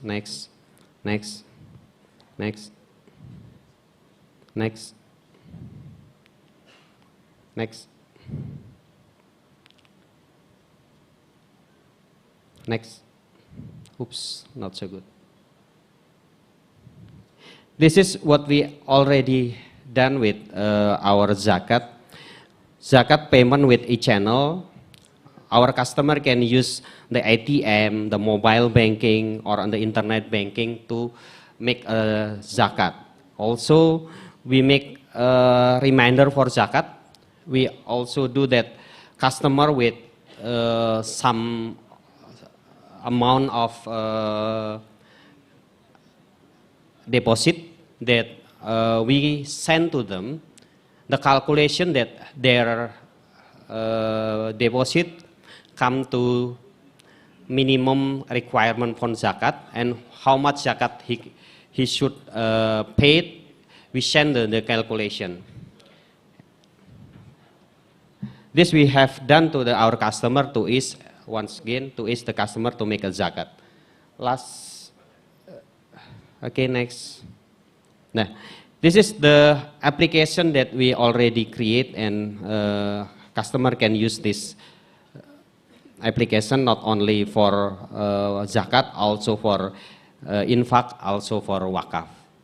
That's all what we have done. I hope that what we have done in our bank to ease the customer to make a donation, to make a wakaf, will inspire some institutions, some others to make the same thing, and otherwise to collaborate with us, because as you know, as a bank, we have the capability to make specific and detailed transaction that maybe some institution cannot do, and we can collaborate, we can do it together, we can make some product based on this kind of application. That's what I will present in this time. Thank you for your all attention, and sorry for inconvenience with what I've told. Thank you. Wabillahi taufiq wal hidayah. Assalamualaikum warahmatullahi wabarakatuh. Waalaikumsalam warahmatullahi wabarakatuh. Thank you Bapak Bambang Sutrisno as General Manager RFD of BNI Sharia. Thank you BNI Sharia for always supporting this event. Okay, syukran jazakumullah khairan katsira ayyuhad duyuf al-afadil. Al-an nakhtu ila al-kalimah ar-ra'isiyah ar-rabi'ah an darurat manatiz zakah fil khittah al-wataniyah ar-ra'isiyah للتنمية الاقتصادية الإسلامية معالي وزير تخطيط التنمية يا سيد الدكتور محمد حليفهاني.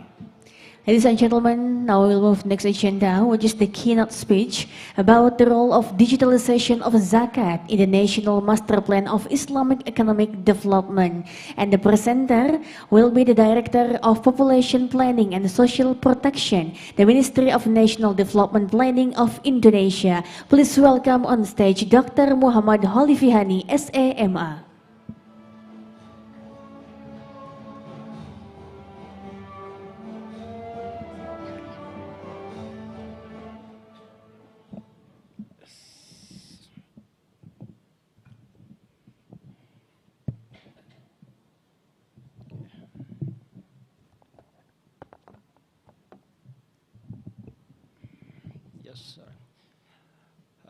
Bismillahirrahmanirrahim. Assalamualaikum warahmatullahi wabarakatuh. Alhamdulillahirabbil alamin wa bihi nasta'in ala umri dunya waddin. Wassalatu wassalamu ala asrafil anbiya'i wal mursalin sayyidina Muhammadin wa ala alihi wa sahbihi ajmain. Amma ba'du. Distinguished speaker and participants, ladies and gentlemen, Assalamualaikum warahmatullahi wabarakatuh.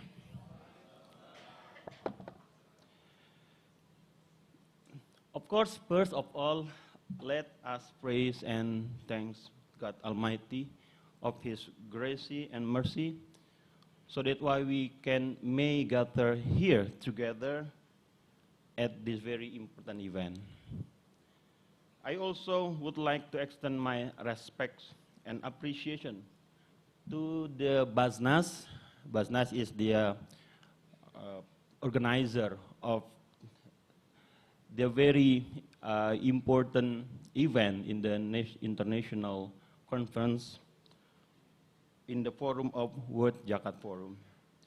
Of course, it is my honor to stand here representing our minister, our deputy minister of BAZNAS, Ministry of National Development Planning.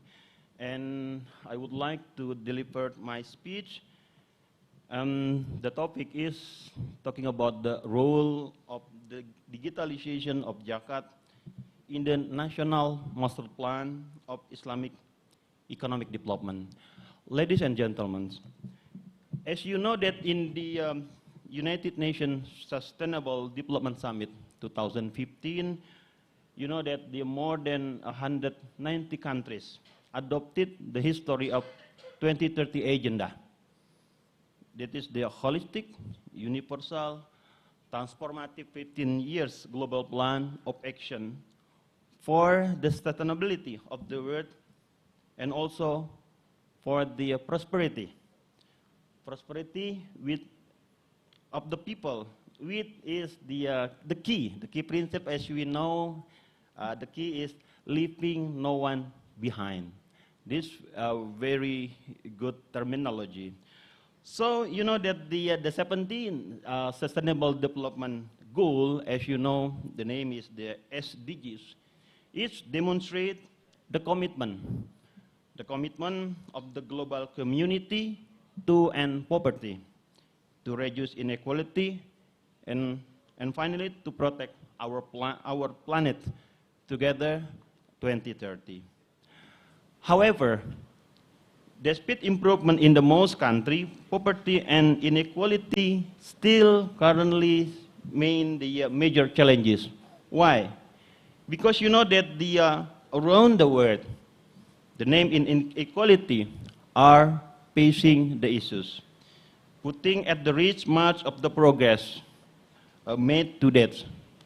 However, hence, alleviating poverty and reducing income gap are at the heart of the SDGs principle, SDGs 17th agenda.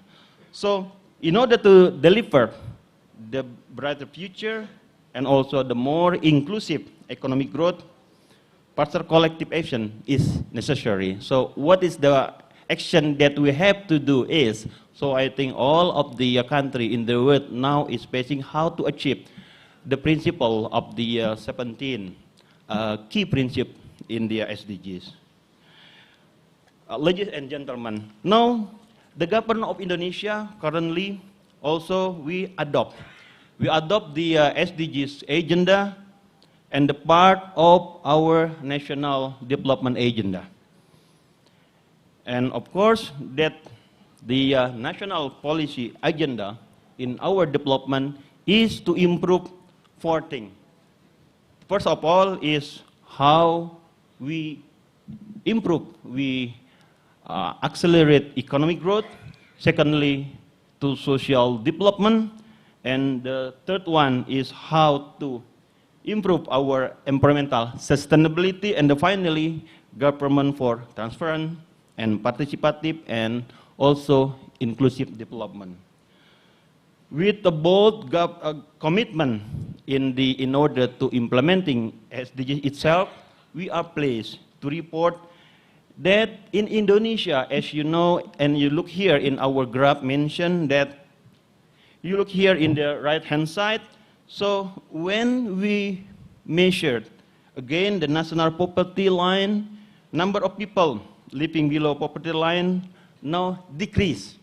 You know, look here in the right-hand side graph, from 28.6 million people in 2015, currently now to 25.1 million people in the March 2019.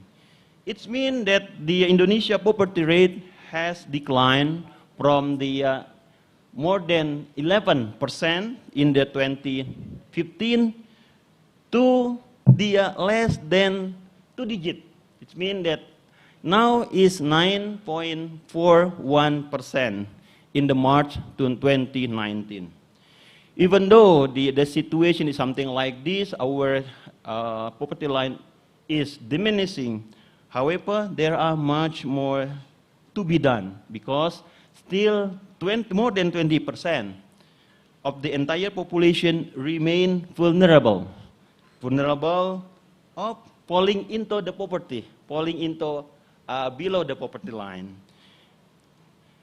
Indonesia currently now we have the ambitious development target to tackle our poverty and also to reduce our income inequality. How we can do that is, of course, now we have to boost, we have to generate, we have to improve our high investment level. I think it's very big homework for our country. It is an unnegotiable precursor toward inclusive growth.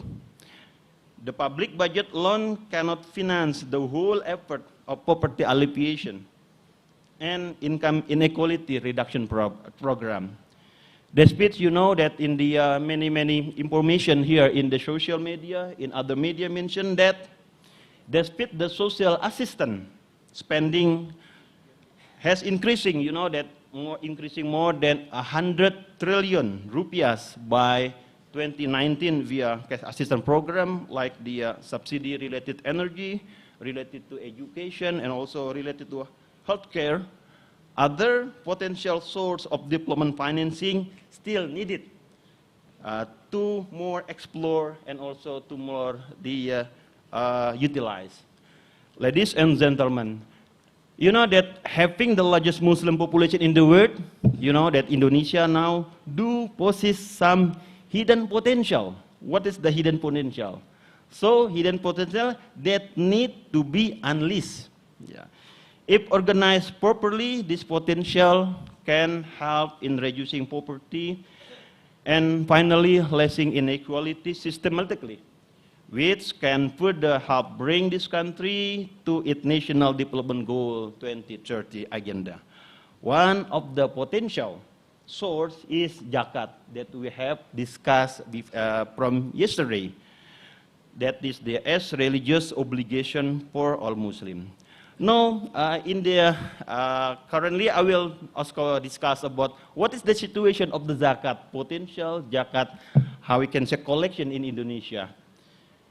Yet the latest data show that zakat collection in 2018 is around more than 8 trillion rupiahs, and it's equal to the 500 million US dollar.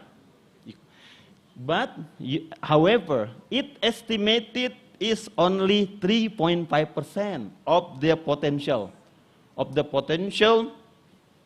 collection that our colleagues from BAZNAS research. They mentioned that we have the potential here more than 230 trillion rupiahs. It's around maybe it's around the 16 billion US dollar. It's very big. This very big potential zakat collection in Indonesia. However, still now we only get achieved. The target is only 3.5%. I think it's also the big homework to our country itself. This number has urged government and various parties to work together intensively, to work together very coordinatively, to facilitate the community in performing zakat more and more, so that zakat can, of course, impact more to the beneficiaries.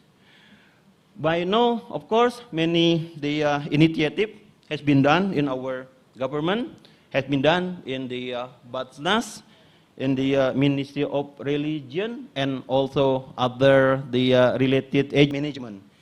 This achievement is one worth recognition for Indonesia in terms of zakat system reform.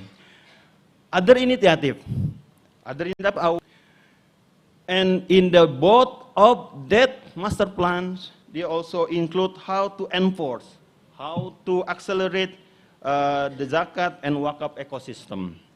This master plan, of course, together with the organized by Ministry of National Development Planning and also the National Islamic Financial Committee, or KINKS. What is KINKS? KINKS is the committee.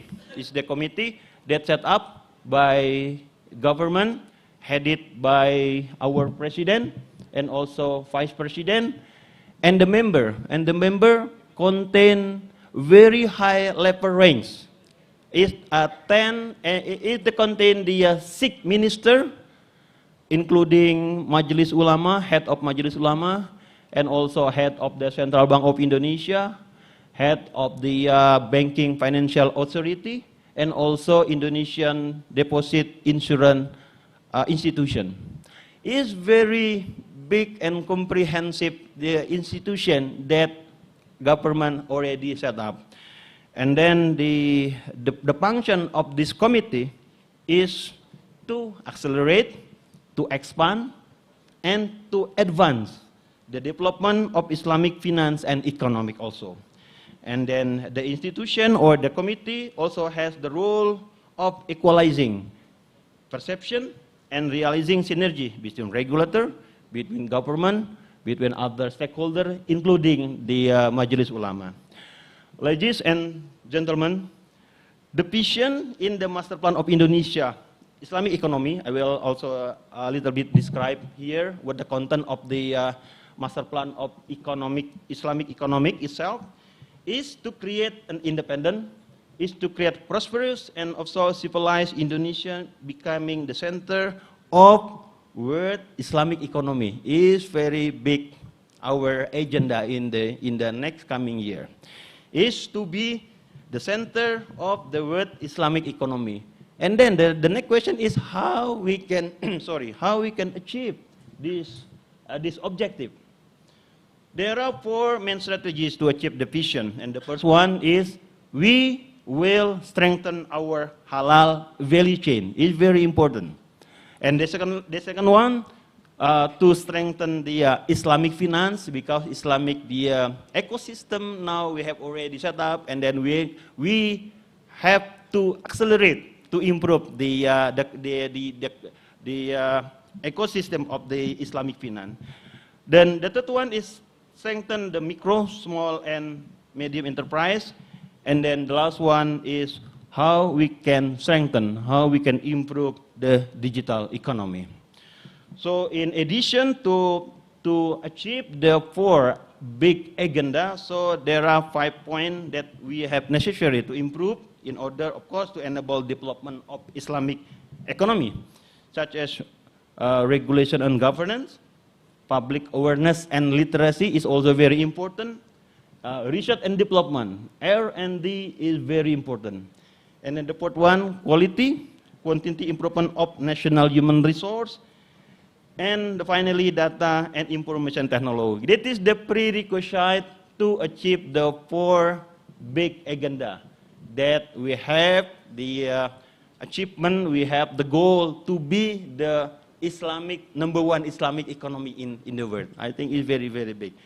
So, ladies and gentlemen, now I will discuss a little bit about the related to Zakat. Related to the Zakat itself, so the data and information to be important. And then, so I said that data information are identified as one of the crucial aspects to be focused on the Zakat, how to collect, how to distribute, and how to improve the amount of the Zakat itself. So our team we have already like the research, we built the methodology of the SWOT, SWOT analysis. So we try to, how we can say, to see the little bit detail about what happened in the Zakat in Indonesia. So of course in our analysis mentioned that strength of Zakat is identified is some Zakat management organization now have began to develop digitalization of Zakat, and now it's also have provided fundraising stimulus as strength, where somehow, of course, still lack of the development, how we can say, Zakat collection that is user-friendly become weakness as well. But the opportunity of the Zakat identified that there are the availability Zakat service based on Industrial Revolution 4.0. I think now we are moving forward how to improve the management and the governance of the Zakat itself, such as mobile-based Zakat service, crowdfunding or internet banking in various Islamic financial institutions, and increase diversity of multi-payment service in various lending, like the e-commerce site, and also, however, we are still the threat of the Zakat is the quality and integrated Zakat information system. So GZIS or Zakat information system, I think has yet to materialize. That is also our threat in our research. So based on our approach, based on our SWOT approach, Master Plan for Indonesia Islamic Economy, as I mentioned before, has a bold point on digitalization of Zakat management and information system that cover end-to-end process, from collection, operation, financial, distribution, reporting, and data integration. So I think we say that end-to-end process of how to manage the Zakat itself.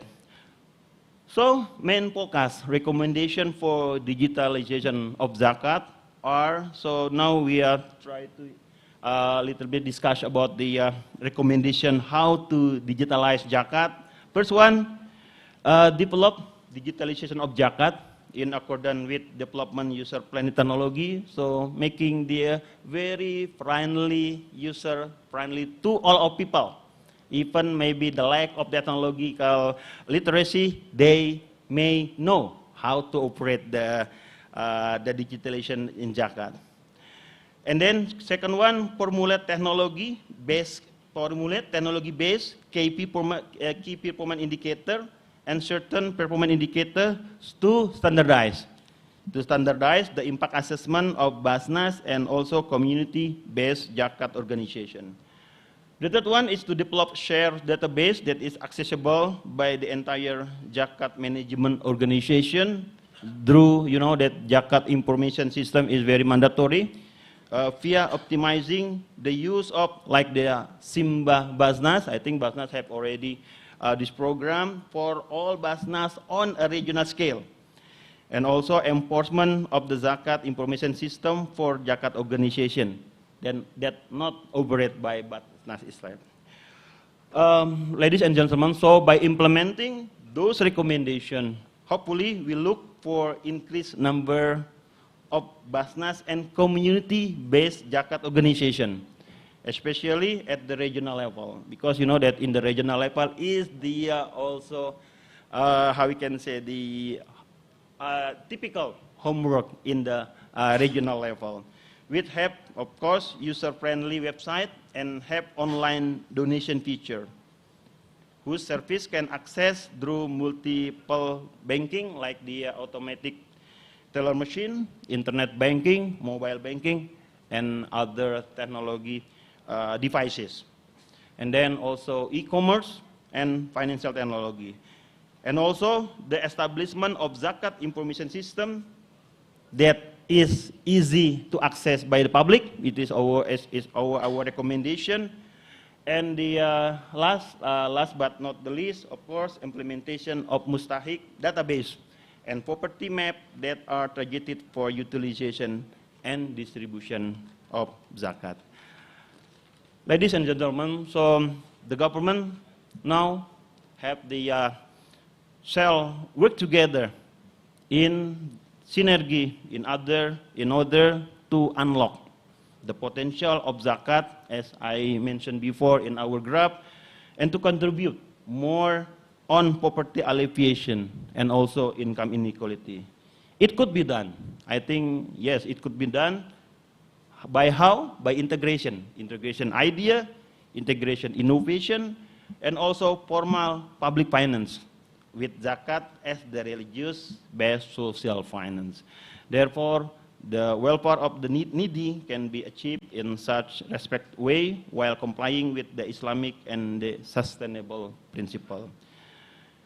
Of course, ladies and gentlemen, in this important occasion, we invite all participants and stakeholders. Here, I know that here very many the distinguished speaker, distinguished the high-ranked people here. So it is our time to get together, to work together, and to participate in how to take the very important event to be more active participation and finally to achieve the mission of this conference.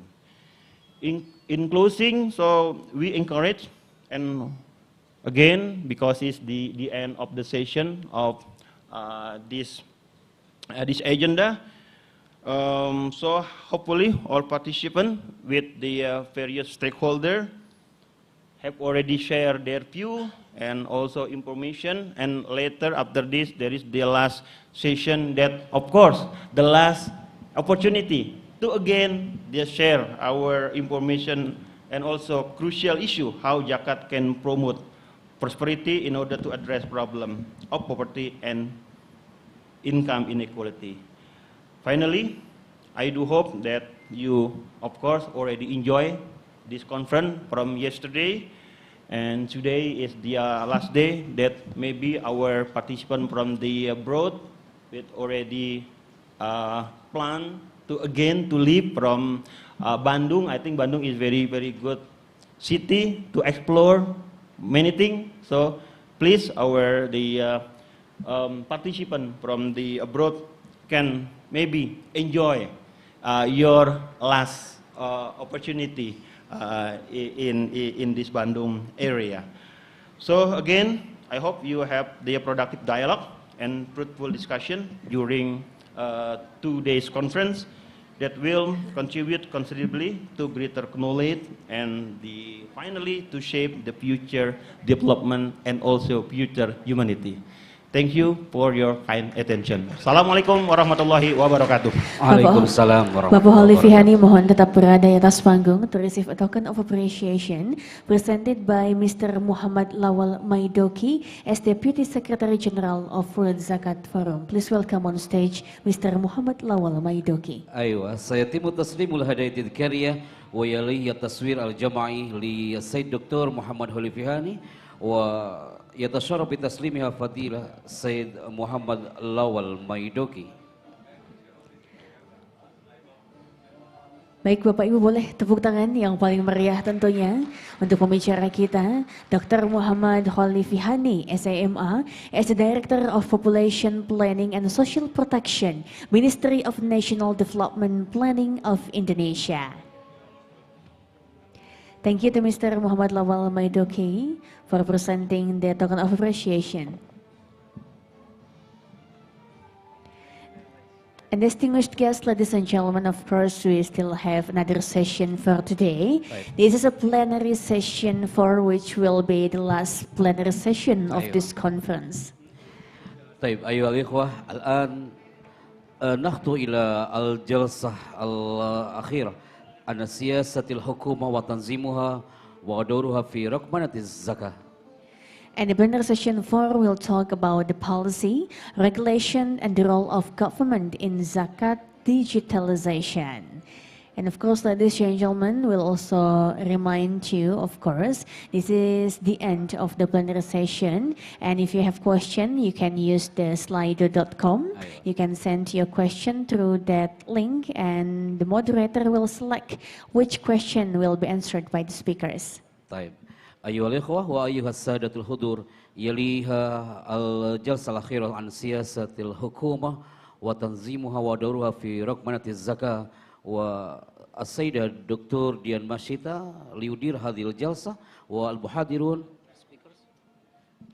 And the speakers for this plenary session 4 will be 5 speakers, the special 5 speakers, and the moderator will be Dr. Dian Mashita from UNPAD, and the speakers are Mr. Muhammad Arifin Purwakananta, the President Director of BAZNAS Indonesia, Dr. Ahmad Juwaini, KNKS Director of Inclusive Finance, Religious Social Funds and Sharia Microfinance, Mr. Muhammad Lawal Maidoki, the Chairman of Sokoto State Zakat and Endowment Commission, Ms. Azara, the Acting Administrator of the Zakat and Sadaqat Trust Fund, Ghana, and Mr. Adam Bawa Muhammad Ashraf as the Director of Muslim Religious Affairs, Ministry of Postal Services and Muslim Religious Affairs, Sri Lanka.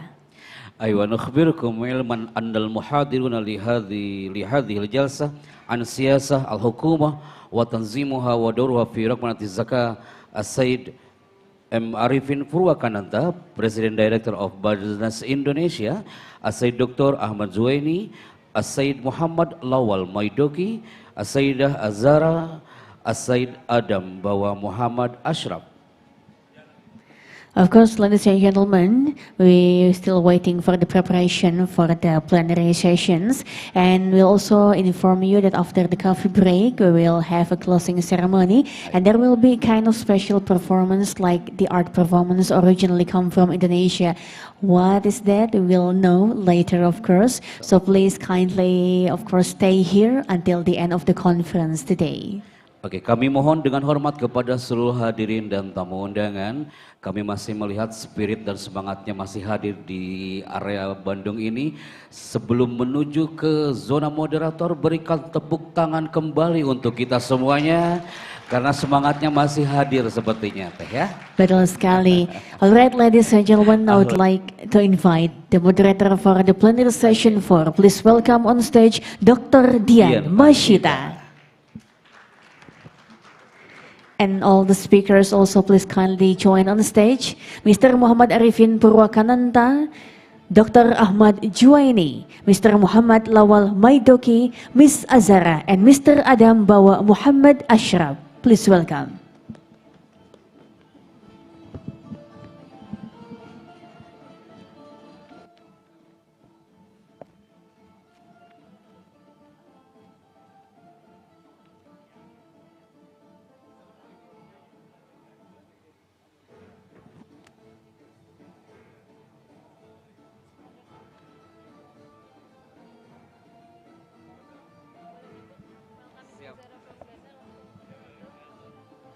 And ladies and gentlemen, we will start the plenary session 4 from Ghana. Welcome, Ms. Azara. Thank you for coming. And for our moderator, the floor is yours.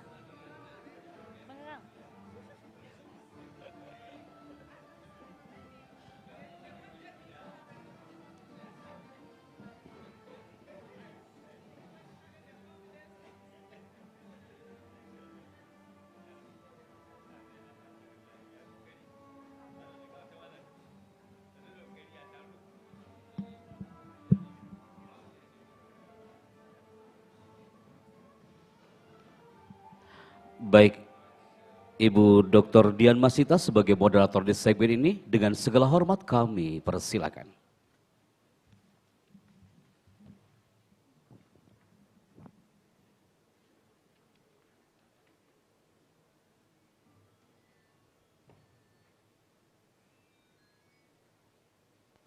Cek, cek, cek.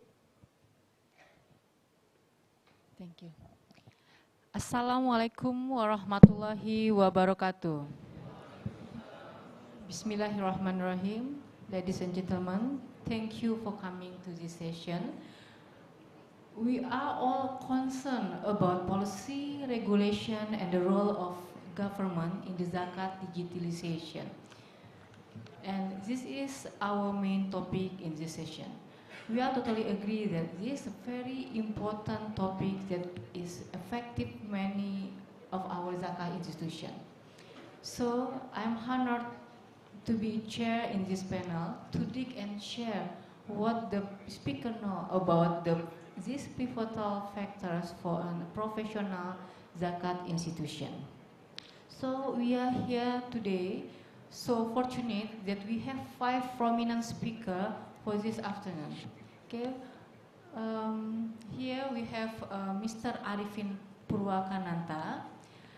He is a director of Amil Zakat Nasional BAZNAS until now, President Director BAZNAS from 2017 until now. He is a former Executive Secretary World Zakat Forum from 2014 until 2017. And also he was the former Fundraising Director, GNOTA, until 2016. And second speaker, we have Dr. Ahmad Juwaini. He works in KNKS as a Director of Inclusive Finance, Religious Social Fund, and Sharia Microfinance. He was also a former President Director of Dompet Duafa. He graduated from Faculty of Economics, University of Pajajaran, Magister Management of IPWI Jakarta, and obtained his doctoral degree from UNJ Jakarta. He received a very prestigious international award, Ramon Magsaysay Award from Philippines, on behalf of Dompet Duafa as a faith-based innovative institution. Our third speaker, Muhammad Lawal Maidoki. He is Executive Chairman Sokoto State Zakat and Wakaf. He also Vice President Board of Trustees Global Zakat Union, Khartoum, Sudan. He was Deputy Secretary General West Africa World Zakat Forum. He studied irrigation engineering at Polytechnic of Sokoto, Nigeria. He also postgraduate diploma in Public Policy and Administration, Nigeria. Our fourth speaker,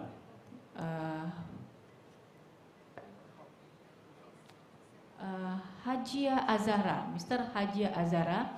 He is a professional banker and a member of the Institute of Chartered Bankers of UK and Ghana. He has held various positions at HFC Bank, now we call it Republic Bank, over 20 years. He has retired from banking and is currently Chief Executive Officer of Islamic charity institution called Zakat and Sadaqah Trust Fund of Ghana.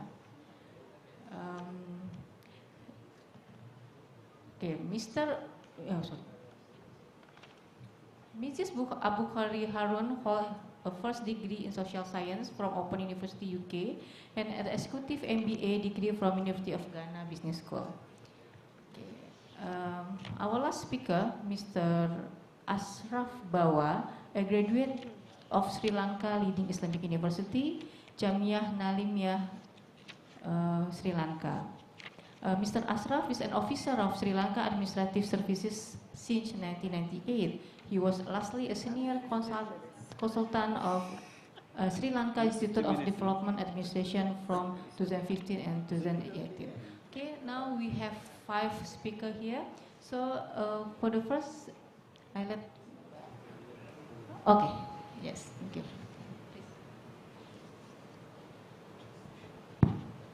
Bismillahirrahmanirrahim. Assalamualaikum warahmatullahi wabarakatuh. Alhamdulillahirrabbilalamin. Allahumma sholli ala sayyidina Muhammad wa ala sayyidina Muhammad amma ba'd. First of all, I will convey thank you so much to World Zakat Forum that consists organized annual international conference since established at 2010, and thank you to World Zakat Forum who give us chance to share our idea.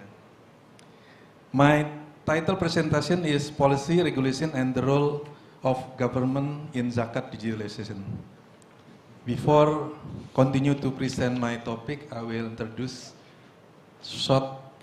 about KNKS, Komite Nasional Keuangan Syariah, or Indonesian Committee for Islamic Finance.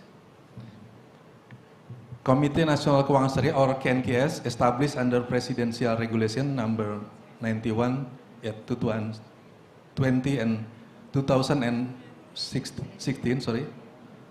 The position of KNKS is mediator, catalyst, energizer, and coordinator for development Islamic finance and Islamic economic in Indonesia. The main task of the KNKS is to accelerate, expand, and advance the development of Islamic economic to support national economic development. Sorry, the slide presentation. Next slide.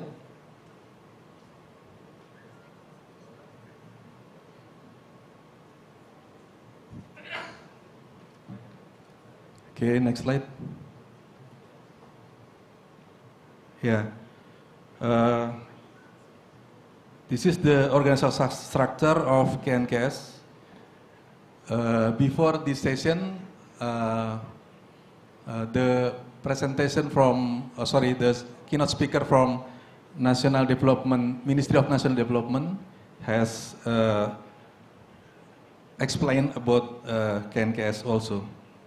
I think I will skip this part. Next slide.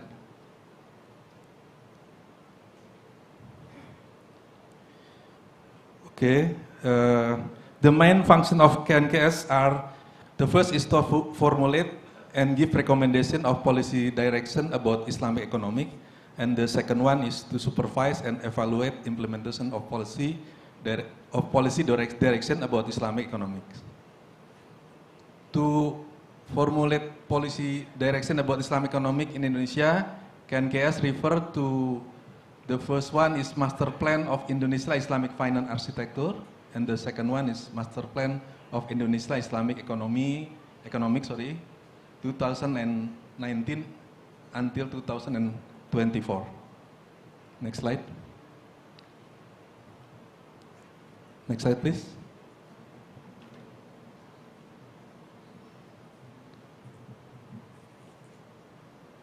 Next slide, please. Next. Okay, next. Okay. Now, we going inside to the topic about zakat digitalization. We will address the big question, what is main problem of zakat in Indonesia? Next slide, please. The main problem zakat in Indonesia is how to improve zakat collection and how to improve impact of utilization of zakat. As you know, zakat collection in Indonesia now is still not optimal. Refer to BAZNAS research, the potential of zakat in Indonesia is 233 trillion per year, but in realization, amount of zakat collection in Indonesia is just 8.1 trillion rupiah per year. From this data, we can get information or conclusion. It means the collection of zakat is still 3.5% from its potential. There are still many zakat that have not been collected by us or by zakat institution in Indonesia. Next slide, please. In Indonesia, there are two kinds of zakat institution. The first is BAZNAS, established by government. They are BAZNAS level, in national level, and then in a province level, and then in the district level or city level. And then the second one is Lembaga Amil Zakat, or zakat institution established by society. If we look to the zakat institution in Indonesia, we can get information that BAZNAS as a zakat institution established by government, the total BAZNAS in Indonesia is 549 BAZNAS, and for Lembaga Amil Zakat or LAS is 70 LAS. Beside from the legal zakat institution, there are institution zakat not registered as a zakat institution by they role as zakat institution. They receive zakat from the people in some area, all of some area in Indonesia. The Amil Zakat institution who receive zakat from the payer of zakat Indonesia, like Lembaga Amil Zakat, local Lembaga Amil Zakat or local LAS, and then mosque, and then orphanage, and then Islamic boarding school, and etc. Next slide, please. Okay. KNKS, sorry, before that. Okay. KNKS has relation with Amil Zakat institution, regulator, and government body, and then with academician, association, and regional government to address zakat problem in Indonesia. Next slide. Main programs of KNKS, the first one in initiation establishment of Islamic investment company, and then strengthening human resource and research development, and the last is developing Islamic social finance service board. And to synergize or to merge the fourth program, we initiate SSNKS Indonesia Zakat Friendly Movement Program. Next slide. The strengthening zakat collection, strengthening distribution and utilization of zakat, and then Indonesian Zakat Friendly Award. Next slide. Information system, we must standardization of the national zakat data information system. The matter in standardization zakat data information system, what is the kind data will be integrated. The example data is the payer zakat or muzaki, the amounts of zakat collected, the beneficiaries of zakat or the mustahik, or more, what kind more data we need to input and integrate in national data information system. KNKS with BAZNAS and Ministry of Religious Affairs or Ministry of Religion and other stakeholders must make cooperation to realize national zakat data. Next slide.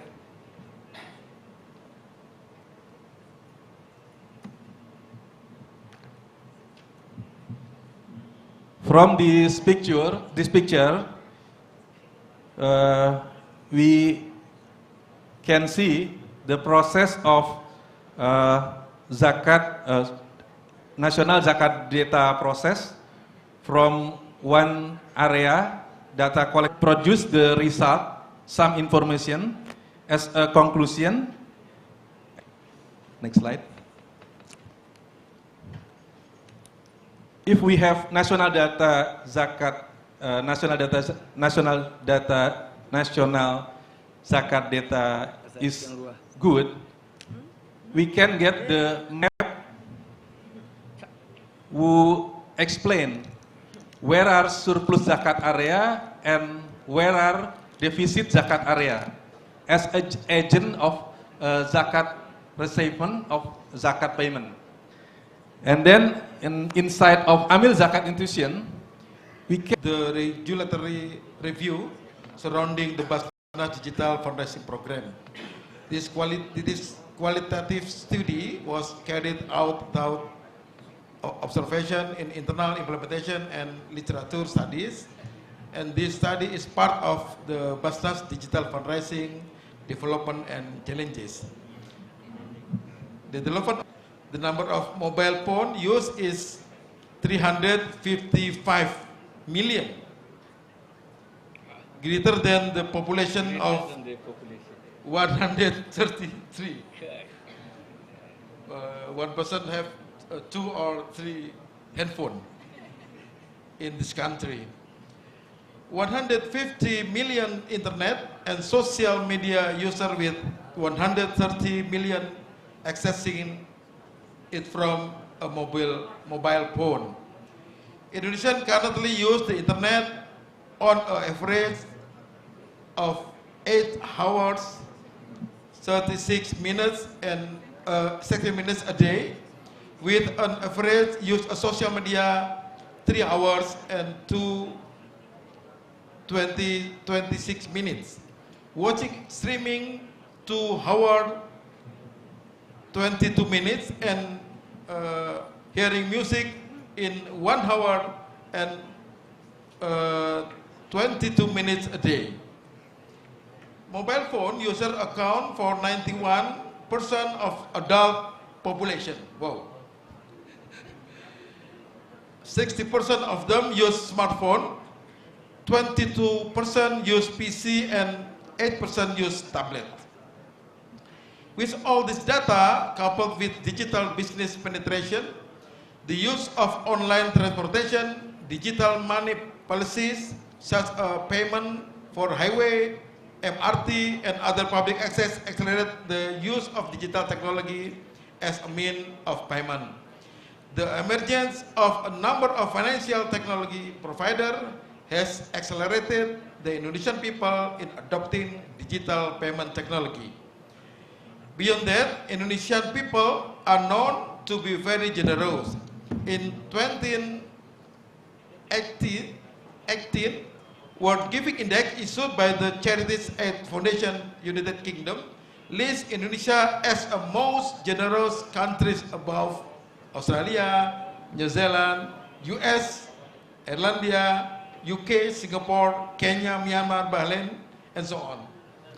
High generosity, the trend of rapid use digital payment has made a number of business of philanthropy institutions, including BAZNAS, use digital utilization strategies as payment instruments. BAZNAS started the development of digital multi-platform fundraising in 2016. So far, there are 5 platforms used by BAZNAS for Zakat Appeal campaign, while also facilitating Zakat, Infak and Sedekah channel and interactivity with Muzaki. The first is we call BAZNAS platform. BAZNAS platform is digital fundraising services developed by BAZNAS through web development, creating a marketplace donation, and developing a Muzaki corner application. This program is aimed to capture the opportunity of Zakat payment to Muzaki who already knows BAZNAS. BAZNAS does not comfortable with this service. The second platform as the Indonesian most progressive in collaborating with online shops to invite people to pay Zakat. Alhamdulillah. We discussed the third platform, namely social media platform. The use of social media is a communication tools, but has been widely used by the people of Indonesia. The use of Facebook, Instagram, and Twitter are the most with. This can be done by encourage social media providers to provide a mean of. The fourth platform is innovative platform. BAZNAS encourage digital use of quick response code. Okay. QR code was developed as a means of payment and donation of zakat was first provided by Gojek family, in collaboration with BAZNAS in 2000, of zakat digitalization innovation in the future. The fifth platform is artificial intelligence platform. BAZNAS understand that the use of artificial intelligence and also big data are key to the industrial era 4.0. Digital development has indeed made everything possible, easier and more convenient and enjoyable. Starting from chatbot or virtual assistant or various other men and strategic decision regard service product developed makes the collection increase sharply. Let me do a regulation review of what applies in Indonesia. The analysis knife used in regulation of financial technology providers. The first is the Zakat Fikih regulation. In general, for all platforms used in Zakat fundraising by BAZNAS, there is no Fikih foundation for digital use is fundraising channel and Zakat of Sharia marked by approval of BAZNAS digital Zakat collection program. There is no fatwa. There is no fatwa or Fikih of Zakat related to digital use in Zakat collection and Zakat agreements. In the use artificial intelligence, there is no Sharia provision for the use big data for Zakat collection and whether Amil's role in the field collection can be replaced by artificial intelligence machine. For the review of Zakat management regulation, currently the implementation of digital fundraising is outlined in the BAZNAS standard operation procedure, which has been agreed to be referenced for BAZNAS. There is no specific regulation in the law, the Zakat law, and other legislation. In a review of financial technology regulation for Zakat funds, I see no regulation for BAZNAS in raising Zakat fund through financial technology.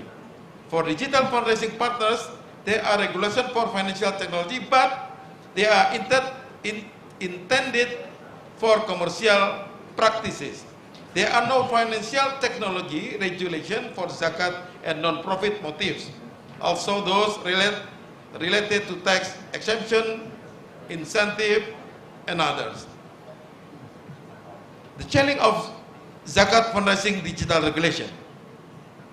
The challenge of Sharia regulation and related regulations such as Zakat accounting.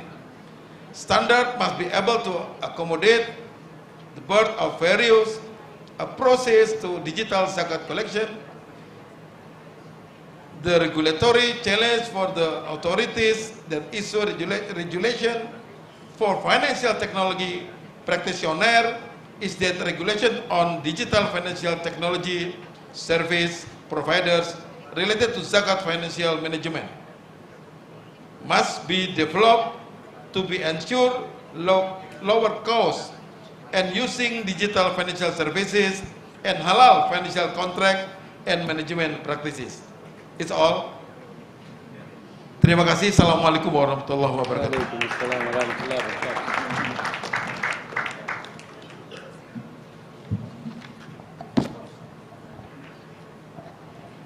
Thank you very much, Mr. Arifin.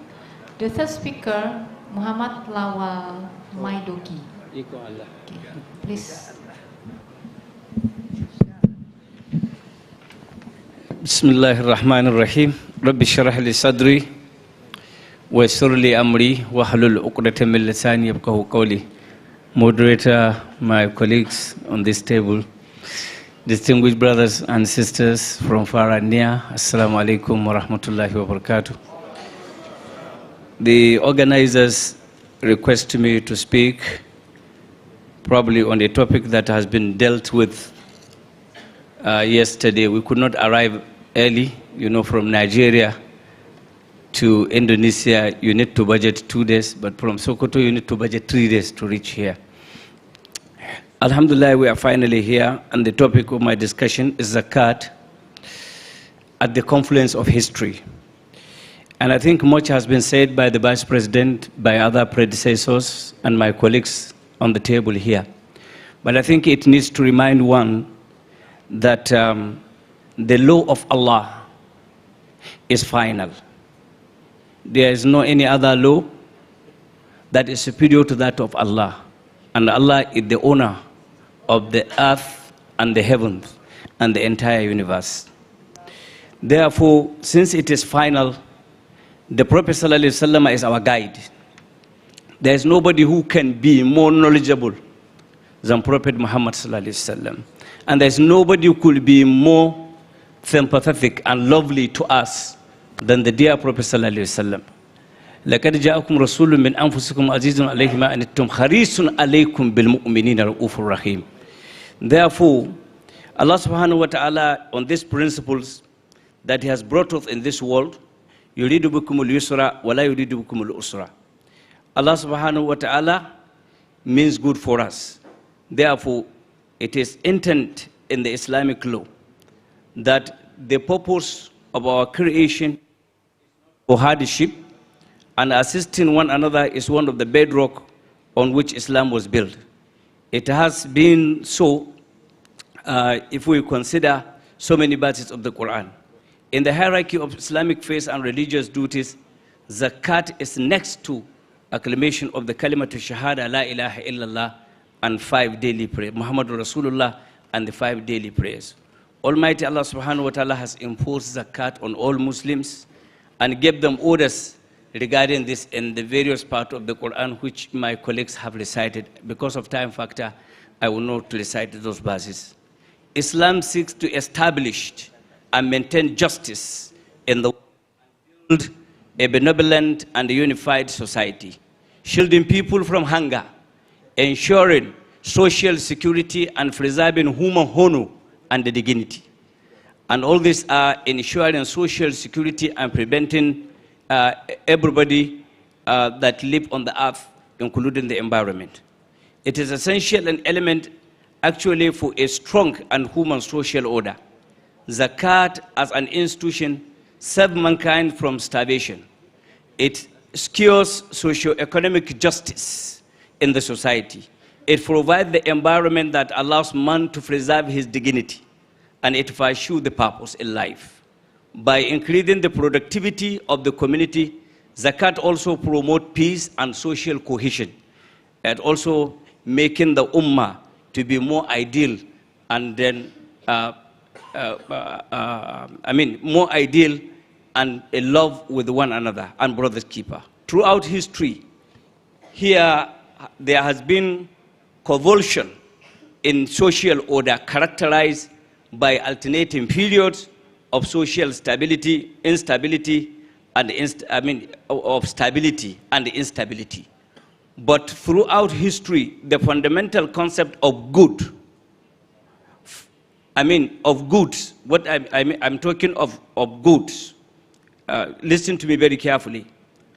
But throughout history, the fundamental concept of goods, from good form of wealth, medium of exchange, mode of exchange, remain the same, with minimal spatial and temporal variation, consistent that it is and it remains, until the advent of the digital era, where the fundamental ideas of wealth, market, transaction are not only overwhelmingly different and barely recognizable, but they are rapidly evolving further away. Everything today, because of the digital era, is changing. This digital era we are talking about, for some of us from far in the African countries to discuss it, it is just an adding discussion over discussion to many of you who have had more experience in its utilization than us. Our world is becoming ever digitalized. Billions of devices. My brother from BAZNAS has just mentioned what happened in Indonesia. One cannot imagine if he has not had this today. It is generating massive amount of data. The real and virtual worlds are emerging. Digitalization, harness of power of technology to solve problems, accelerated change, and reverent business models are emerging. Digitalization is reducing the cost of engaging in international trade, connecting business and people globally, helping the spread of ideas and the technologies, and facilitating the coordination of global value chain. Nobody can argue about this. These changes are bringing new challenges, going beyond managing digital disruption, which we discussed at the second icons in Georgia last year, organized by BAZNAS. This, of course, it is ensuring opportunities and the benefit from digital trade, which are to be realized and shared more inclusively. Digital trade is not new, but it is growing and raising a set of new challenges, not least related to ensuring that the benefits are shared more inclusively, and there are questions about how well adapted current frameworks are and to the new realities of the trade in the digital era. It is increasing trade in goods and services across the sector and allowing countries to draw greater benefit from their trade agreement. Nevertheless, barriers to digitally enabled services, which form the backbone of digital trade transaction, are growing. These barriers necessitate the need for approaches that are well inclusive, covering goods, services, and digital connectivity. These approaches will involve more stakeholders, including government, civil society, and other business, into consideration the interests of their countries at different levels of development. The speed of technological transformation across business and society is incredible. Now, what are the perils of complacency? Here, technology is changing the world around us at a higher speed. The entire industry and business models are being turned upside down by the rise of mobile technology, just mentioned by my brother here and other speakers before me, automation, artificial intelligence, and the blockchain. In spite of this, the majority of global charitable organizations do not have the digital strategy in place. I'm happy what I saw outside. Some of the groups here in Indonesia, Malaysia, and some other places are making a giant move towards that direction. But indeed, World Zakat Forum need to consider the issue of the lacking investment in the tools and the training needed for its implementation. Can this state of affairs be excused? No. Allah subhanahu wa ta'ala created the world from its beginning to the ultimate end, with the knowledge of all the transformation, the one seen and the one not to be seen is all known by Allah subhanahu wa ta'ala. He, Allah subhanahu wa ta'ala, also prescribes the institution of zakat as one of the anchor of social stability, regardless of the era, whether it is digital or non-digital. Allah subhanahu wa ta'ala tasked some of his creators with this role of ensuring the implementation of zakat to achieve its objective. This role has descended from the prophets throughout to the Sahaba and to the ulama, and the responsibility remains to those who live like you and us. This responsibility continues, and there is no two way about it. The rapid evolution has brought so much of evils that has tasked the capacity of the traditional ulama to respond fast enough to these changes. But Allah subhanahu wa ta'ala has not lifted this responsibility on mankind, so it must be fulfilled. This realization leads to some of the implications. Now we are talking of money, we are talking of digital. What if it continues with bitcoins and some other innovations that we didn't even know, and it comes to stay as a method of transaction and making business? What will the ulama say on the zakatable items or the zakatable issues on that? There will be no excuse. We have to find a solution. And nobody finds the solution other than us, who live today over the earth. Here I will jump some of the issues. I still want us to consider the metamorphosis of zakatable wealth.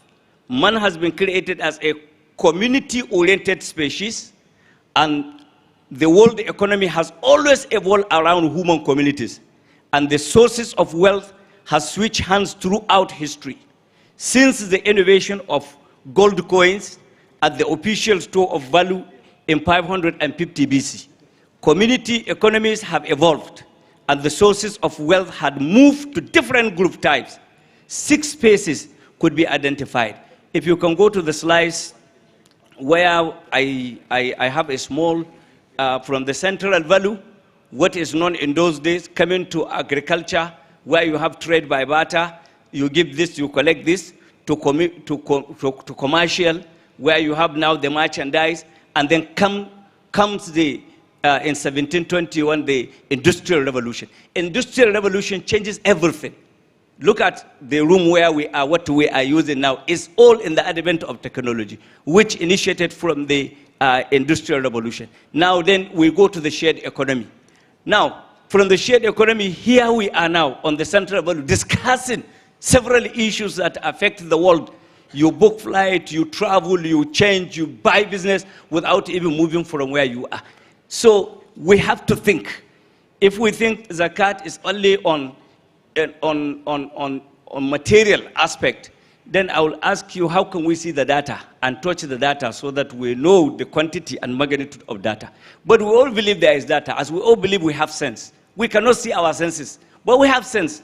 So also there is the data. There is the data which we are now using even to communicate to the world. So these are some of the things that actually we have to now think as members of the World Zakat Forum, attending the World Zakat Forum with the Ummah, which is the majority, is looking towards us for moving it forward, especially with respect to zakat and charity.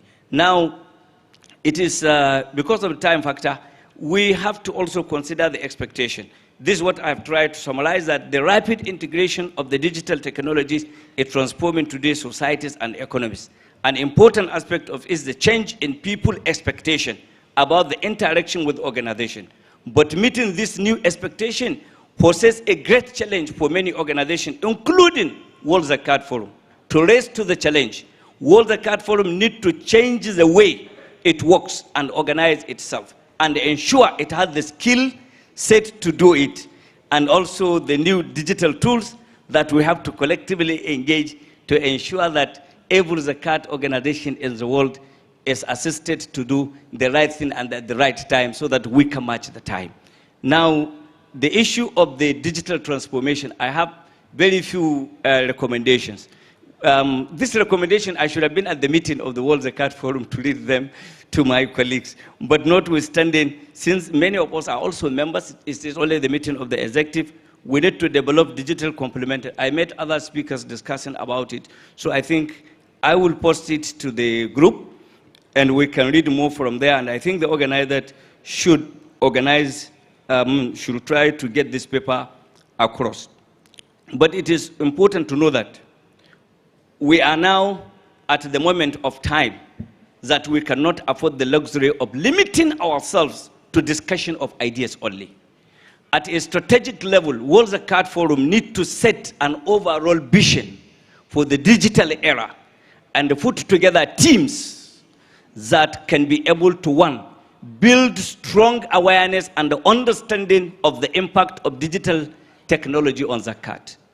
Two, articulate the value of digital process and system throughout the organization and its members. And three, develop a strong foundation of digital competency and support transformational change among the various members, as well as, number four, inspire and set direction about how best to tap the opportunities of the digital applications in our work.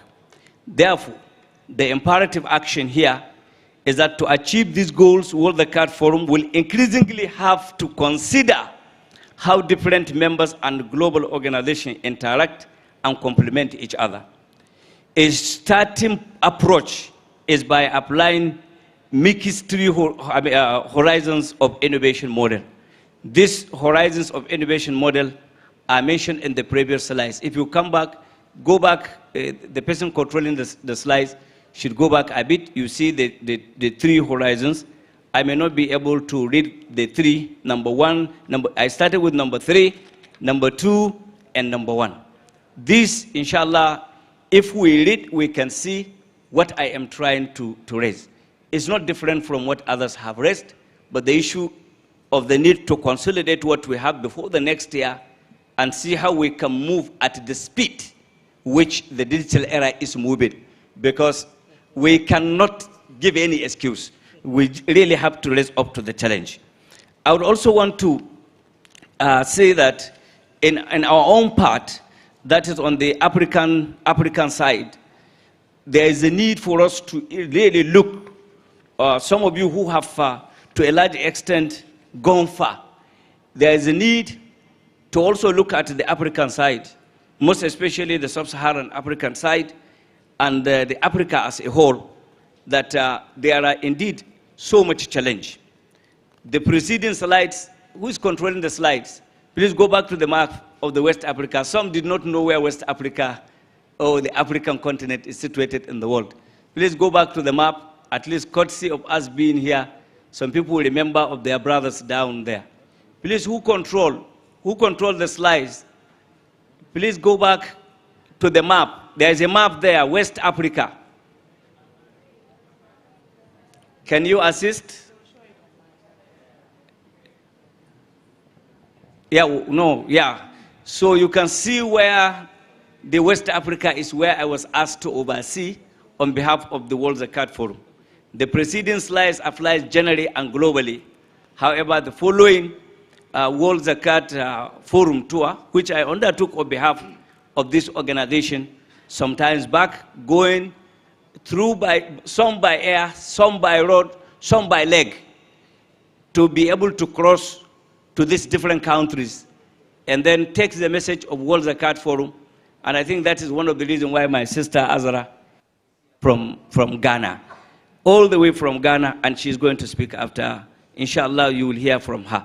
So in the African countries also, there is a need for certain peculiarity in a certain different timeline and different framework of action, which I hope before next year we'll have the visit of the Secretary General to some of these countries, which is team we are sure that will help in the awaken zakat collection and the management in the West African side.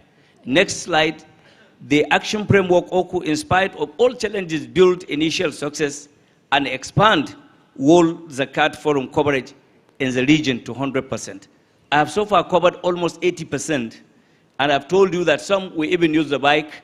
You can see when I was in Ghana, Sister Adara is there, standing with some of her members after a very good lunch she provided for us and her team. We have also gone to Sierra Leone.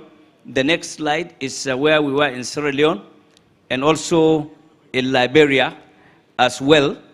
And also we have used some of the digital station, radio station, to communicate the message down to our distinguished brothers.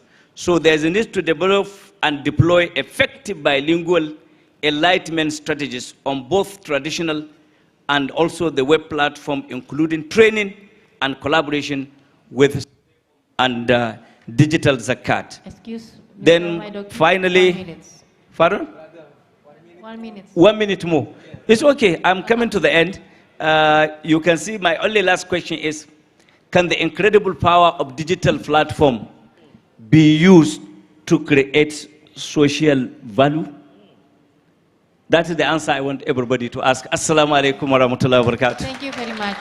Big applause for Mr. Mairoti. Sorry. For the next speaker, Mrs. Abu Khari Harun.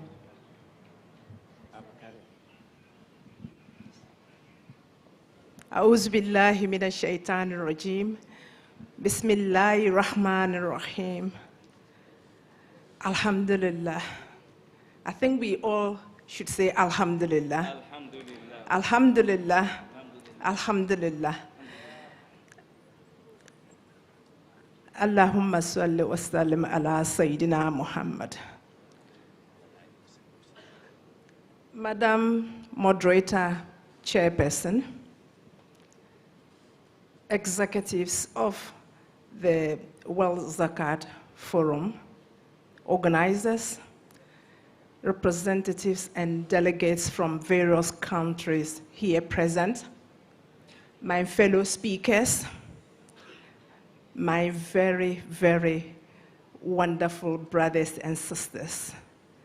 Assalamu alaikum wa rahmatullahi ta'ala wa barakatuh.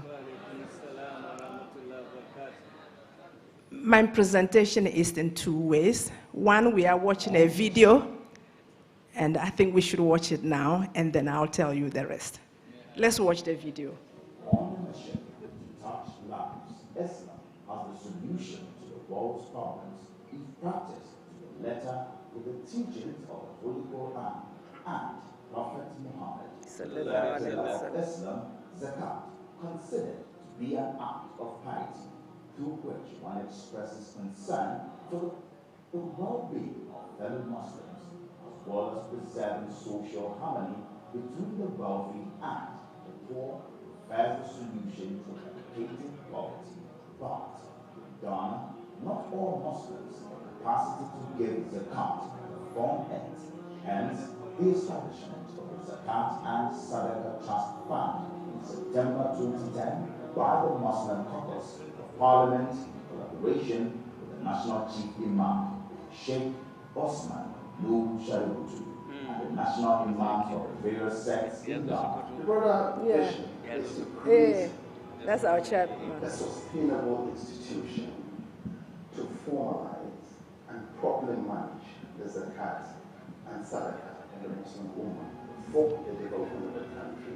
The Zakat Sadaqah Trust Fund is a beacon of hope for the Muslim community in Ghana. Through transparency and accountability, more can be done if the Muslim Ummah takes this religious act seriously and makes it a national agenda.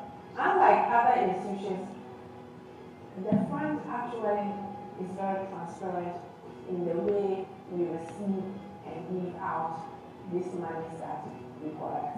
We have, on an annual basis, declared our statement of affairs in terms of financials.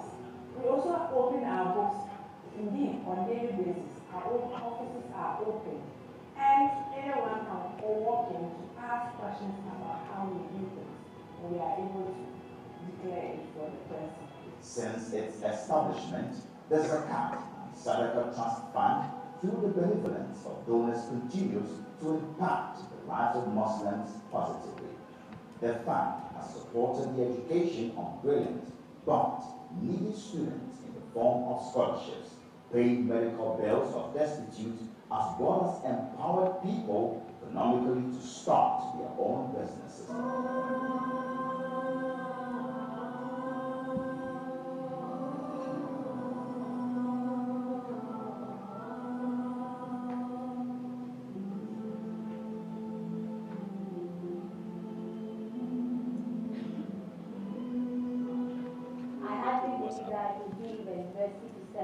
Because none of my relatives have actually been like this, and the problem of finance is a problem. I come from a family where 3 square meals is a problem, and some of them a 2 square meal. And believing that I could be in the university to see my future was never possible. Thanks to the fact that I see my future and believe that I'll be where I want to be. The impact of the Zakat and Sadaqah Trust Fund in the lives of Muslims in Ghana will be enormous if all come on board. The biggest corporate institution is Ghana government. We will actually be able to speak through their Paymaster General, which is the Control and Accountant General, to allow Muslims who are joining the civil service to provide a standing order so that whatever is legitimately their zakat will be deducted at source and paid to their designated account for zakat fund. Zakat is not charity. It is not voluntary charity, nor is it a tax, but a religious obligation on Muslims.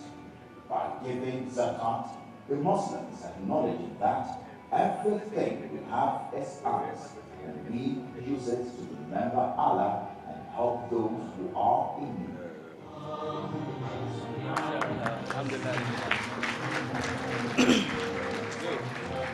Okay, we can go to the slides now.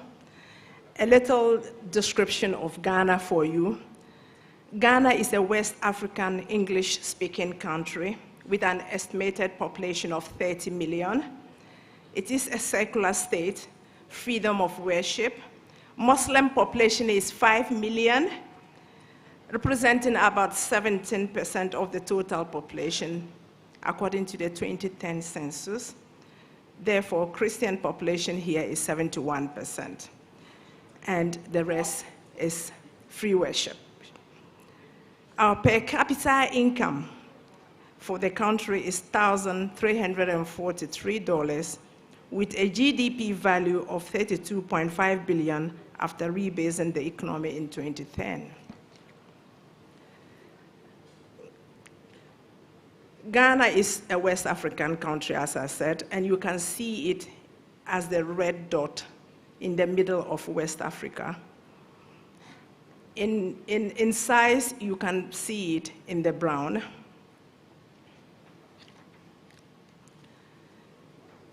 Following from this, about 70% of the 5 million Muslims in the country are illiterate. That is where our problem begins. Because if 70% of the Muslim population is illiterate, how do we digitize the economy? Fortunately or unfortunately, they are not, most of them are not working. So if we have a digital collection and distribution points, we are only addressing what I am outlining now. Most of these 5 million people are living under a threshold income, meaning they are not working and do not qualify for Zakat. Our Zakat Trust Fund estimates that only 1.5 million of the 5 million Muslims in my country are zakatable, that is, are eligible to pay Zakat. But fortunate as we are in Ghana, we have been able to do something, because it looks like digitization, whether we like it or not, is beyond government regulation. I believe we all agree to that. I've listened to a lot of speakers, and we all agree that digitization is beyond globalization. Because if you sit in your country and you don't digitize, the digitization will take over you. The youth will take it. They will take telephones and digitize you. So we have to be involved. Now, the other thing which is relevant to the topic that I'm discussing here, which is policy, regulation, and the role of government in Zakat digitization, a case of Ghana, is that we need to be aware that government itself has not legalized, or I would say given any laws as to how Zakat should work.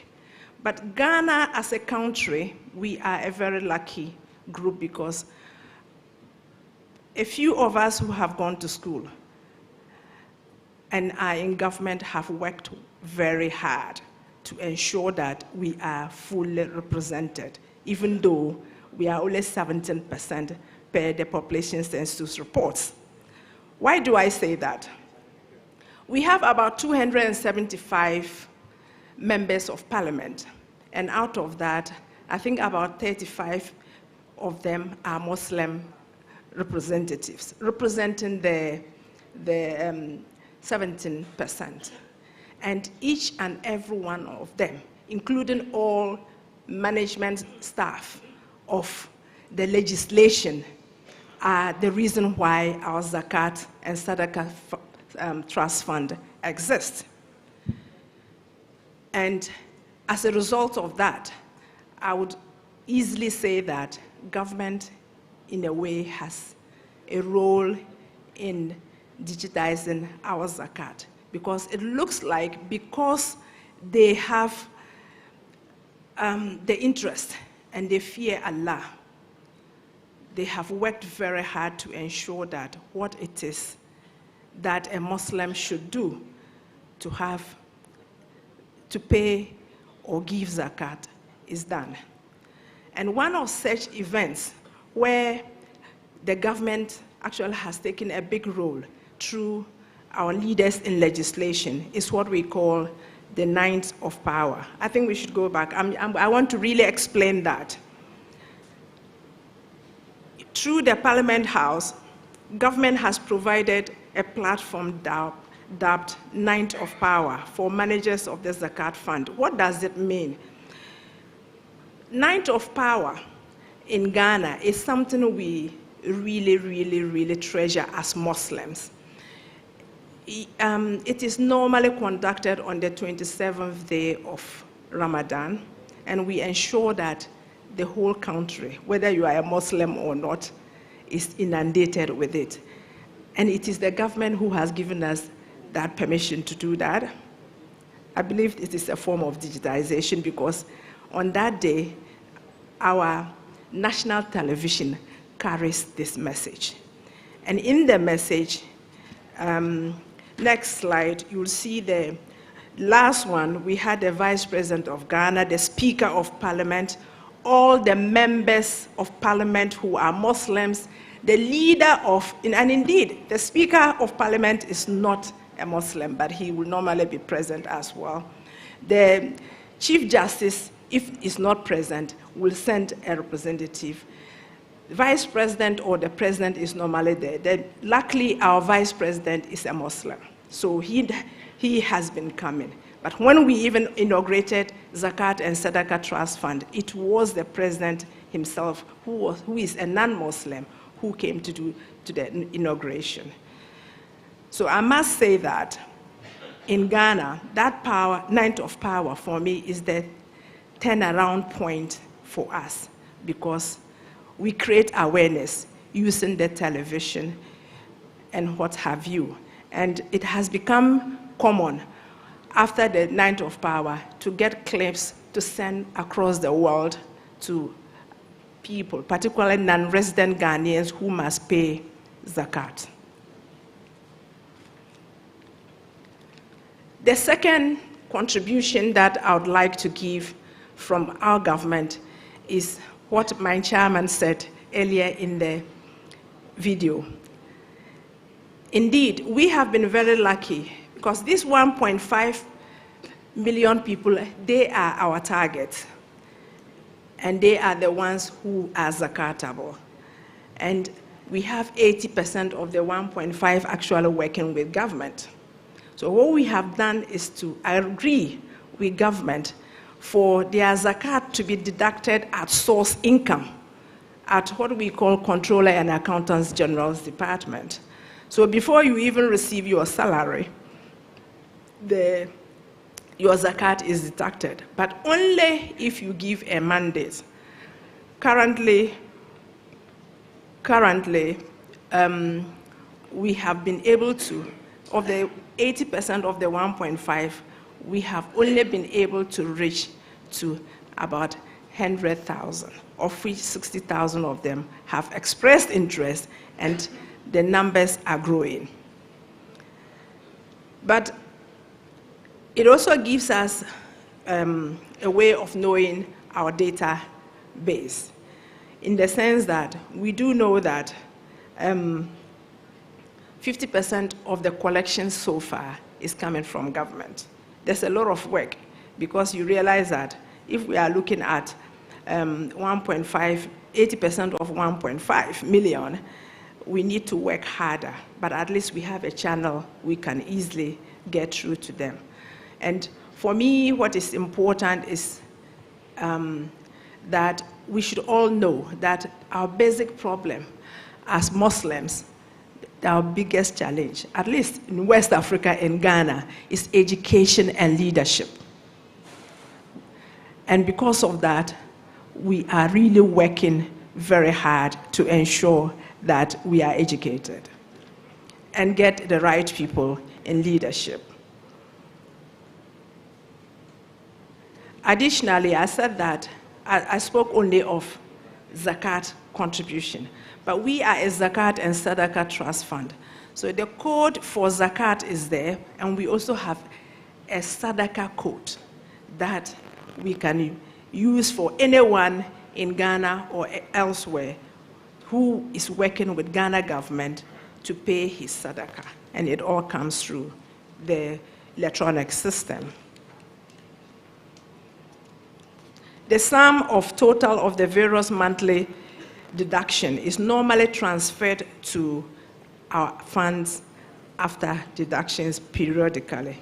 And the government, through its payroll system, generates the database of zakat and sadaqah contributors to the fund for effective management purposes.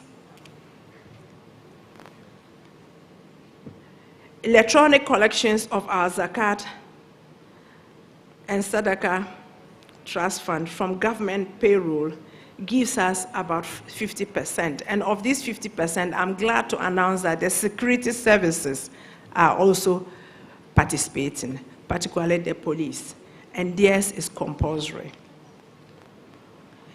Now, what I have said, and that is the ninth of power and the payroll is where government comes in. But we have other sources of digitization that I thought I should just mention. And they include standing orders on zakat payments to banks and other financial institutions. The Zakat and Sadaqah Trust Fund cooperates with banks and telecommunication providers to offer electronic money services, particularly for those in the private and informal institutions. The fund receives a significant amount of its collection from the bank standing orders or direct debit systems. The total bank collection statement from the contributors is about 5%. And these are just other ways of payments. The other means of payments that we use is what we call in Ghana Momo. And Momo stands for mobile money. Yesterday I heard M-Pesa. It is similar to that one. You can pay your zakat through the various telephones that we have in Ghana, and it is very easy. There's another one which we call Interpay. With that one, we have a USD code. I have how many minutes? 1 minute. 1 minute, don't worry. I'm nearly there. I'm getting carried away. The US code is just a code that everyone would remember and use that through the mobile phone as well. As I would like to also remind the audience that we also have a website, and after which, if you want to go further to know about us through digitization, you can go through. And for international contributors, you are invited to do so. Yeah. Yes. Good. There are, I mean, even though the presentation may look so good, we do not go without challenges. Our main challenge is that how much we give is not, in fact, it's less than how much is needed from us. And on a yearly basis, we are inundated with requests. And for us, as I said, as little as I would say $1 is very important to us, because this year alone we were able to at least assist about 150 students to actually go to school at tertiary level. For the basic, it is not possible because we just simply don't have the funds. But we are working and we are happy. Beginning something is not easy, and this is where the World Zakat Forum is important for us, because they will help us and we will help them too. We'll help each other in streamlining policies, regulation, and what have you, to enable the World Zakat Forum and the World Zakatable body very strong. Thank you very much, and I'm honored. You're welcome. The last speaker, Mr. Ashraf Bawa. Please stand.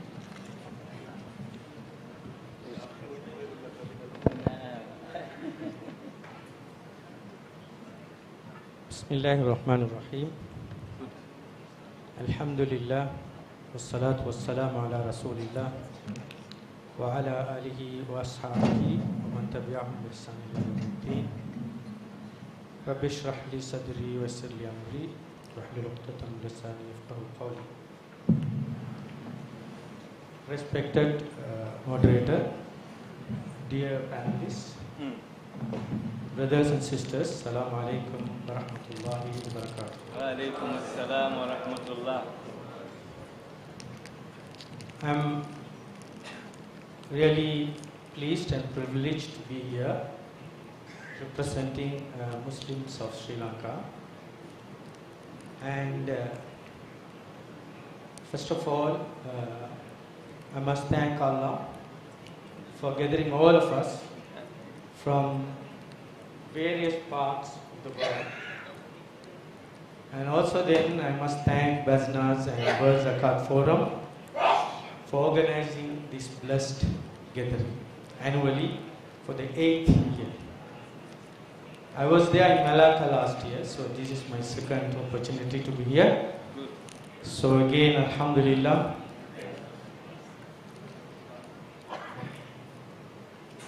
Let me also break my points into two major parts. One is, let me give a background to Sri Lanka. Then I'll speak about the policy, regulation and role of government in digitalization, Zakat digitalization. Sri Lanka has a population of 21 million, around 21 million, of which Muslims are around 9.6%. That means somewhere around 2 million. Maybe the smallest minority after Singapore, I think, minority Muslim community. But Alhamdulillah, we have a history where Muslims have enjoyed prominence. So always we had in our parliament number of MPs equal to our population. Today we have 20 MPs out of 225 MPs in the parliament. We used to have 2 to 4 ministers in the cabinet. So it depends on the size of cabinet. Now we have 30 members in the cabinet. We have 4 cabinet ministers.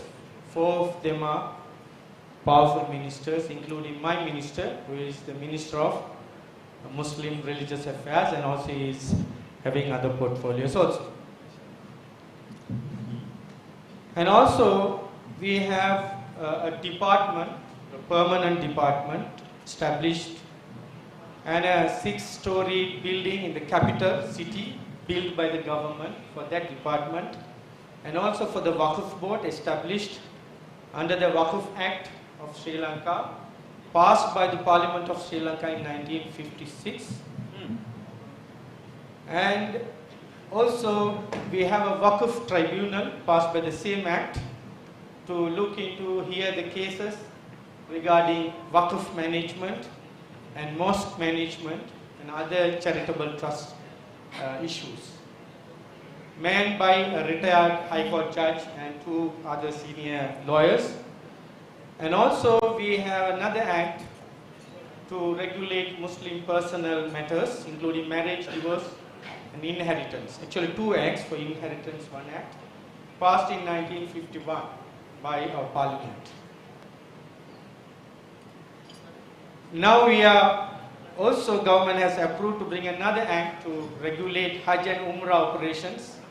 We have a Hajj committee, and so I think in Sri Lanka we have problems like in Myanmar, in India, but still we have a lot of freedom, and the Sri Lankan people are very good, leaders are very good, though we have extremist elements also to a great extent. So talking about Zakat, Zakat as usual in other parts of the world, in Sri Lanka also, larger portion of the zakat is traditionally or informally distributed by the individual muzakkis. Still, we have the collective or institutional mechanism started around 61 years back, when one of the largest and the first zakat organization called Ceylon Baitul Mal Fund was established 61 years back. And also this organization is a private organization but incorporated in the parliament by an act of parliament. In the 90s, the zakat organizations started proliferate. So now we have, every major cities where we have a Muslim concentration, we have one zakat committee. So maybe there are hundreds of zakat committees, but some are very big. This Baitul Zakat based in Colombo. There is another Kafala Foundation based in Colombo. So few zakat organizations which are based in the Western Province, because in the Sri Lanka's GDP, Western Province, where the capital is located, contributes more than 60% of the GDP. So naturally, the Muslim businessmen also are in the city mostly.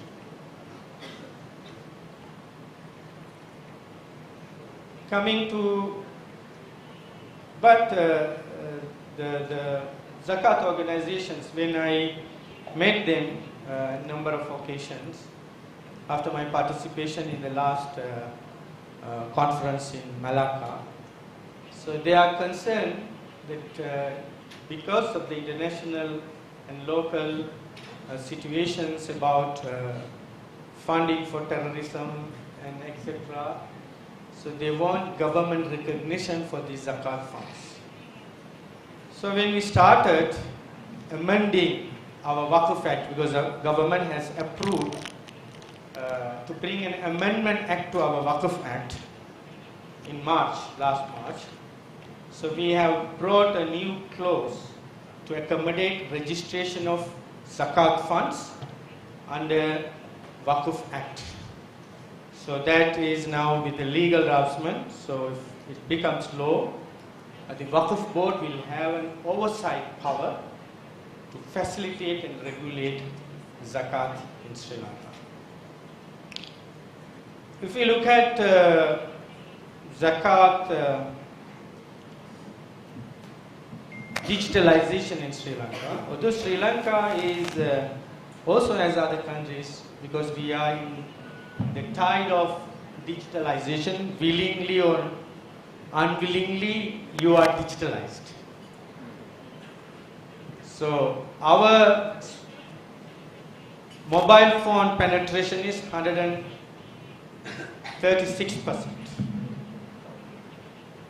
So that means every citizen has a phone. Smartphone penetration is, I think, 50%. Whereas in certain parts of the country, it is 60%, in certain parts it is 80%, depending on the urbanization and also depending on the expatriate community.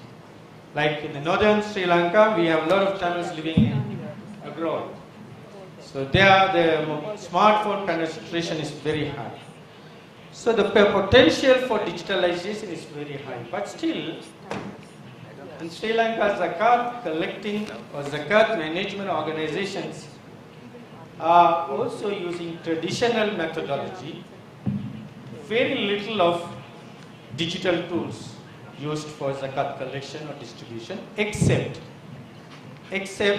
okay, you have to use the bank account to deposit, people will transfer money digitally, you are willing or not willing, and also you will be transfer the money to the beneficiary to the bank account, because that is more secure and easy.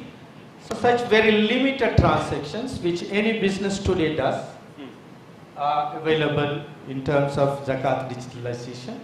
So what I would like to say is we are very lagging very much behind in terms of zakat digitalization. So Sri Lanka has a lot to learn from this forum and from other organizations and countries like Indonesia, Malaysia. And I think your apps can be customized to our organizations. When I came, actually the better zakat, the biggest zakat organization was supposed to represent here. Last time Kafalas was here.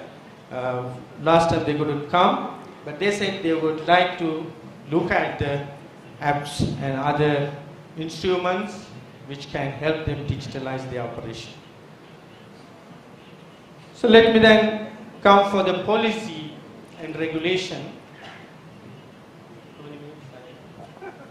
2 minutes. Maybe 3 minutes, please. 3 minutes, okay. Right.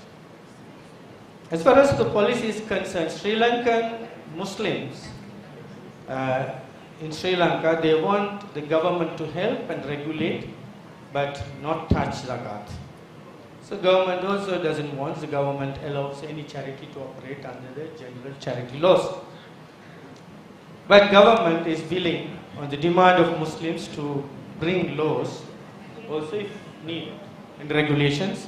Actually, as I already said, so Muslims have asked for, we are bringing zakat into the enactment of Waqf Act.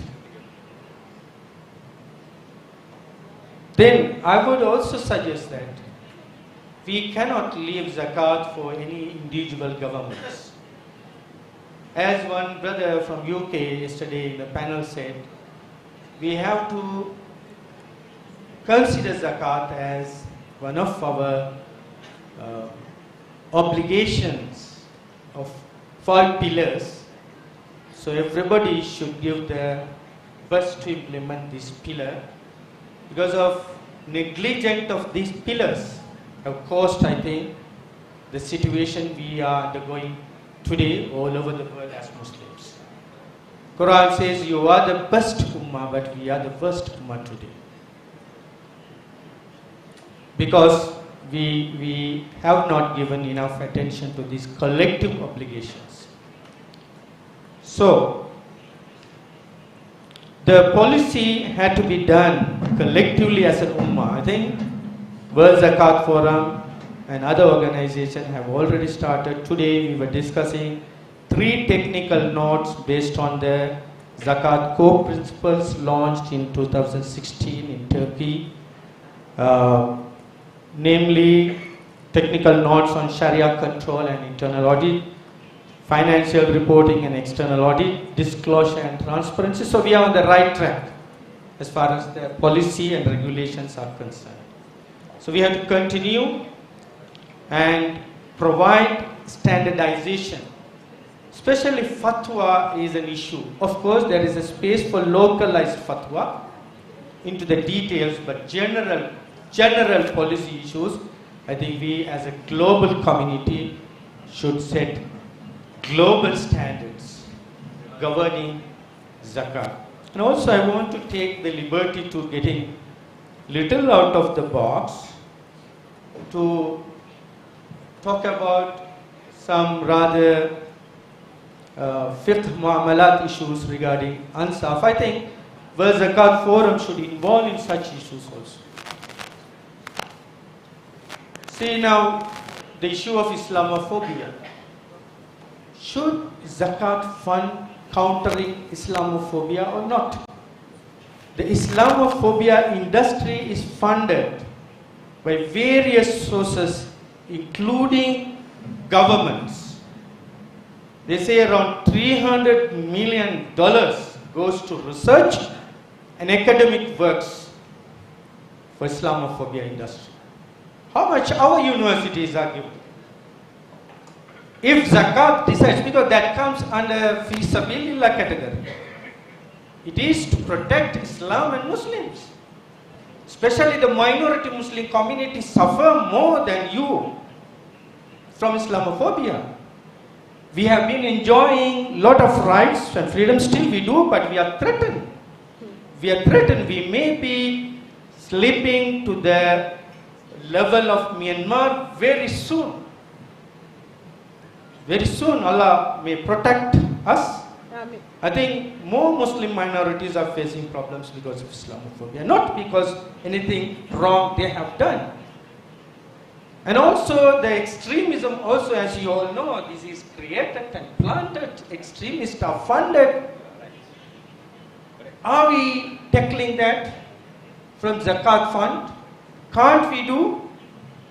For instance, if I take Malaysia for instance, yesterday Malaysia was quoted that so long as Zakat may reach 1 trillion ringgit target, if they allocate 1% of their Zakat to tackle Islamophobia and fund their universities to do research and academic work, publications, how much? It is 10 million ringgit. If you put all Zakat of Malaysia, their potential, they say it is 6 billion ringgit. So your annual contribution for countering Islamophobia can be $50 million. So if you bring internationally the Zakat contribution to counter these things, counter Islamophobia, counter Islamic extremism, I think this is in our favor, in favor of Muslims. These are really, really needed policy dialogue, discussion, discourse. I think World Zakat Forum should allocate its next conference for such policy dialogue. Otherwise, we may collect zakat, give to our poor, because when you think zakat is only for poor, I think. People think like that. You forget 6 categories. Al-Faqir, Wal-Miskin. Always we discuss about Faqir, Wal-Miskin. Poverty alleviation, poverty alleviation. But what about other 8 categories? Even in Sri Lanka, our fuqaha, our fatwa groups, they say there is only 5 groups in Sri Lanka. Even they don't allow zakat to be used for our meals. Saying if you don't spend zakat for our meals, how zakat is going to be effective? So our fuqaha think that they are wiser than Allah. Astaghfirullah. They don't think like that. But they need to be guided. So my proposal again, the next proposal, we have to engage fuqaha who are experts in fiqh al-mu'amalat, who are in the zakat committees, who are in the fatwa committees all over the world. So, brothers and sisters, and I think I am already exceeding my time limit. So, may I propose that we need to set big, bold aspirations and integrate them into the overall business of zakat management at a global level. We also should invest in digital organization and talent as a ummah. Portion of Ansaf, such as Amili or Fi Sabilillah, could be used to strengthen these kind of capabilities, including research. Thank you very much for listening and participating. Wa akhir da'wana alhamdulillahi rabbil alamin. Wassalamu alaikum wa rahmatullahi wa barakatuh. Terima kasih. Thank you very much. Alhamdulillah, we reach the end of this session, and because of we run out of time, unfortunately, this session we don't have Q&A session, and I'm really sorry for this inconvenience. For the audience who interested to ask the issue to the speaker, you can contact them privately through their email. Okay, we can provide all of the speaker's email to your WhatsApp later. Okay, so if we can conclude our session today, there are main problems of zakat in some countries, how to improve zakat collection and how to improve distribution of zakat. In the era of Revolution 4.0, providing the opportunity to develop more digital zakat management system that are expected to increase public trust and make it easier for the muzaki to pay zakat. Digitalization zakat is expected to increase the efficiency and effectiveness management of zakat. Therefore, let we work together to increase the public trust to donate the zakat through the zakat institution. We can also optimize the collection and distribution of zakat, and we already know giving is a fact of life. So with the digital era, we hope we can do more for the society and support SDGs program in the world. So if it's very interesting to know in Indonesia also there is no regulation to digitalize the digital technology, so it's very important and very urgent to optimize the power of technology to face the new normal era. Inshallah, please give the big applause for all our prominent speakers and for all of us who still stay here until the end of the session. Thank you. Assalamualaikum warahmatullahi wabarakatuh. Waalaikumsalam warahmatullahi wabarakatuh. Thank you, the moderators and all speakers. Please kindly remain on stage to receive a token of appreciation presented by Professor Ahmad Satore Ismail. Please welcome on stage from BAZNAS as the BAZNAS Commissioner to present the token of appreciation. Okay, ayyuhas sadah al-hudur saytimu taslimul hadayatid kariyah ويليه التصوير الجمعي الهدايا تذكرها إلى فضيلة مديرة الجلسة وجميع المحاضرين والمحاضرة لهذه المناقشة.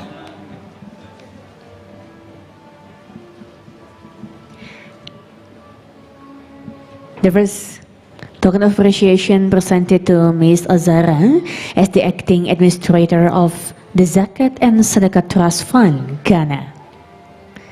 Boleh Bapak Ibu tepuk tangannya untuk pembicara-pembicara kita, luar biasa sekali.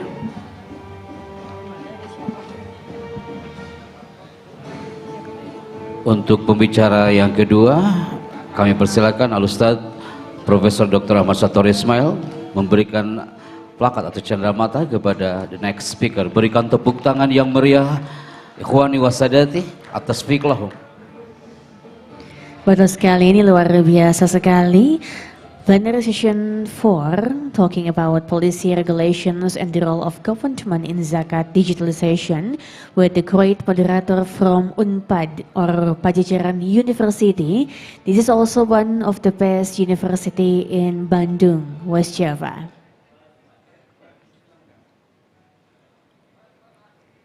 Dan terima kasih Bapak M. Arifin Purwakananta sebagai pembicara pertama hari ini dari Direktur Badan Amil Zakat Nasional.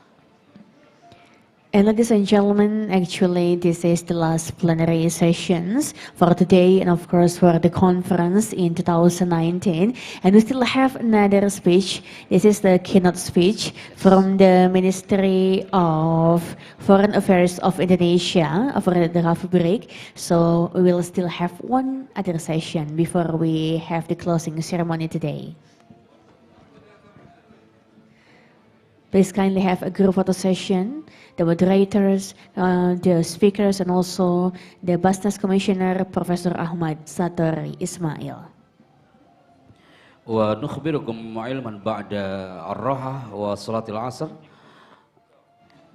سنعطي الكلمة من معالي وزير الخارجية لجمهورية إندونيسيا ونرجو حضور جميع الضيوف الأفاضل بعد صلاة العصر والراحة لاستماع الكلمة الدبلوماسية الزكاة كالمنهج الجديد لتقوية التعاون على الإنسان متعدد الأطراف معالي وزير الخارجية لجمهورية Indonesia. Boleh tepuk tangan sekali lagi Bapak Ibu yang paling meriah untuk seluruh pembicara kita dalam plenary session yang terakhir di konferensi tahun 2019 ini. Thank you to all participants and then the speakers and moderator. Please kindly be seated. And ladies and gentlemen, please kindly stay in this room because we still have a special performance, Kang Chandra. Ya, sekedar informasi juga untuk semuanya bahwasanya nanti akan ada penampilan dan performa ini insya Allah akan lebih menghangatkan suasana di Forum Zakat Dunia hari ini. Exactly. Hopefully it can really refresh our mind and then make the condition, the atmosphere warmer. Thank you all speakers and of course moderator for the plenary session 4. And ladies and gentlemen, to refresh our mind and to entertain all of you, we'd like to present the special performance. This is a kind of traditional dance originally come from Indonesia. Yes. So this is called Ratu Juru, Saman dance, Tari Saman. Ratu Juru is one of extracurricular arts in Sekolah Cendekia BAZNAS. Ratu Juru derives from words rato or zikir and jaro means hand, which means zikir or singing while playing hand movement. This extracurricular has existed since the first generation of Sekolah Cendekia BAZNAS with various changes in movements, number of dancers and others. All thanks and praises be to Allah, the movements and songs are more varied. Ratu Jaro SCB has performed at SCB internal events such as Muhammadoroh and Gema SBC. In addition, Ratu Jaro SCB was also invited to various BAZNAS events in other institutions. Baik, hadirin yang kami banggakan, ternyata Badan Amil Zakat Nasional itu juga punya satu sekolah yang luar biasa dan kegiatan ekstrakurikulernya dan salah satunya adalah tari saman, ciri khas dari Nanggro Aceh Darussalam. Sebelum Ananda tampil, berikan tepuk tangan untuk tari saman dari Nanggro Aceh Darussalam.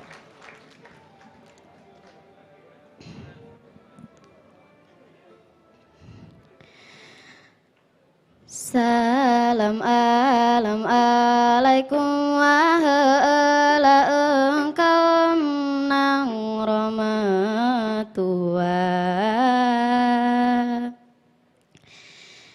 yang membahagia tro akhir masa dino kala kawate dino trola trowate tawoba mula beawai langkah beawai tuto tamu sedara Beingat-ingat wahai rakan kebudayaan Begat-begat jagat kebudayaan Beleu dalam budaya luar Begat jagat kebudayaan Beleu dalam budaya luar Beleu dalam budaya luar Astaghfirullah Allah lana walakum Allah wa bizambina wa maulana wa bizambikum Allahu ya Allah astaghfirullah Allah lana walakum Allah wa bizambina wa maulana wa bizambikum Allahu ya Allah.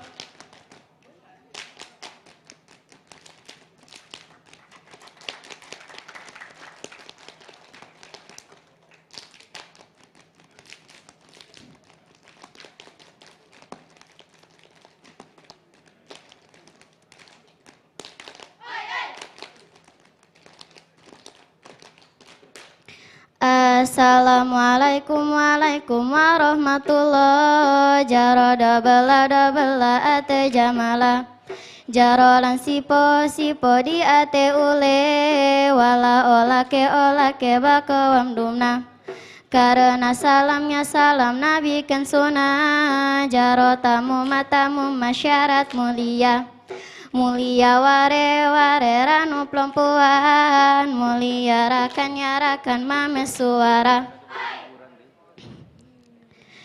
Hei bungong hai ceda bungong kena jata montaja paresa Bungong hai ceda bungong kena jata montaja paresa Bunga lonyon ko bungong cumbe bunga mangan besi bungong ceda Bunga lonyon ko bungong cumbe bunga mangan besi bungong ceda bungong hai ceda bungong kana jata monta japaresa.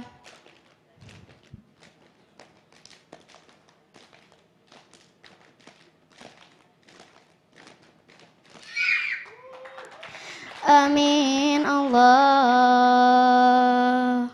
sembah amin ura mukmin gelak-gelak doa berkat rahmat Allah yang beri nangro Aceh makmur sejahtera.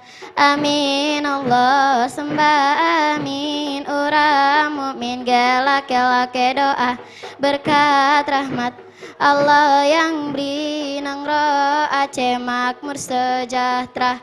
Lale lale getano lale hana janta te umuka tua putih di janggot kuning kuningan mise hatom ta combeti kamu sola putih di janggot kuning kuningan mise hatom ta combeti kamu sola hatom ta combeti kamu sola hatom ta combeti kamu sola ay lale lale getano lale hana janta te umuka tua putih di janggot kuning kuningan mise hatom ta combeti kamu sol putih di janggot kuning kuningan mise hatom ta combeti kamu sola hatom ta combeti kamu sola hatom ta combeti kamu sola.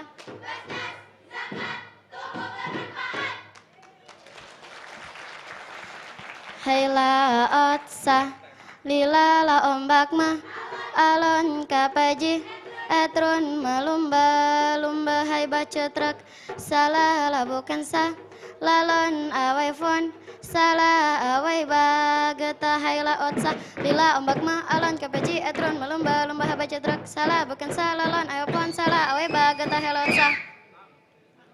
Hey hey hey tinjala he ining halahaning ining halahaning majalah eha ela ala. Hey hey hey tinjala he ining halahaning majalah eha ela ala. Hey hey hey tinjala he ining halahaning majalah eha ela ala.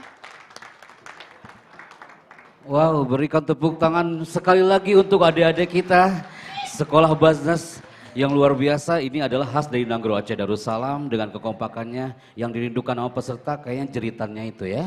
Betul sekali. It seems like all participants enjoy the dance, Saman dance.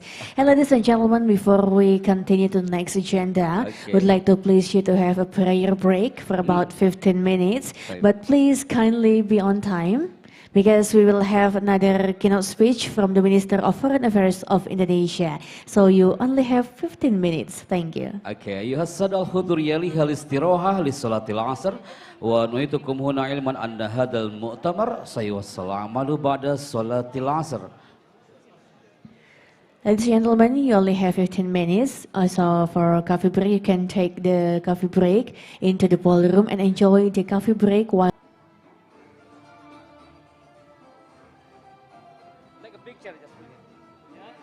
You read that picture.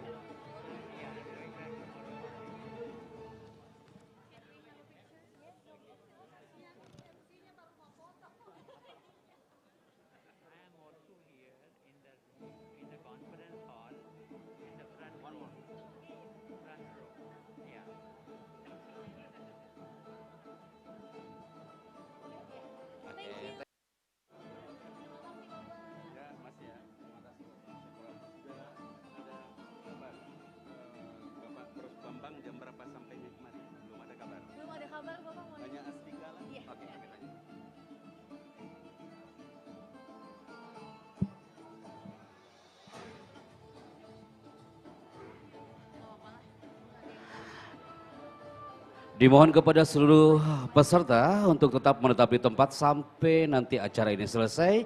Karena nanti ada segmen foto bersama dan ini saya yakin memori yang Anda tunggu, momen yang Anda tunggu dan nanti akan merapat ke area stage dan kami akan guide untuk ketertiban segmen foto nanti.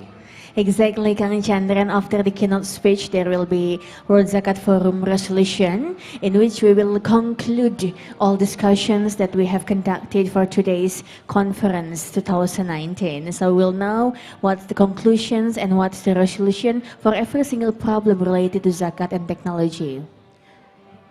Baik, betul sekali Teh Cindy. Kami melihat dari jauh nampak para peserta di tiap negara sudah mulai memasuki area ballroom. Terima kasih panitia atas kerjasamanya dan bagi seluruh tamu dari tiap negara yang masih berada di luar area, nufaddilukum bil julus film alal maq'adil muqarrar. Terima kasih.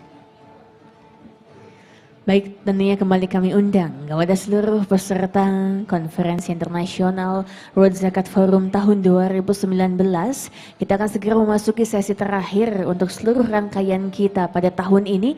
Untuk itu kami undang dengan penuh semangat kepada seluruh partisipan untuk dapat kembali ke tempat duduknya masing-masing.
Baik, kepada seluruh hadirin tamu undangan yang berbahagia, sesaat lagi acara akan kita lanjutkan. Untuk itu kepada seluruh hadirin yang sudah berada dalam ballroom, mohon untuk dapat kembali ke tempat duduknya masing-masing untuk bersiap-siap dalam rangkaian acara selanjutnya. Distinguished guests, ladies and gentlemen, we are about to proceed our next agenda, which is the keynote speech. So I'd like to invite all participants to kindly have a seat and get ready for the next session.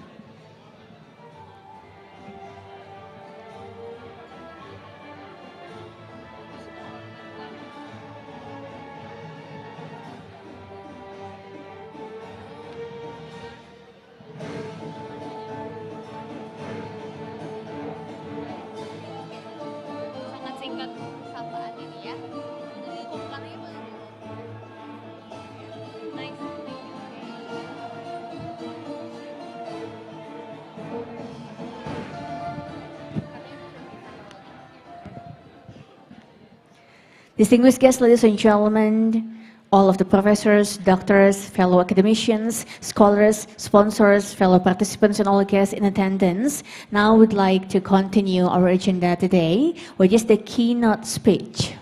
أيها السادة الأفاضل وأيها السادة الحضور الرجاء حضور هذا المؤتمر وسنبدأ هذا البرنامج.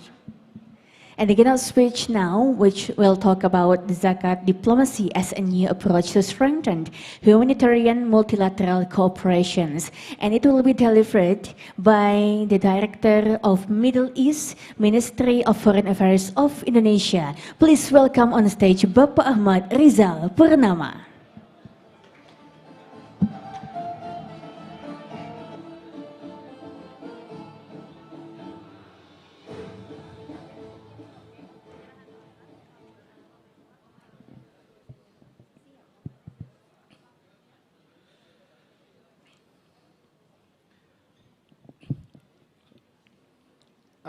Excellencies, Secretary General of World Zakat Forum, Deputy of the Secretary General of World Zakat Forum, Excellencies, Ministers, I recognize some of the ministers coming to this event. Ladies and gentlemen, Assalamualaikum warahmatullahi wabarakatuh. Very good afternoon to all of you. First, for me, it's a very great honor to come here to participate, to attend this very noble forum, I guess.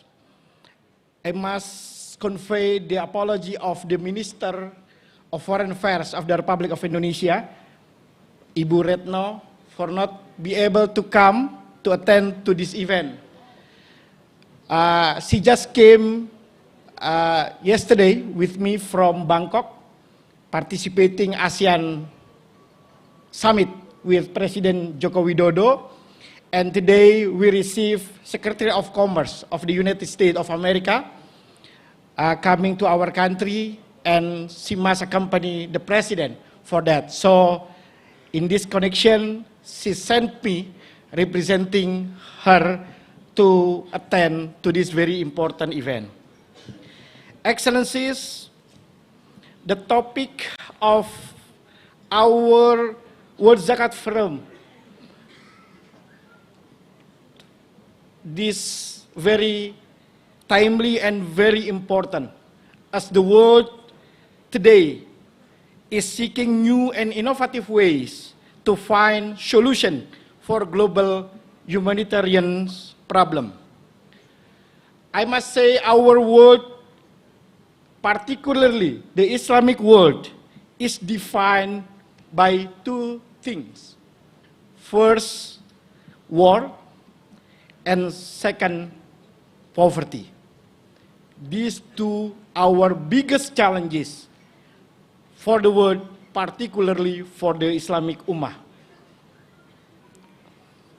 Both are still rampant in our community until this very day. So the world has seen enough evidence of how conflicts in the Middle East, for example, have serious repercussions on peace, stability, and development in many parts of the world. Anything happen, for example, in Middle East, immediately affected to our world today. And Indonesia and our countries, not an exception. Over 50% of the refugees under UNHCR care come from just 5 countries, most of which are predominantly Muslims. They are Syria, Afghanistan, South Sudan, Myanmar, and Somalia. This is unfortunate facts. The development challenge is still a manifest problem that we need to face together. We have our target to achieve what we call the SDGs target in 2030, and clock is ticking toward that end. We have only 11 years to achieve our target in reducing poverty, in eliminating the gaps in education, for example. Those are noble objectives that the international community must achieve in 2030. So, from that kind of fact, we know that an issue of poverty and war is global, has a global consequences to our development today. Therefore, each of us, every of us must contribute to find workable solution to this problem. And to this end, I think Zakah has very significant role to play in facing this problem of the world. So I would like to share some ideas, at least 3, on how Zakah can address and can play a very important role to address these very difficult challenges of our world today. First, we need to shift the paradigm of zakat as only the ritual tools in our religion, rather than we must transform it into the what we call it the social rituals. Zakat, yes, is the one of the 5 pillars of the Islam, but at the same time has ritual dimension. So there is a social responsibility of the zakat itself. It is the beauty of Islam. In the one hand, has a very ritual aspect that we must adhere for, but at the same time has social dimension. This is the power of zakat. If our community, our Islamic world has this paradigm, transforming not only for zakat from the ritual aspect into the social aspect, then zakat will play very significant role in addressing our common challenges, especially development challenges. The potential of exceeding 300 billion a year is not small amounts to become sources of our development. That's the power of zakat. Second, zakat as a tool for humanitarian diplomacy. Conflict shows no sign of slowing down, and new conflicts continue to escalate. The number of displaced people as a result has reached staggering levels, amounting to 68.5 million globally in 2017. This means we live in a world where nearly one person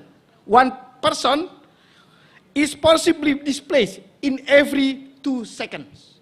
It's a very unfortunate condition of our world today. So with the majority of refugees hailing from Muslim countries, Muslims around the world fulfilling zakat, a major pillar of their faith, can play an important role in alleviating their suffering and restoring their dignity as human beings. It is the responsibility of our ummah to address our ummah need and suffering. Imagine if all Muslims globally who pay zakat allocated a third of their zakat money, for example, to most vulnerable and most needed one, which is the refugees and displaced person. It will be one of the most effective tools to respond to address humanitarian problem today. This has been done last year when we witnessed the MOU between Badan Zakat Nasional Indonesia with UNRWA and Jordan Hashimit Charity Organization to channel our zakat to help our brothers and sisters in Palestine. So the zakat can be allocated to address the need of our Palestinian brothers and sisters in the refugees camp.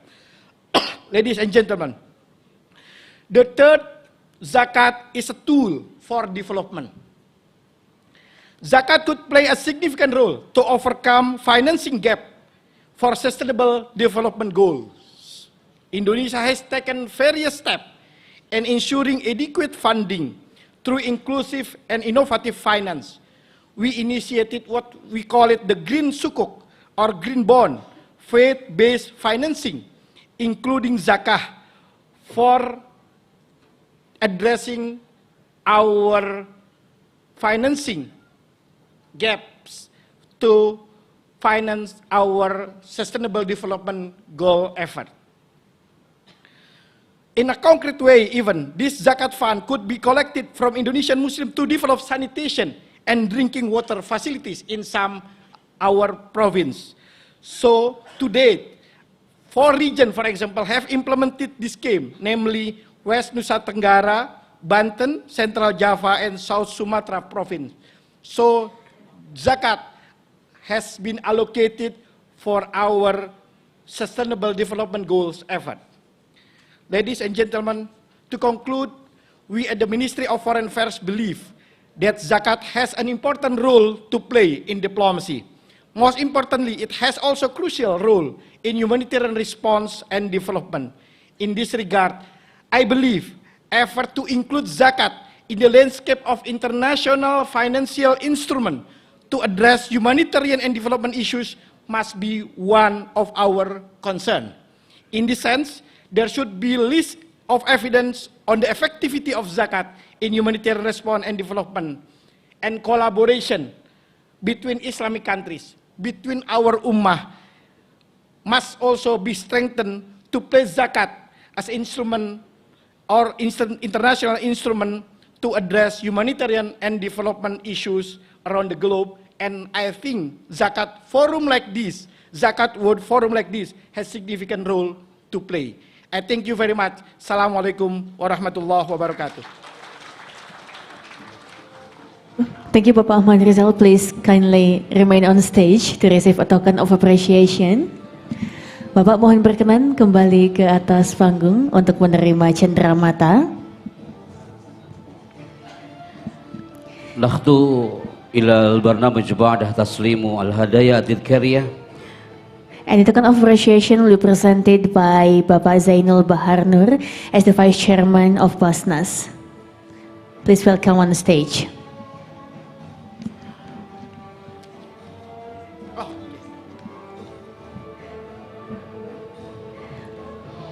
Baik, Bapak Ibu boleh tepuk tangan yang paling meriah tentunya untuk keynote speaker kita yang terakhir dalam rangkaian acara International Conference World Zakat Forum 2019. Thank you Bapak Ahmad Rizal Purnama as the Director of Middle East Ministry of Foreign Affairs of Indonesia, and thank you Bapak Zainul Bahar Nur as the Vice Chairman of BAZNAS to present the token of appreciation. Distinguished guests, ladies and gentlemen, of course, this is not the end of the conference. We still have some other sessions. We still have the World Zakat Forum resolutions when we can talk about the conclusions from the 2 days conference and also the result from the annual meeting. And then we also have another performance, which is Pencak Silat. Maybe many participants have not idea what Pencak Silat is. We will present it after this, of course. And then we also have a group photo session at the end of the program today. And ladies and gentlemen, for those who take the interpreter devices, after the session, please kindly return it to the committee. Don't forget about that. طيب أيها الإخوة يليها البيان الختامي للمؤتمر وقرارات المنتدى سيقدمه الأمين العام لمنتدى الزكاة العالمي. وكلنا نعلم أن منتدى الزكاة العالمي للمؤتمر الدولي الثامن هذه السنة 2019 العنوان تحسين دور الزكاة العالمي من خلال التكنولوجيا الرقمية في Bandung Badan Korib Kodinta. Baru sekali hadirin, untuk itu mohon untuk tetap berada dengan tenang. Acara masih terus akan berlanjut. Kita akan masih mengikuti resolusi World Zakat Forum dan juga ada persembahan pencak silat sesaat lagi pastinya.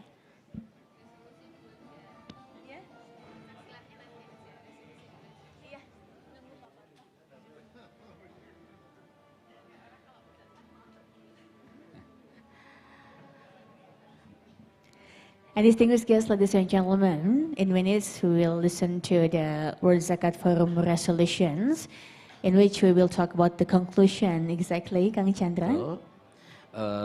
كما أخبركم من جديد أن سيأتي عن قريب البيان الختامي لهذا المؤتمر من الأمس إلى اليوم، وسنستمع من الأمين العام لمنتدى الزكاة العالمي سيأتي عن قريب. And distinguished guests, ladies and gentlemen, to lead the World Zakat Forum resolution, would like to invite on the stage the Executive Secretary General World Zakat Forum, Dr. Irfan Shauki Bey. Please, welcome.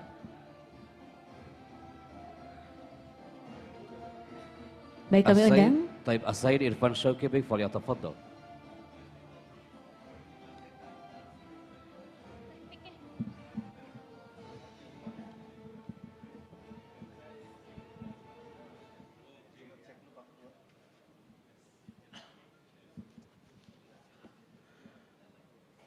I would like to call the Secretary General and the Deputy Secretary General to come forward.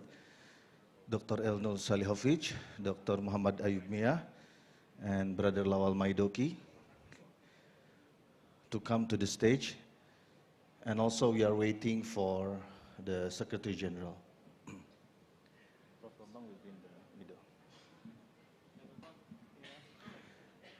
And I would like to call the Honorable Secretary General of the World Zakat Forum, Professor Bambang Sudibyo, to come to the stage.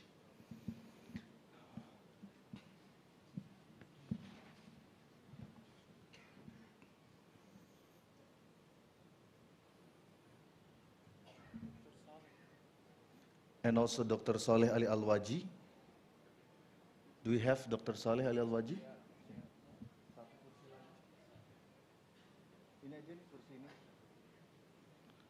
Dr. Saleh is here?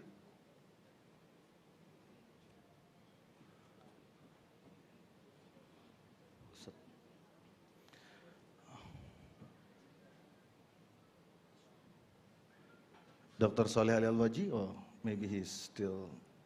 Okay. Yeah. Bismillahirrahmanirrahim. Assalamualaikum warahmatullahi wabarakatuh. And a very good afternoon. The Honorable Secretary General and the Deputies Secretary General of the World Zakat Forum, the BAZNAS Commissioner Board, His Excellency the Minister of Islamic Affairs of Maldives, Dr. Ahmad Zahid Ali, the Honorable Director of Middle East Affairs, Minister of Foreign Affairs of Republic of Indonesia, distinguished guests, speakers, ladies and gentlemen. Finally, we are coming to an end of this 2 days international conference and annual meeting of the World Zakat Forum.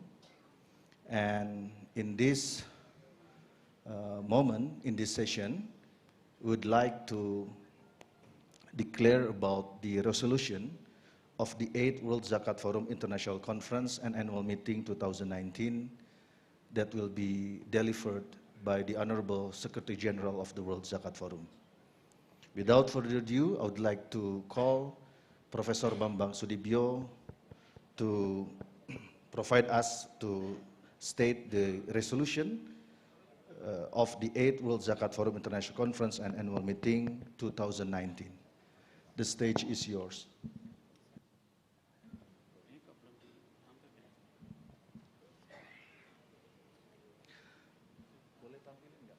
Filenya. So I would like to request the committee to Sister Tita to display the ready. Oh.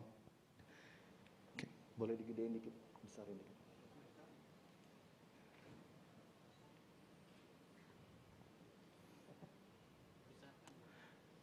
Can you just make it bigger size, so that everyone can see and read the resolution? Okay. Okay. Sudah, Pak. Bismillahirrahmanirrahim.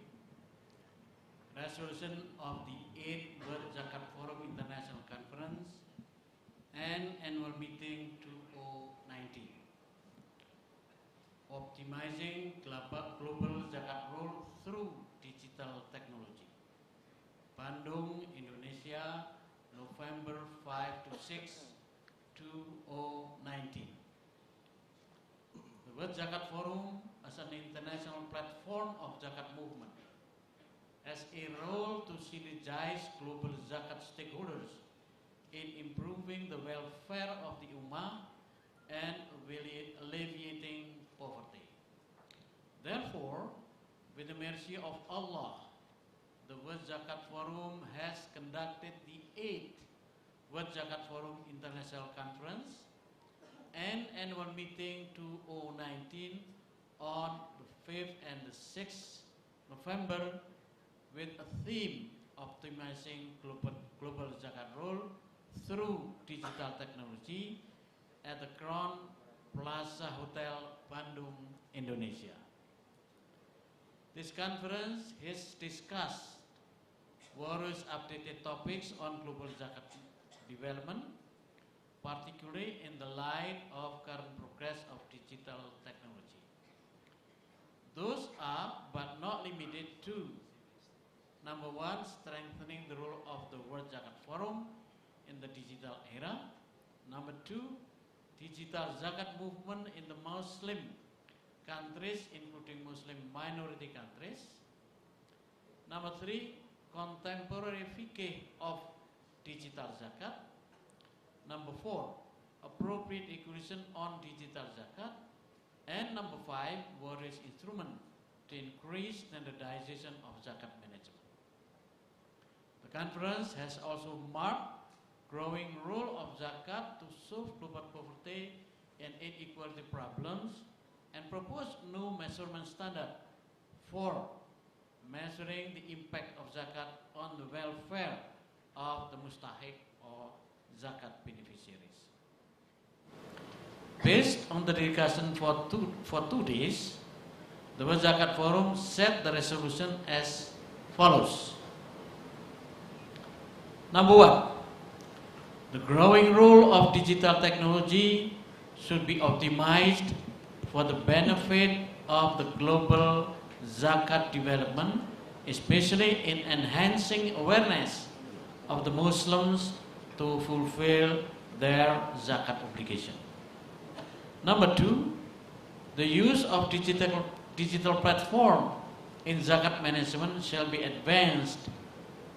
Thus, the WZF calls all the WZF members to adopt current technology as part of their zakat management, notably for promotion, calculation, collection, and distribution of zakat fund in respective WZF member countries. Number three, the relevance of blockchain technology to zakat management has been extensively discussed. Hence, the WZF suggests all the WZF members to explore further the potential of zakat management with blockchain technology. Number four, utilization of digital technology poses specific risks. The presence of technical notes on risk management of zakat organization is expected to play an important role as guidance to mitigate the risk that may occur from zakat management practices, including the use of digital technology. Hence, all WZF member countries are encouraged to adopt this technical notes.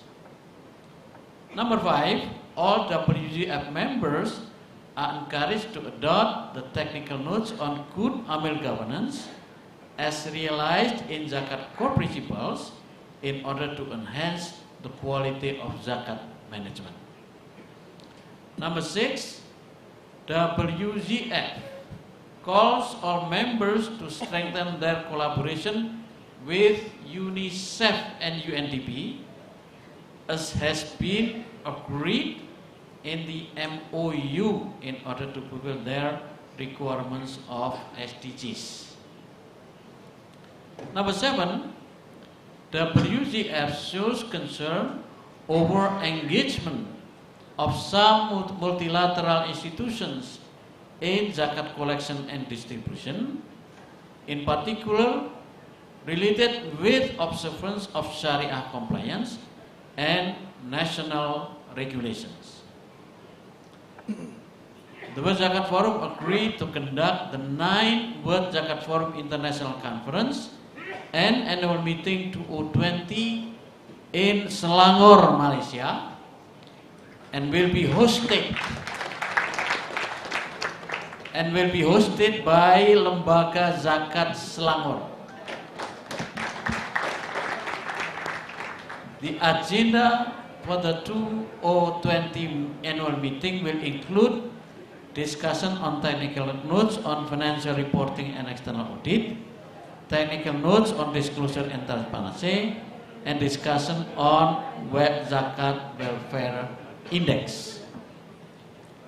It will also resolve to hold the 10th World Zakat Forum International Conference and annual meeting 2021 in the city of London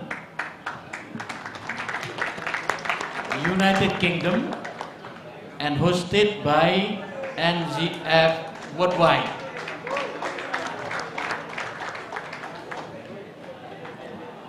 May Allah SWT bless our endeavors in upholding global zakat movement for better future of the Ummah. Bandung, 6 November 2019, World Zakat Forum.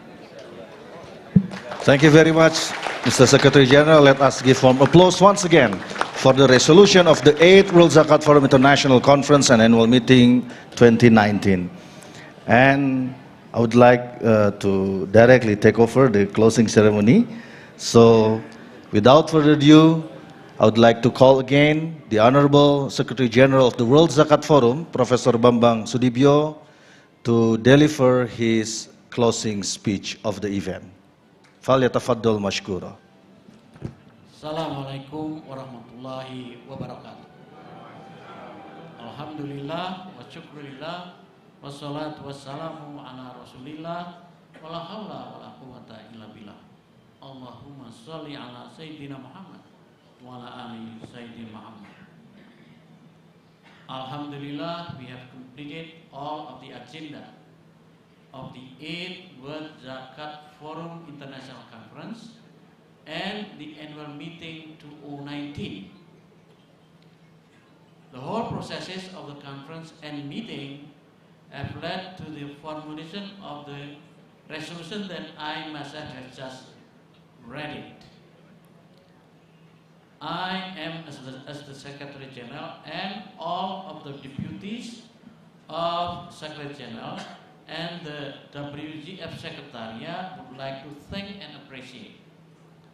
Number one, the committee of the conference and annual meeting for their hard work and dedication and their exceptionally good performance in conducting conference and annual meeting.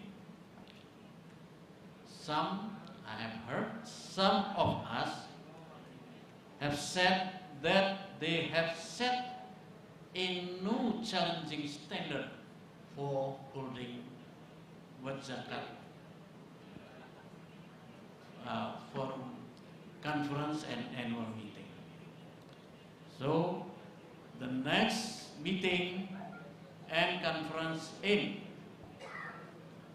Selangor, Malaysia should be not less in quality than this conference. And also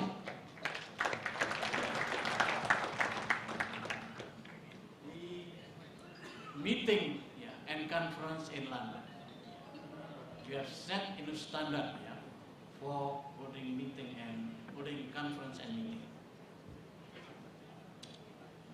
Number two, I would like also to thank and appreciate all of the distinguished speakers in the conference who have presented very good ideas, thoughts, and models of digital approach to zakat management. Number three, I would like also to thank and appreciate all of the participants who have followed the conference agenda seriously but also cheerfully. Number four, I would like also to thank and appreciate all of the sponsors, the donors, and whoever have contributed to the success of this conference and annual meeting.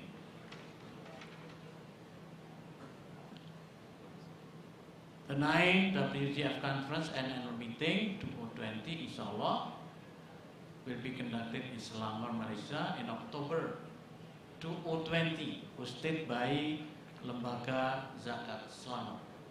Thank you very much for the offer of Lembaga Zakat Selangor. And now, by citing Alhamdulillahirabbil Alamin, I would like now to declare the 8th World Zakat Forum International Conference and the annual meeting 2019 officially closed.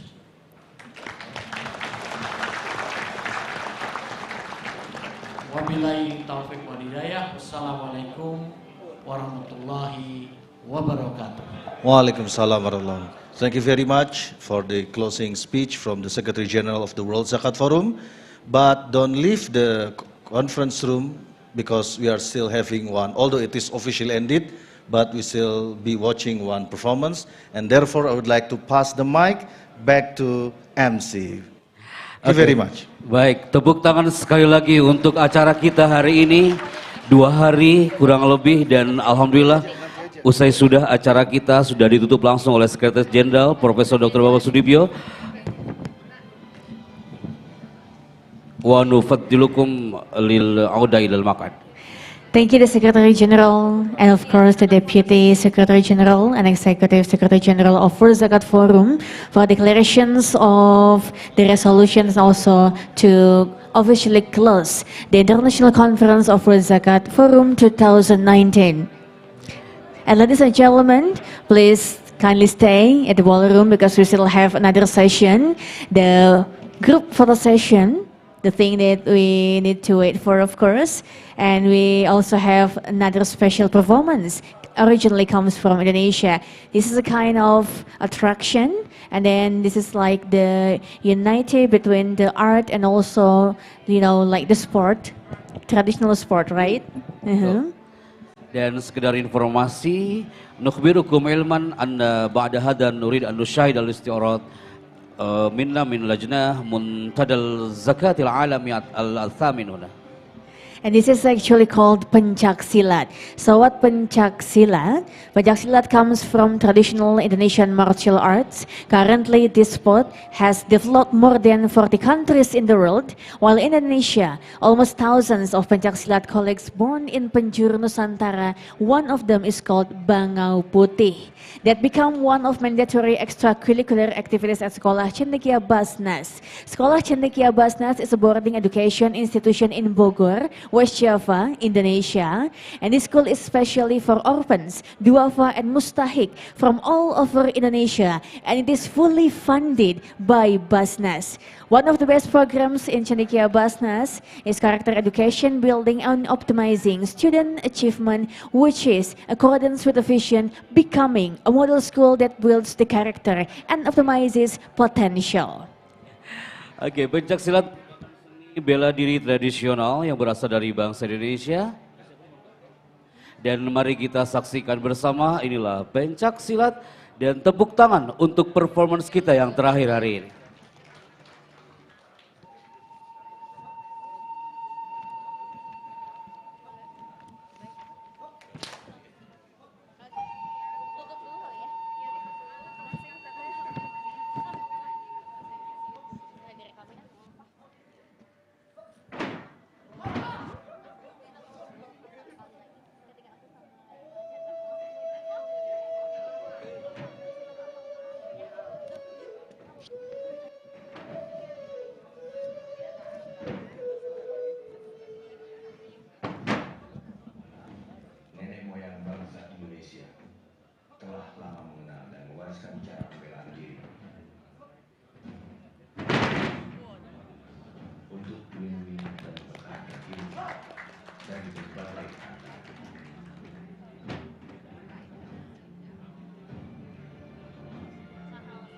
Belajar dari alam, pencak silat awal yang tercipta sebagai ilmu bela diri yang mendekat hewan saat siaga dan menerjang.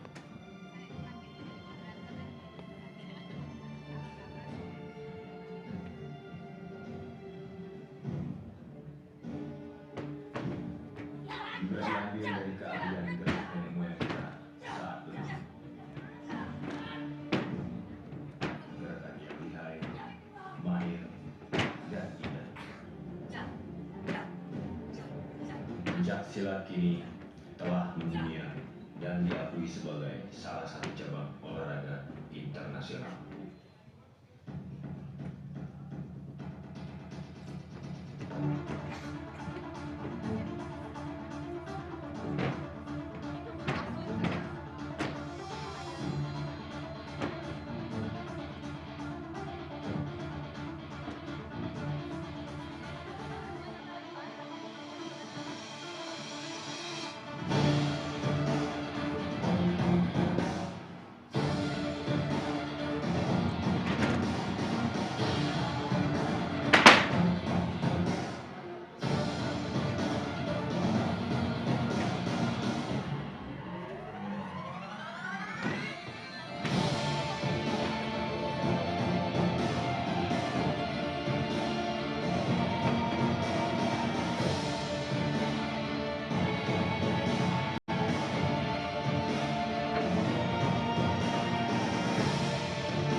And that is Pencak Silat from Sekolah Cendekia BAZNAS. It was amazing. It was like we're watching an action movie. But please, ladies and gentlemen, don't try this at home. It's going to be dangerous.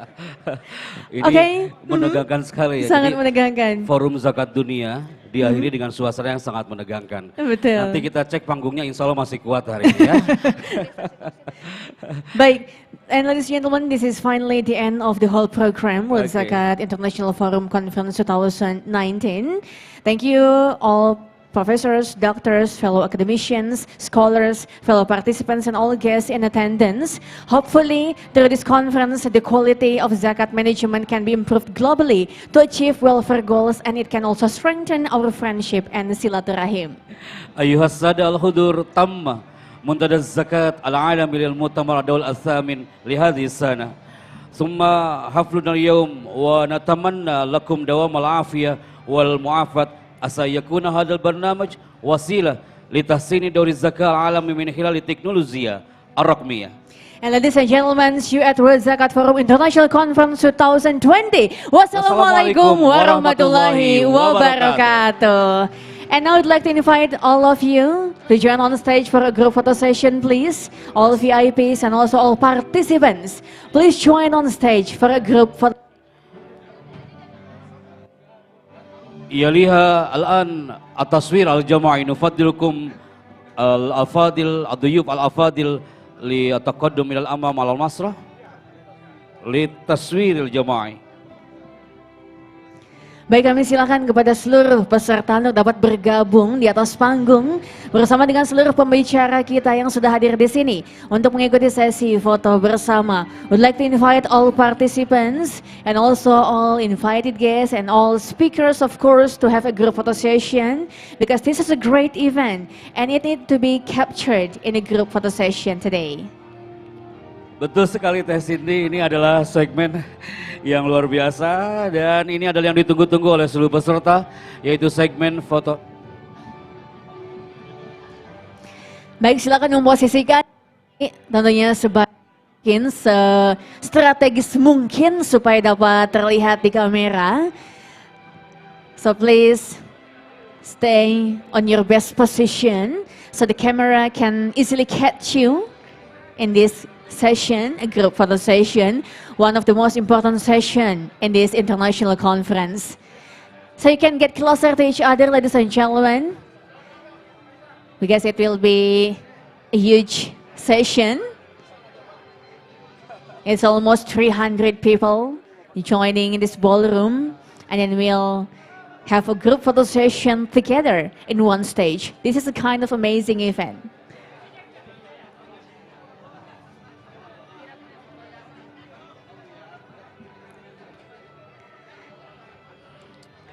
Baik, boleh bersiap-siap Bapak Ibu.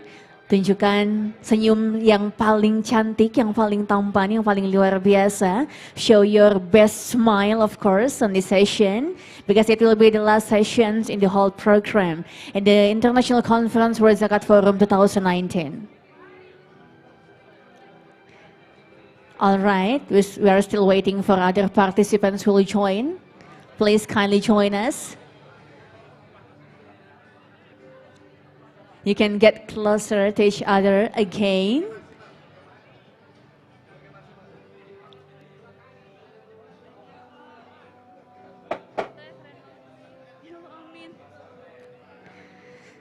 All right, I think everybody's ready. Are you ready? I think so, all right. And the photographer, are you guys ready? Great.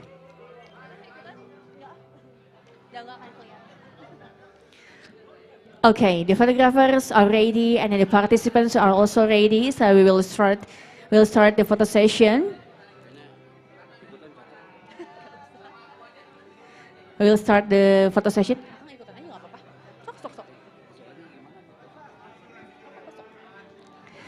All right, we will count from 1 until 3 in a formal style, okay? Firstly, in a formal style, ladies and gentlemen. Ya, yang resmi dulu Bapak Ibu. All right, just keep your expression for the first time, okay?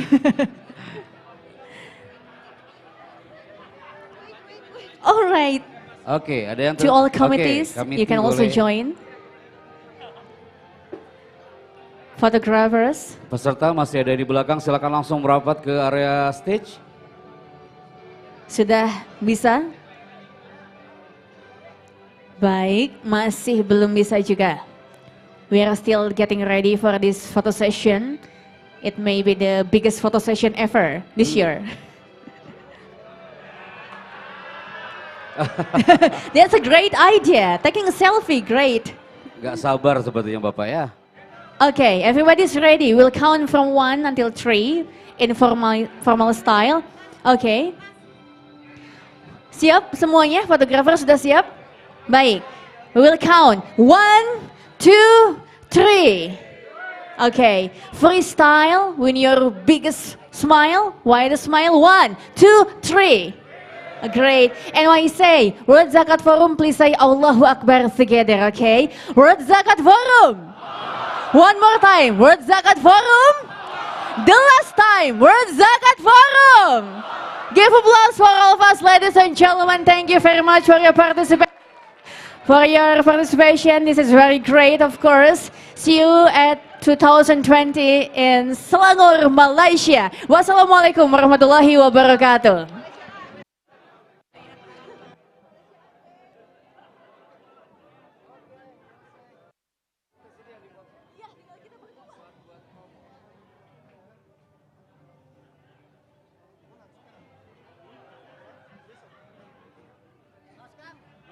Ya, siap.